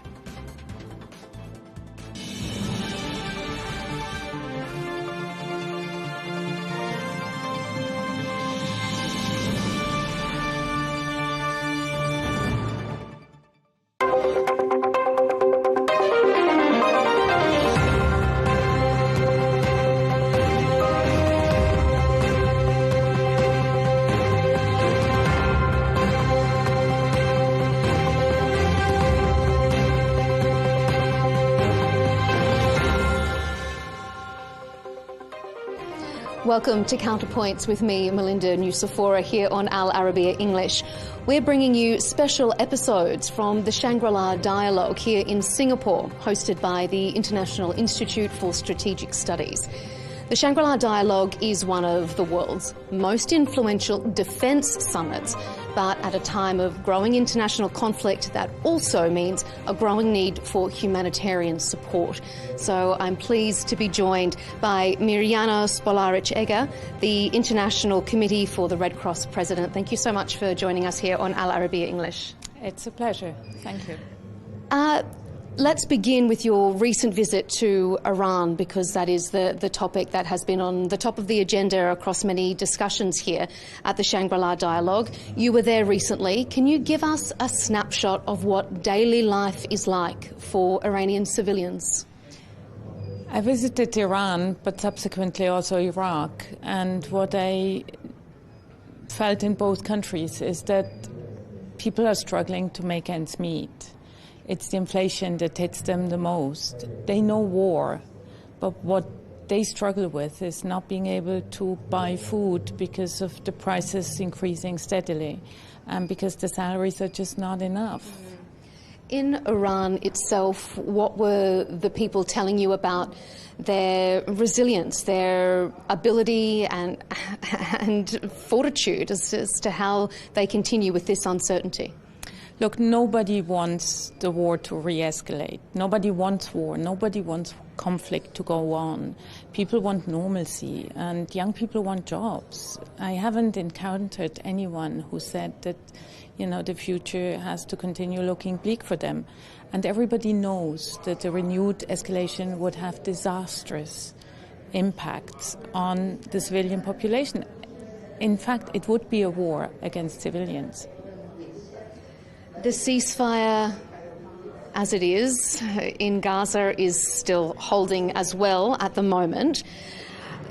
Has the ICRC observed any increase, improvement in the ability for humanitarian aid to reach the people who need it there? We shouldn't lose focus on Gaza and not lose focus on Lebanon either. The real humanitarian tragedy is happening there at the moment. The conditions for the people in Gaza are actually getting worse by the day, and nobody's paying attention to it. There is better access to food, but that's about it. People still live in a very tiny and continuously shrinking territory without access to basic services, and they still live in rubble. It's inhumane. Does it surprise you how that the humanitarian catastrophe that was unfolding in Gaza was at the top of every news agenda for so long, and now it just feels like we've forgotten that and moved on to the next conflict? I mean, is there a sense that the world can only really digest one disaster at a time? If there are more disasters, we have to be able to absorb more. Fact is, Gaza is the result of a spectacular failure, political, but also moral. It's what is happening there, and what has happened there surpasses, and I've said it repeatedly, any legal, moral or humane standards. And this is something that is happening under international watch, and it has to be reversed. Conditions have to improve, and that will happen if we resolve the dual-use problematic. That's the first impediment, and it can be resolved. Talk more to that. In what sense, and how do you think it can be resolved? Look, the majority of goods that we need to bring in to improve basic services are under restrictions. It took months to refurbish our field hospital, which was originally designed for just 1 year. It's been operating for 2 years, and it took months and months to bring in the X-ray machines that we need, but also other equipment. If we continue at that pace, it will take generations to reverse what is happening at the moment. You spoke a bit to international law there. Are you surprised? Are you disappointed that there seems to be a desire or perhaps a system that turns away from international law until it's time to clean up the rubble? Should we be dealing with it now? And have you noticed that it's deteriorating? Look, the laws of occupation give you the framework within which you can improve humanitarian conditions for the populations living in a given territory. We should take them seriously. They give us the necessary instructions of what needs to be done for people to be able to live humanely. Do you think countries are taking it seriously? They should take it more seriously, that's for sure, because what we see on the ground is not proof of political action at the adequate level. You have been working in the political, diplomatic, humanitarian sphere for a long time. Is this a particularly difficult moment for non-government actors in the humanitarian sphere? Have you known a time like this? I haven't, obviously, because I've been with the ICRC for 3 years, and since that moment that Before that, you've had a diplomatic career as well. Have you seen a time that it's as turbulent as this? Let me just finish. Since I joined 3 years ago, we have continuously classified more conflict. Non-international, but also international armed conflicts, and they are increasingly getting more brutal for the civilian populations. This is tied to an erosion of international humanitarian law that we observe, and to the fact that new technologies have a devastating potential because they go against civilian infrastructure and make it nowhere safe for civilians. So, fact is, we see a continuous deterioration, and the number of conflicts has been higher in the past years than it was 15 years ago or 30 years ago. It's actually twice as high now as it was 15 years ago. It's interesting you talk about technology, because I want to ask you how you believe technology has changed the face of warfare. You always think technology will make wars smarter. You think wars will be fought between drones. But what we see are higher civilian casualties and higher levels of destruction because of drones. So there's something we have to do in order to address the issue, not only of new technologies, but curbing the combination of drones with artificial intelligence leading to autonomous weapons. And just finally, we're at a defence summit. There's a lot of talk of military preparedness, peace through strength. Is it disappointing to you that there isn't that level of discussion around peace summits, that it's always defence summits, or do you see that they can go hand in hand? I'm not asking for more money here. I'm asking for more peace, because that's the only way to reduce the suffering in the environment that we find ourselves currently in. Yes, we need leaders with a vision for peace. We have had enough war, and civilians across the world have had enough war. They don't want to hear this anymore. Thank you so much for giving us your insights here at the Shangri-La Dialogue. Thanks for being here on Al Arabiya English.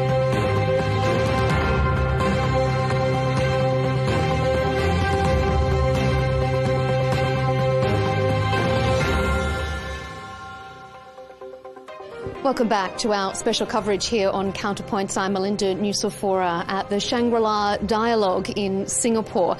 Joining me is Laura Lacer, Médecins Sans Frontières International Secretary General. Thank you so much for joining us. Thank you for the time and invitation.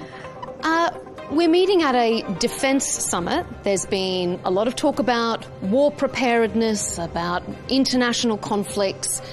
Working in the humanitarian space that you have for so long now, is it disappointing to see this much attention on war and not as much on peace? The thing that we would really like to see more attention on is actually international humanitarian law, which is also valid at war and conflict times. And we have been seeing in the recent past, but also actually going back several years now, that there's an increased attack on the medical mission, for example, which is having a huge impact on the people needing medical aid, but also organizations such as ours trying to deliver much needed humanitarian aid on the ground. The distraction away maybe from international law, if that's a way to frame it, or perhaps the purposeful ignoring of it in some conflicts. How is that impacting your ability to do your jobs in the field? It actually has a very tangible, direct and real impact in the sense that our staff, our teams on the ground in so many countries of this world, and particularly also the patients, the people that desperately need medical aid, aren't safe anymore in hospitals. Hospitals were a place of safety, even in conflict. They're supposed to be protected. But I have situations where I go and visit teams and they tell me that every day they go to work in hospitals, they're afraid, they're scared whether they'll actually be able to return back home safely because they know that they're not safe in hospitals anymore.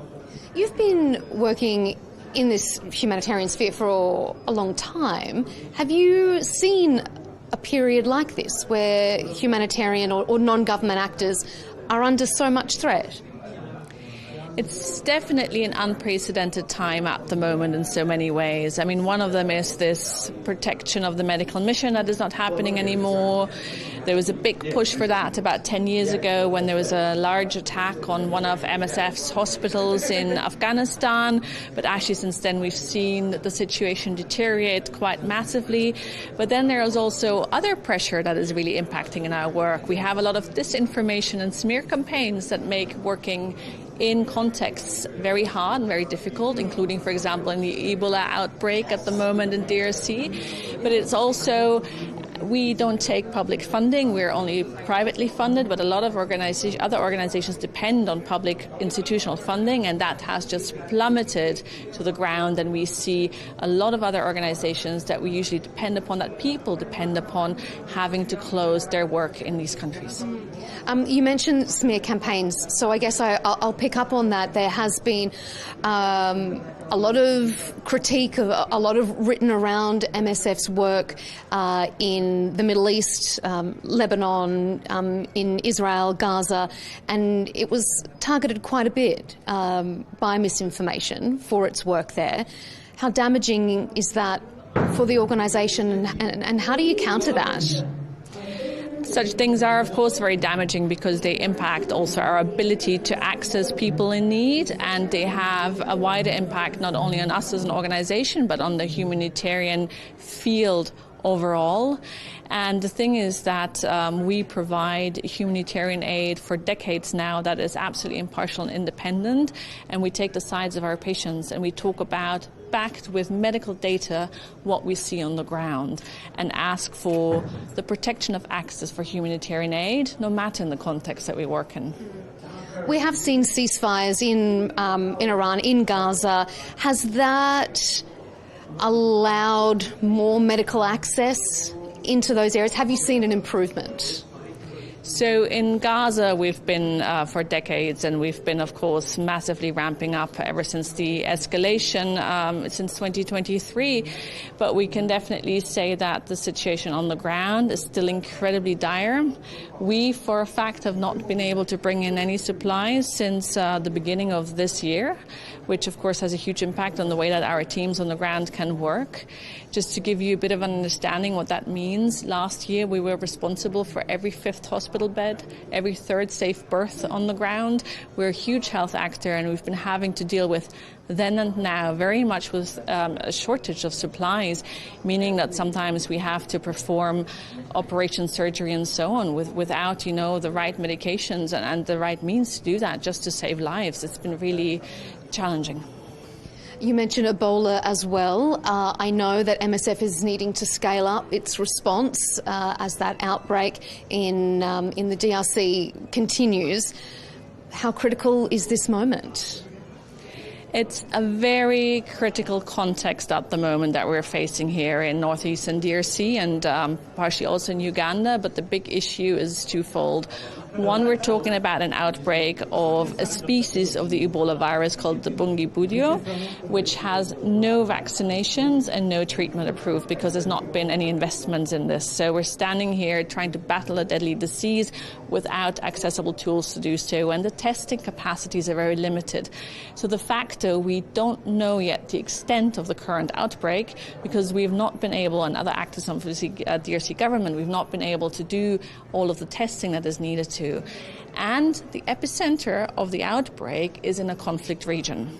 That means that it's difficult in terms of accessing, there are security constraints, but there are also 5 million internally displaced people with cross-border movements happening to Uganda and South Sudan, for example. And all of this is, of course, an incredibly challenging and complex situation to have to deal with such an outbreak. At a time when there are expanding conflicts and perhaps reducing donations to non-government actors, how does MSF go about battling something like this current Ebola outbreak during such a difficult funding time? So MSF does not take public institutional fundings. We rely actually nearly 100% on private donations, so we've not been directly hit. But what we can clearly say that the health sector and the humanitarian sector, but health specifically within the humanitarian field, has definitely suffered a lot from the recent cuts from several governments. And we see that health posts have to close. We see that surveillance has come down. We see that access to healthcare has massively reduced. It means the clinics that we have, for example, are much, much busier than usual, sometimes way beyond capacity. It means that people cannot access medicine, children aren't vaccinated, and malnutrition is on the rise in a lot of places. And unfortunately, that just creates more need for your work in the future. We really appreciate you taking the time. Thanks so much for joining us here on Al Arabiya English. Thank you. Thank you.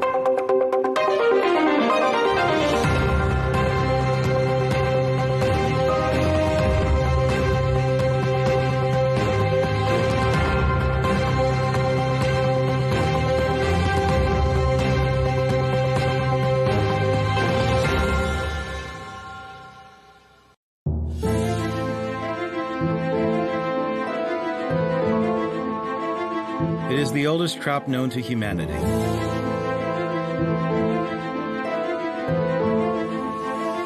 was cultivated by ancient civilizations about 12,000 years ago and used as food and medicine for at least 2,500 years. Cannabis was once believed to be a natural remedy for pain, nausea, and muscle spasms, and was sometimes used as an appetite suppressant and for post-traumatic stress disorder.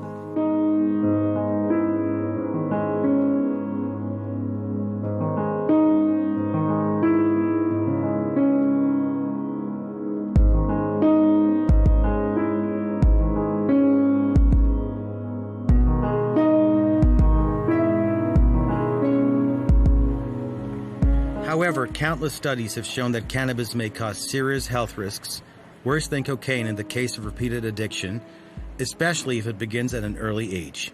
This was confirmed by a psychiatrist at the University of Ottawa, Marcus Salmi.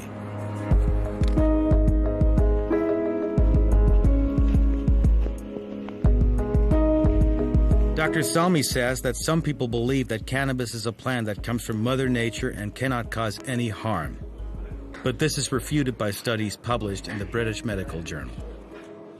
People don't die from cannabis overdose, but it can have other serious consequences for physical and mental health, says epidemiologist Deborah Hazen of Columbia University.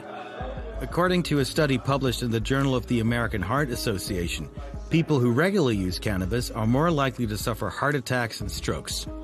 Some of the risks of regular cannabis use include drug use psychosis, where a person experiences delusions or paranoia, severe depression, dry mouth, fatigue, and a temporary loss of touch with reality.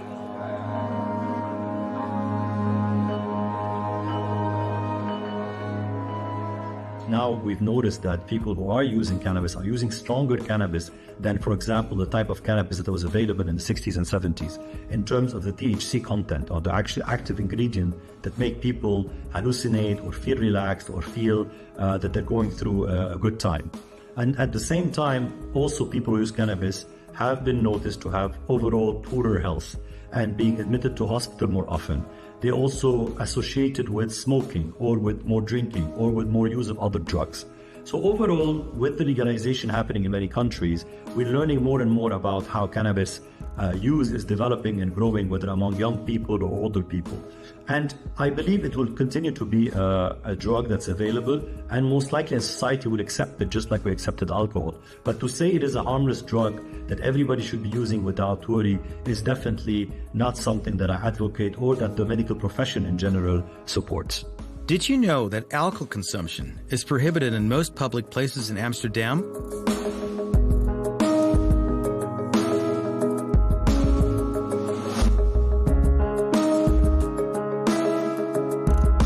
Contrary to popular belief, cannabis is not legal in the Netherlands, but since the 1970s, it has been tolerated to a certain extent. Coffee shops may not store more than 500 grams of cannabis, and they may not sell more than 5 grams per day to the same customer. The cultivation and supply of cannabis are also illegal, meaning coffee shops are technically operating outside the law when they receive stock. Sometimes the suppliers are opaque and may even be affiliated with criminal gangs.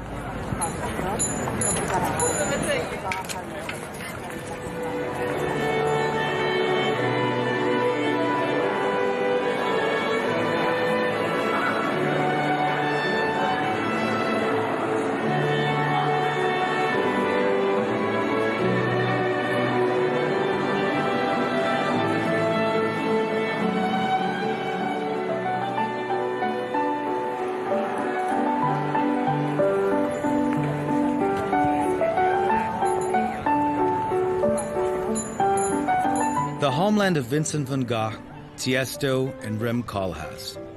Here, tourists visit the Rijksmuseum, which is described as the Dutch Louvre. This is the cosmopolitan city of Amsterdam.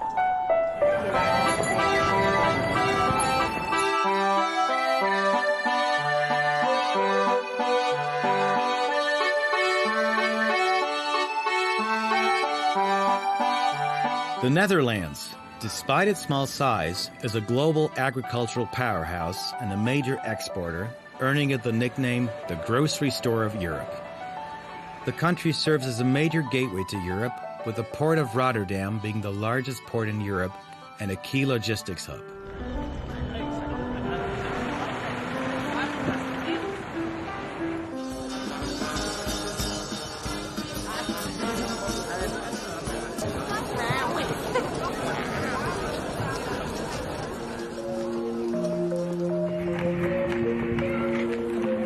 Amsterdam, the Netherlands' most famous city and cultural capital, is also one of Europe's most prominent financial centers.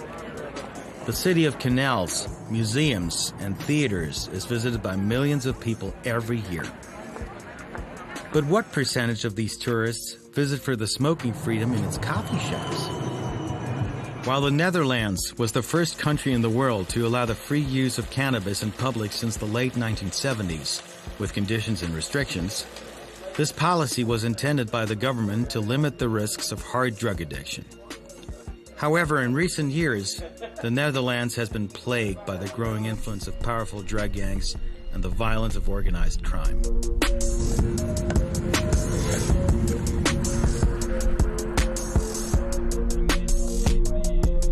To investigate, our Arabiya English team went to the cafes, streets, and even cannabis farms of the Netherlands, especially since other countries have followed suit in recent years and legalized the cultivation and trade of cannabis.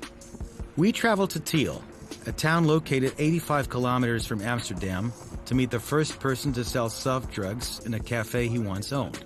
Soft drugs is cannabis, hash, and marijuana.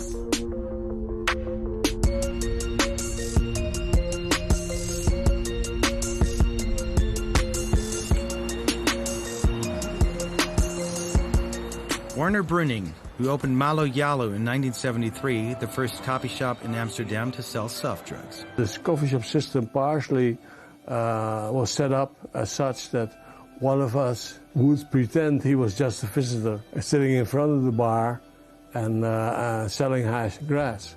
And that I, as an owner, allowed this guy to do so because he gave me a lot of smoke if I wanted and so, things like that. You can suggest a kind of a fairy tale. And that made it impossible to close the shop down because they could arrest the dealer, but they couldn't arrest me. I was the owner who was saying, "Oh, I don't know, I don't care either," and that was it. And then they made it combined the two things and said anybody in that shop who is selling hash and grass is supposed to be one of the employees of that shop. So there is a link. And they said, okay, we'll leave all the shops that are existing open. We give them sort of a permit, but only under certain rules. And if you don't obey those rules, we'll shut you down anyway.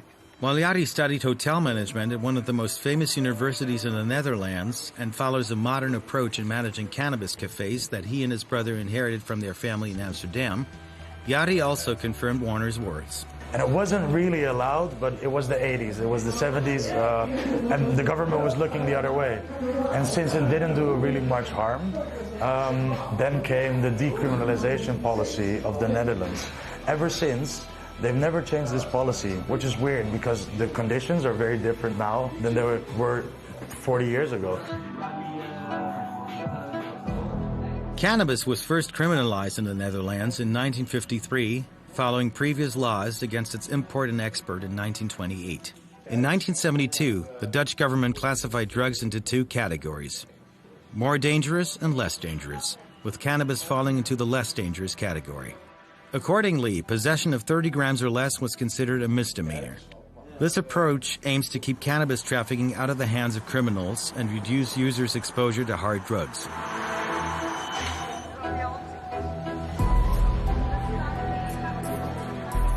Dan van Gogh, we spoke with via Zoom, is a researcher at Trimbos, the National Research Institute for Mental Health Care, Addiction Care and Social Work, responsible for informing government policymakers about mental health issues affecting the Dutch. It's a loophole. It's a clear loophole in our current policy for many years already. You are allowed to buy cannabis from a coffee shop, but nobody knows what actually it is that you are buying, since there is no control whatsoever or criteria whatsoever, and this needs to be improved, of course. And this is why other countries, they have moved forward. They are doing that already from the start. You can buy and sell small amounts of cannabis without fear of prosecution in the Netherlands, but its commercial cultivation remains illegal. This is how observers describe the state of the cannabis market and its laws in the Netherlands. We went to meet Saeed, a second-generation Moroccan in the Netherlands who has run a cafe selling soft drugs for 20 years in a suburb of Amsterdam. We asked him about the difficulties he faces in his business and how drugs are purchased and sold to customers. The thing with coffee shops, one of the things, you can only have 500 grams inside.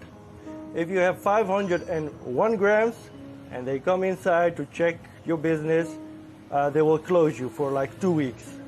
The second time, you have more than 500 again, they will close you definitely. They come and they check some people's pockets and somebody has drugs, they shut you down. So it's a really delicate business. If you sell a customer more than 5, you're breaking the law. If they find out, they close you. Now, we can sell this, we can sell the weed, we can sell the hash, we can buy it, but if they see us buying it, we're trafficking. So that's against the law. We can buy it, but they cannot see us buying it.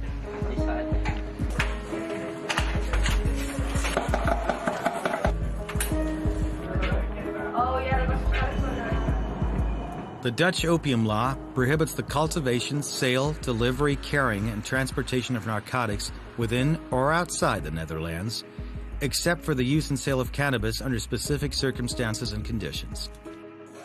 These conflicting laws in the Netherlands mean that a cafe owner cannot obtain a bank loan, as can a bar owner who sells alcohol. This policy forces them to convert their white money into black money. Everything that happens in the coffee shop, completely transparent. You know, there's a stigma. People think that we launder money, but actually nowadays we make money black. Because what happens, 70% of everybody that comes in here, they pay with a debit card, with online money. But all the weed that we buy, or all the cannabis we buy, we need to do cash. So I cannot go to a grower and pay with my bank card. So what do? We go get 10 bank cards and every day go to the ATM, get the money from the ATM. So I have white money on my account. I take it out of the ATM with thousands at a time, and then it's black again, right? It's because it's disappeared. And then I can use it to pay the grower or the supplier for the cannabis.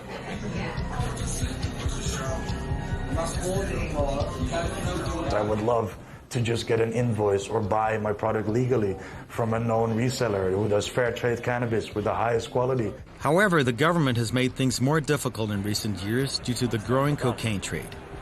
Amsterdam municipality has banned the opening of new cafes there, and the only way to do so is to purchase an existing one. This is known in the Netherlands as the Cannabis Cafe Ban Policy.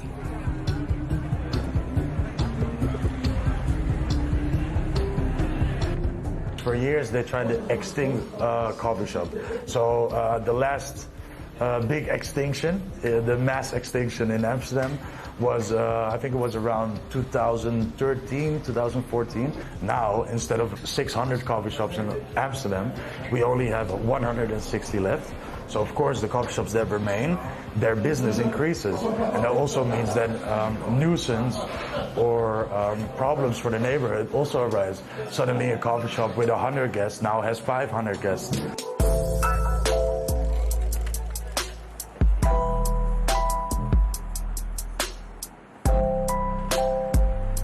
The mayor of Amsterdam wants to attract tourists to the city's wealth, beauty, cultural institutions, and art museums.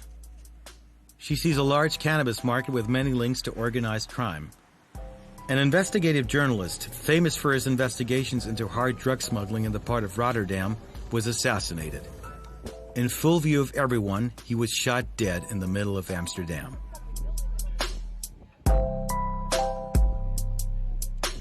Drug policy is targeting public health, basically, so it takes care of the people who use drugs. Whereas the production of drugs is a different field. It's in the hands of the Ministry of Security and Justice, and they have stepped up in the last, maybe 10 years, pretty much to counteract the production of drugs. And yes, it's true. We are, it's not something to be very proud of, but the Netherlands is the #1 producer of both ecstasy and amphetamine in the world. And also methamphetamine is growing in the Netherlands. So there's a lot of production taking place in the Netherlands, not for our domestic market, but for the world, basically. And this is something that it should be attacked, but it's different. Then you are attacking the production of drugs.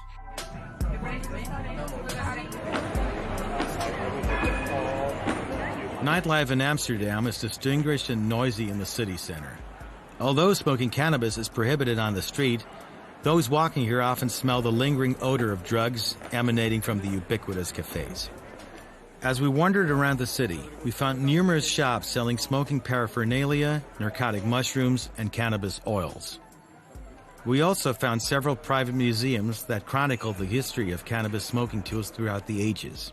At the end of the visit, visitors could purchase seeds of various varieties.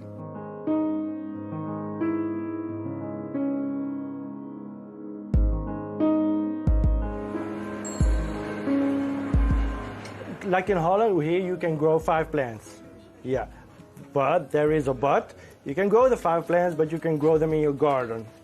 So you can grow the 5 plants outside. But once you grow them inside to make good weed, stronger weed, that's more effective weed, it's not allowed.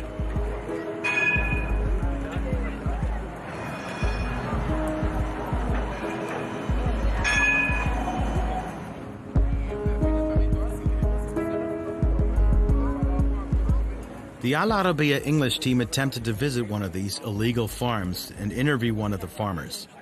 However, the cafe owners denied knowing anyone, but confirmed the high-quality narcotic herbs they purchased from Canada, the United States, and Spain due to the legalization of their cultivation there.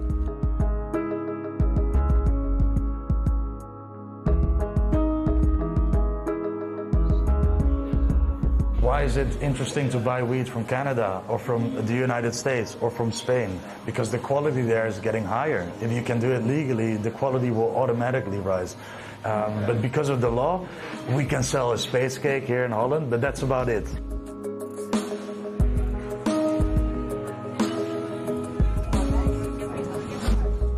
The concern confirmed by everyone we spoke with was that the Netherlands would lose its status as other countries such as Canada, the United States, Spain, Belgium, Austria, and the Czech Republic legalized drug selling and cultivation.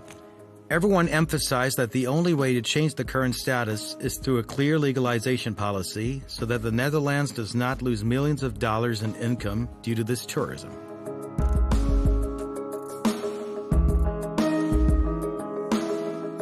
So how can a coffee shop have 30 strains on the menu with only 500 grams? It's not like people come in and bring 10 grams all the time. No, a coffee shop needs to buy kilos. So somewhere the weed is being stashed, and all of a sudden it drops out of the sky in the shop and it's legal. And all the steps that happened before that, we don't talk about in Holland. We don't want to know. But I think it's important that we do come to know and that we do check all these steps and make sure that the right steps are being taken and there's no more contamination. For a safer product, better for the client, more income for the government, and also for us as an entrepreneur. I don't want to have the risk of closing down my business by a single mistake. It's a weird law. They call it gedoogbeleid, like this, and that is the law. There's no store where you can go buy it. You just buy it from the growers. Yeah, we have to buy it from the growers. We cannot buy it from the store. And so they say, okay, buy, but don't let us see you. We didn't go far from the city center to meet a foreigner who lives in Amsterdam and enjoys going to the only bar in the suburb that allows smoking and drinking alcohol at the same time. It's close to home. I live quite close. It's good. You can smoke and have a drink here, which is relatively unique. I enjoy the fact that it's legalized here and that I can smoke when I want and whatever. That's great. That's how I believe it should be. But I think I probably prefer a system where I know the supply chain better, right? Like, where has this come from? Who's grown it? Has everyone along the supply chain been equally paid and for their labor and for how's it got here?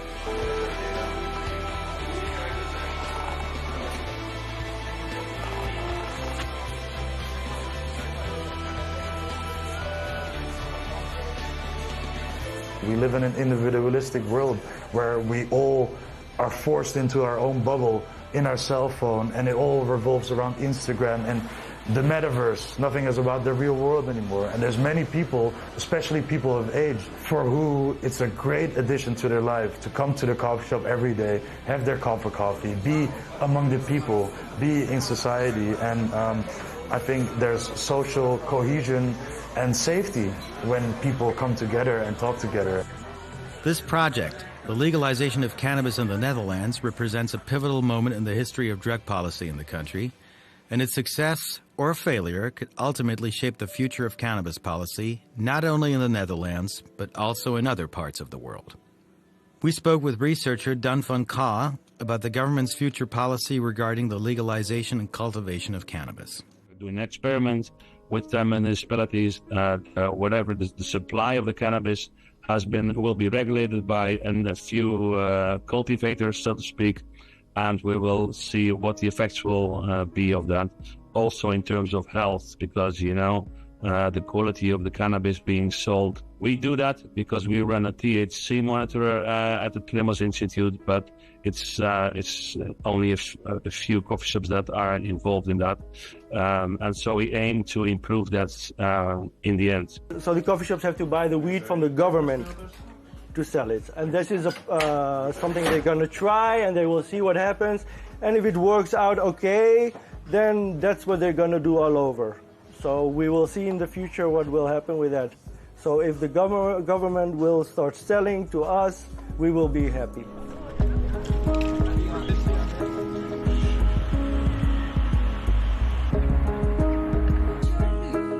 The Dutch Cannabis Legalization Project, which launched its pilot phase in late 2023, required regulating the sale of permitted cannabis.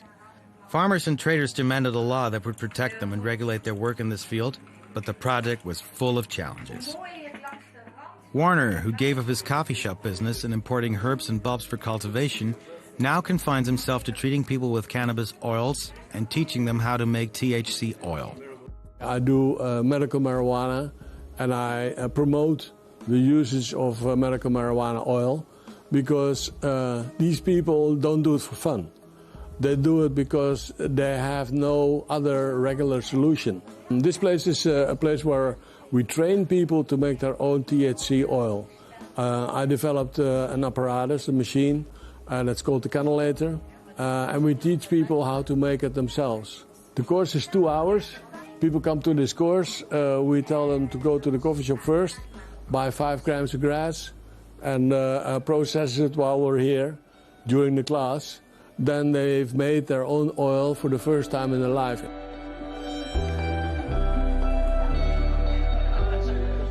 Advocates of THC argue that it is less harmful than many chemical drugs extracted from narcotic plants, such as opium, but studies remain inconclusive.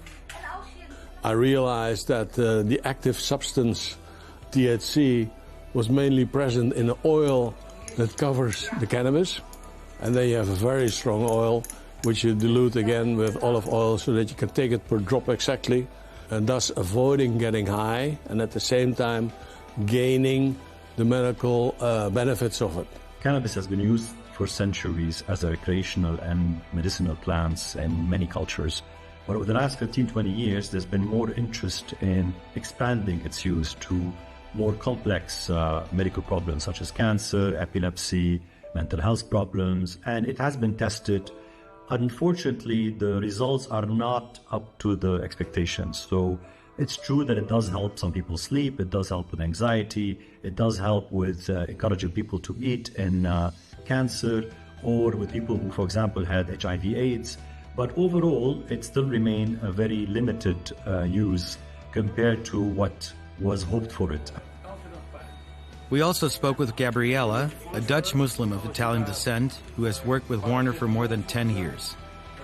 She met him when her husband suffered from drug poisoning, while she herself was diagnosed with cancer. We arrived at contact with Werner because we were searching for alternatives for normal medication. I believe that God created for each sickness, He gave us a medicine, and cannabis, it's a holy plant, it's a gift from God for humanity in general. So it doesn't matter what I am, and also the people who are coming here, it doesn't matter what they are. We are there for everybody. My husband and me, we use it every day. It helps me against the pain. But normally I had strong painkillers, and my husband he was poisoned by medication. So now we only use natural things that God gave us. Some illnesses drive their sufferers or their families to seek any means to alleviate their physical and psychological pain and suffering, even if the methods aren't guaranteed or reliable.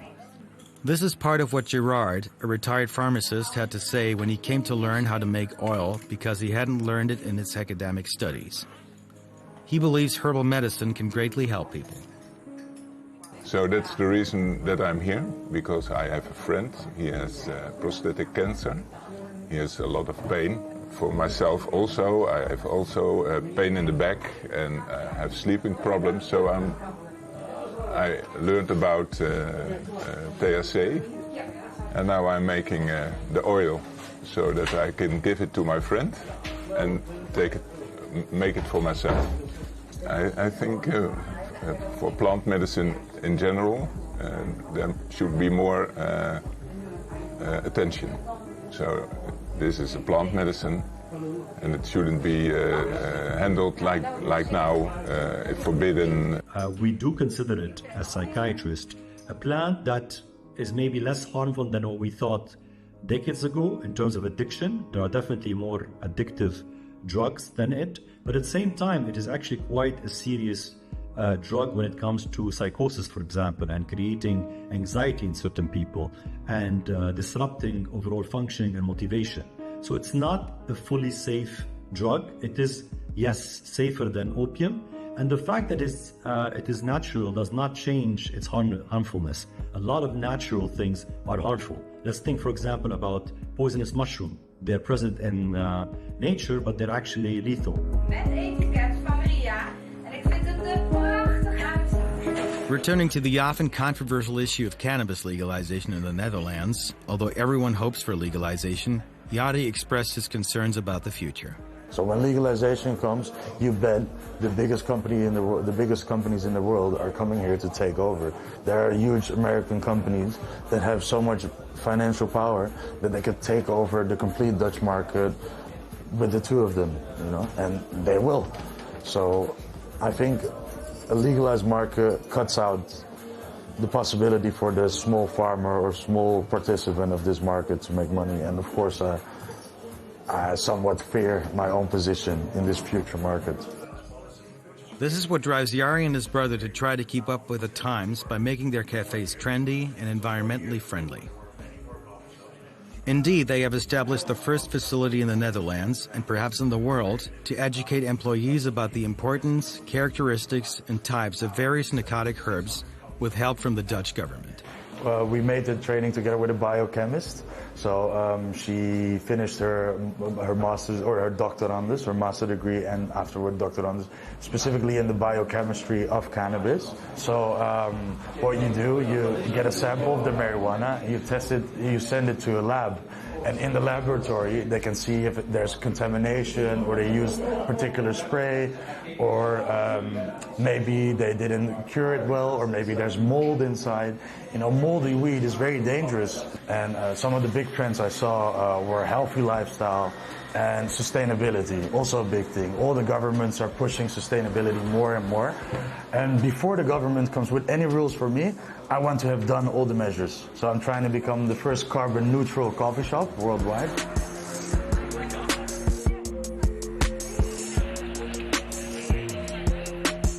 We try to meet with our contact officials at the Ministry of Justice, but were unable to do so.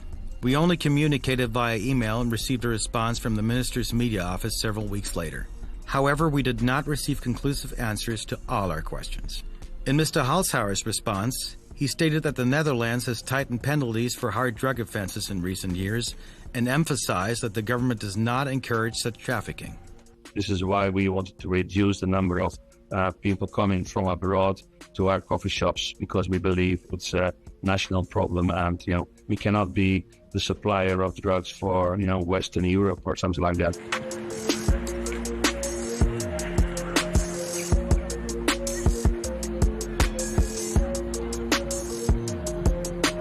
The Dutch government is doing everything it can to combat crime and is pursuing a policy of separating soft and hard drugs, which has already contributed to reducing the number of hard drug addicts, stabilizing their number at around 25,000. In the Netherlands, addicts are classified as patients, not criminals. Therefore, hard drug use is a health problem that is addressed through a rehabilitation program for addicts, which provides free drug doses and helps them gradually wean themselves off these drugs. But the Netherlands wants to change this image. What it is now focusing on is encouraging cultural and artistic tourism and strolling through its streets and historic neighborhoods, rather than drug tourism.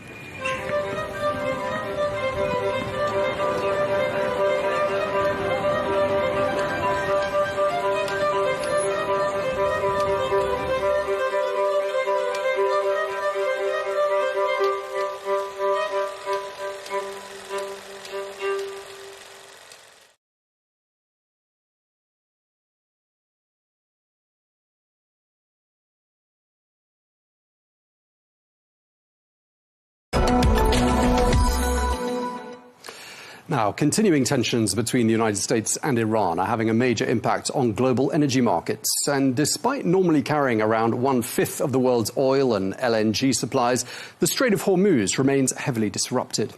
Well, uncertainty over supply has triggered sharp swings in oil prices as markets react to mixed signals over a possible ceasefire and the reopening of this key shipping route. Well, the impact is being felt acutely in the aviation, shipping and manufacturing sectors. And in recent weeks, European regulators have been warning of possible jet fuel shortages.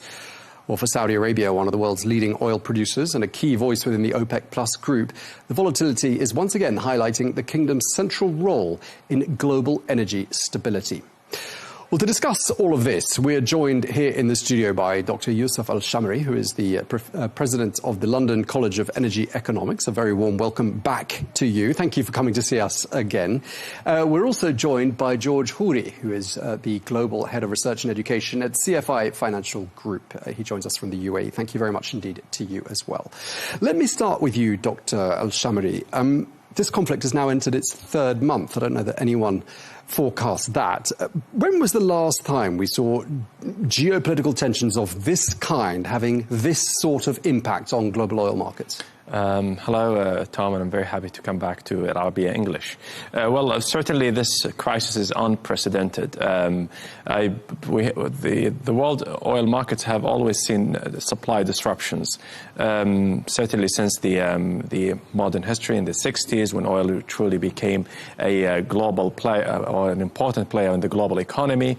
We've seen disruption in the 70s. We've seen also disruption in the 90s in the Gulf War and in the Arab Springs, where Libya, where oil production was disrupted.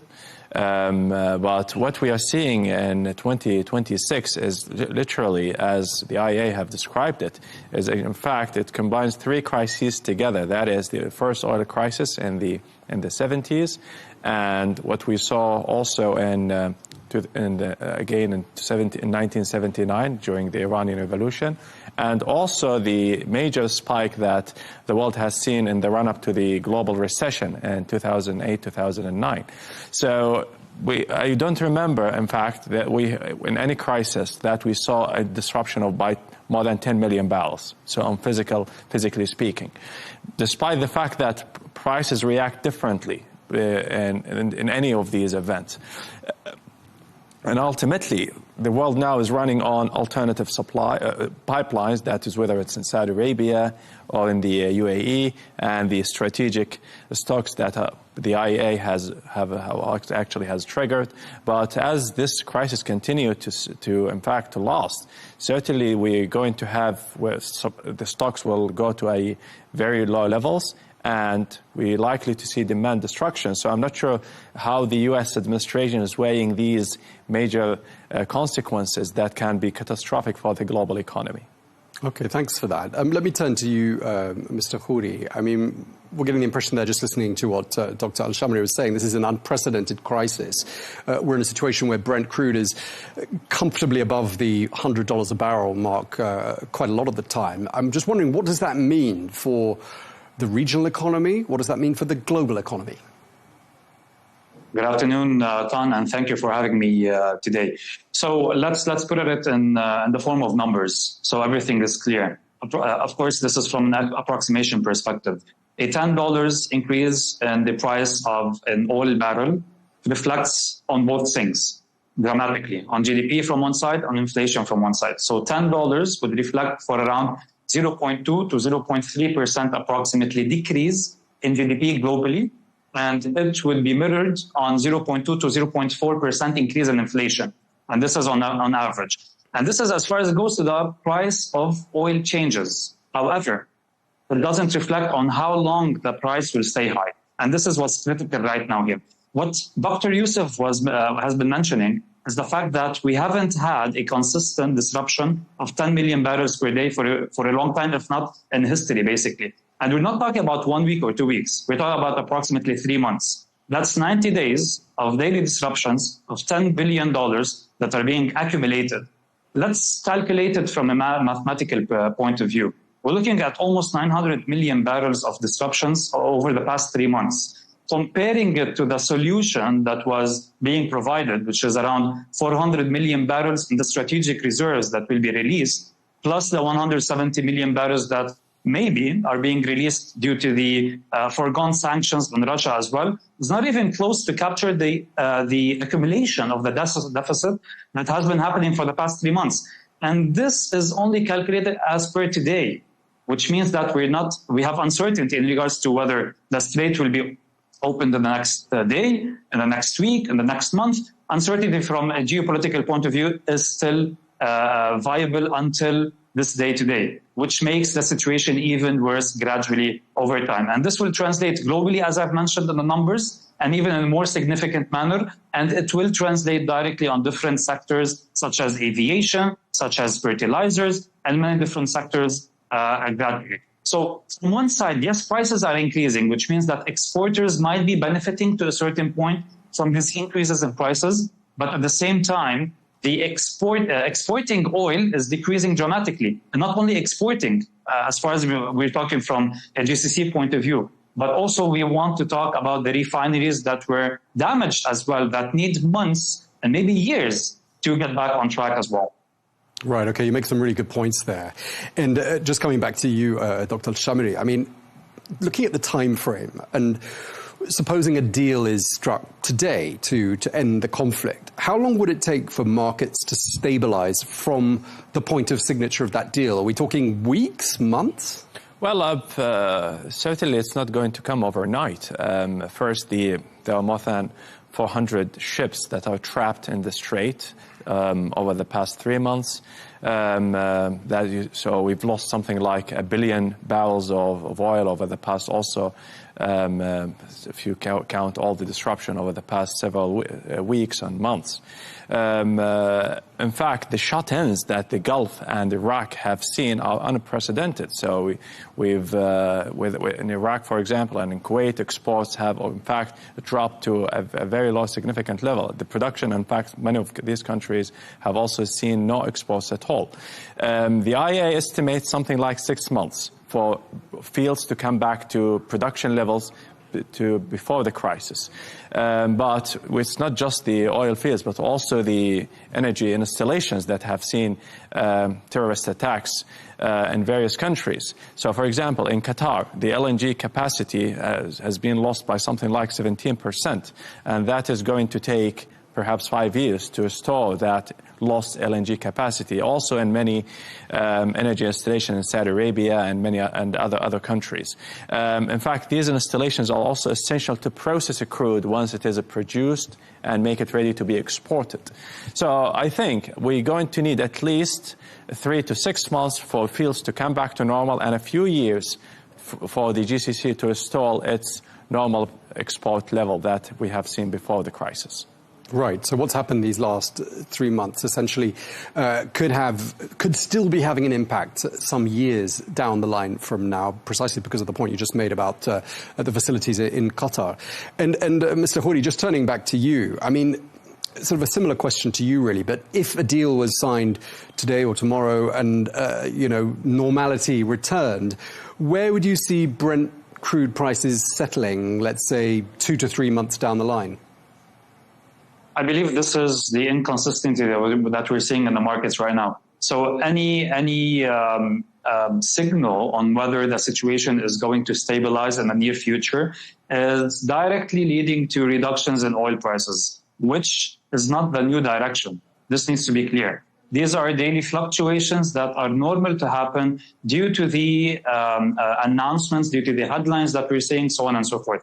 However, let's divide it into different ranges. From now up to 3 months to a certain point, definitely, let's say the situation is resolved as of today or tomorrow, the next week, to a certain point, we might see some drops in oil prices, and this is only due to daily futures trading that maybe might be pressuring on oil prices, but it will not be consistent, and we might not be seeing oil prices reducing below the $80 per barrel for the next 3 months approximately. However, it also depends on the agreement that will happen.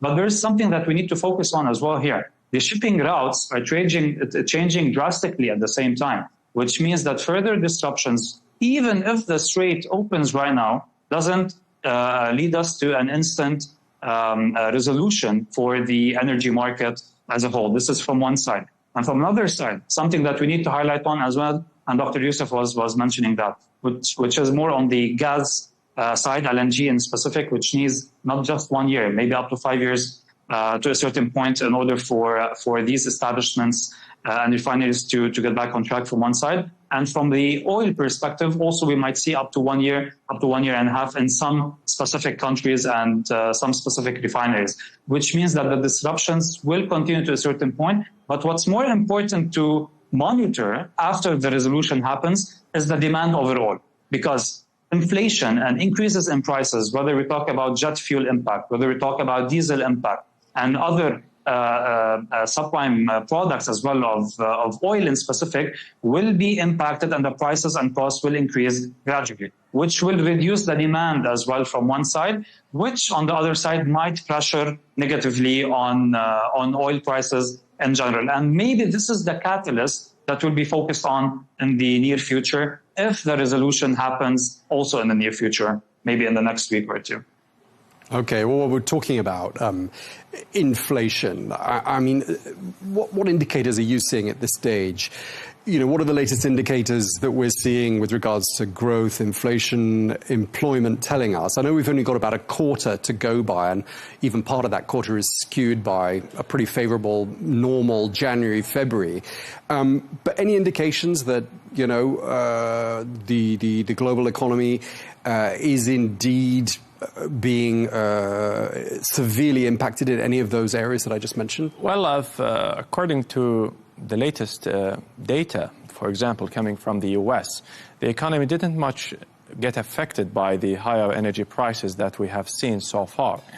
But perhaps it is quite early to measure that impact.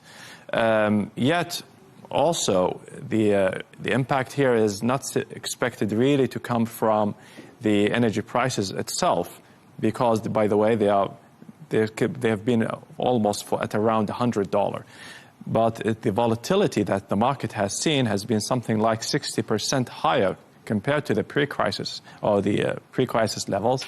And that is expected to have an impact on the global trade far more than sustained energy prices. So I would expect that perhaps Western economies and the US perhaps will have far less impact compared on the high oil prices. In Europe, there could be more impact coming from the LNG and gas prices, because there's much dependence on gas, whether it's coming from the Middle East or elsewhere. But I think most of the economic impact could be felt in Asia, because Asians would buy oil from the Middle East at a price that is not the price that you see on the screen, but the dated Brent or the physical market price, and that has had something like $150 and more. Even when Aramco, they would come to sell their crude, now they're putting something like $20 premium to the financial price that we see on the screen. So I believe the economic impact, if we see a slowdown, could be first felt in Asia and then on Europe. But I believe the US will be the least impacted with this crisis that we are seeing now, economically. Let me ask you one more question about Saudi Arabia specifically, because this is a show focused on the Saudi economy, essentially. We got the latest Q1 figures for the Saudi deficit. We saw that oil revenues are down about 3% in Q1.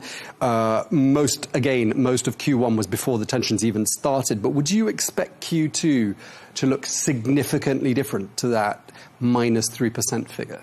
Well, I would expect that in Saudi Arabia, there could be an impact because, not just in Saudi, but the whole GCC area, because yes, there is an increase in prices that could compensate the losses in supplies. I believe in Saudi Arabia, 2 million barrels of exports are now lost. So they exported around 5 million barrels.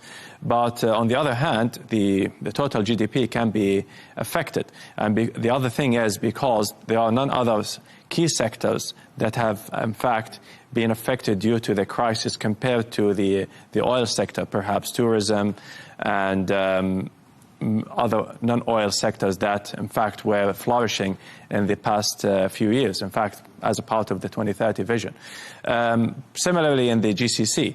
So I believe we're still yet to see the impact of the crisis in the next few months if this crisis continues, and because ultimately the global trade will have an impact on the whole area as a whole in terms of the economic activity. Thanks for that. George Khouri, let me turn back to you. Do feel free to comment on any of what's been said so far. And I want to ask you about, we often hear how Saudi Arabia is described as being one of the world's most reliable energy suppliers. I wonder whether you could tell us in practical terms, what does that actually mean? Yeah, so basically, we've witnessed what has been happening for the past 3 months approximately. And one of the countries or major GCC oil exporters that were able to keep on exporting to a certain point was the kingdom. And basically, this is due to the different routings that they are exposed to a certain point. And this is one of the reasons to why they are labeled as one of the, let's say, safest oil and energy exporters globally, or at least in the MENA region as well. And I believe this is going to keep on reflecting in the near future, whether the situation is resolved or not, because one of the major exporters as well currently for the past 3 months has been the kingdom as well compared to other GCC countries. Now, what other countries are trying to do, one of them being the United Arab Emirates, is trying to rely on the Fujairah as well port as much as possible. And this is where lessons can be also provided or can be learned of for other countries as well, which is the diversification, which is happening. And we've seen this regarding the UAE and OPEC and the different diversification and the increase in production that will be expected in the near future, which is going to support in the exports moving forward if situations stay like this as they are, or if they worsen, or even if they become better as well in the near future, which gives each country more flexibility, a bit more of as well options to be able to supply more oil globally. So, of course, this will have some pros and cons on the energy market globally, but this is one of the ways to mitigate the current risks that we're seeing or future risks that will arise similar to that. Since we're talking about lessons learned from this crisis and perhaps some of the legacy aspects of this crisis, do you think we're going to see what's happened these last 3 months accelerate these efforts perhaps to reduce dependence on the Strait of Hormuz? 100%. That's, I believe, it's not just going to be reduced dependence from importers, energy import, but even exporters. And I believe the security risk will always be there. For example, when Saudi Arabia built the East-West pipeline, they invested in this 40 years ago. Perhaps they saw it back then. And I believe now other GCC countries would follow a similar strategy. That's why Saudi Arabia perhaps continues to export compared to other countries. For example, in Kuwait now there is literally exports now are being stopped. Even in, I believe in Qatar, they declared force majeure. So I think even if the strait is coming back on, we don't know how Iran is going to handle the strait, whether there's going to be tariffs for passage, whether there are mines to be cleared from the strait, whether insurance companies will be, in fact, happy to bring back the business as usual for ships passing through the strait. So I believe reducing dependence is strategic, and especially for these exports going all the way to Asia. Perhaps exports going to Europe, they have multiple other pathways through the Red Sea and some others. But I think having a unified GCC pipeline network is a key strategy moving forward in order to reduce dependence. George Khouri, feel free to pick up on that. And also, I'm wondering whether another legacy or lesson from this crisis, higher oil and gas prices, will mean an acceleration towards renewables and alternative sources of energy. Do you think that's going to be one of the other legacy factors? This is, so basically in regards to renewables and green energy, this is a topic that wasn't in the headlines for the past, I would say, 3 to 4 years. And if you watch the performances of specific corporations that are actually engaged in this business, they have been witnessing some reductions in their valuations and their revenue, so on and so forth.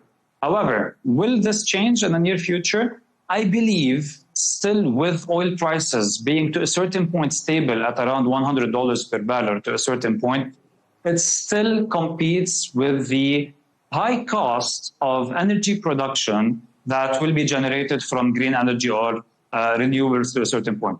Of course, diversification will be important in this case for each country or each corporation as well at the same time. However, will it be able to replace jet fuel, for example? Definitely not. We're talking about 10x cost approximately of replacing jet fuel with any kind of renewable energy from to a certain extent. On average, we're looking at 3x or 5x the cost compared to $100 to $120 per barrel approximately. So if we want to talk about the replacement of oil through renewables or renewable energy, we would be looking at oil prices of around $300 per barrel, which is still far away from the current reality that we have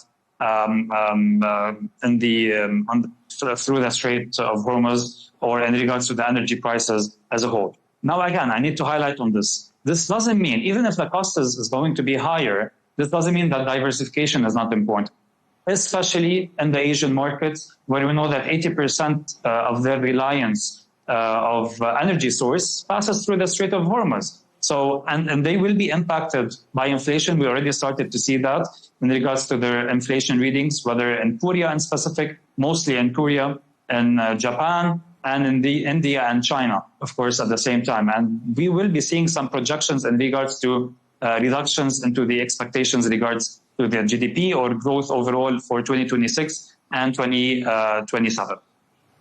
Okay, and let me ask you, I mean, I heard jet fuel mentioned there, and that's obviously a hot topic for Europe as we enter the summer months, and it's a busy travel period. There's a lot of talk about European countries running out of jet fuel. I mean, is there anything they can do to mitigate that? And do you think they will run out to the extent that, you know, people's summer plans are going to be heavily disrupted?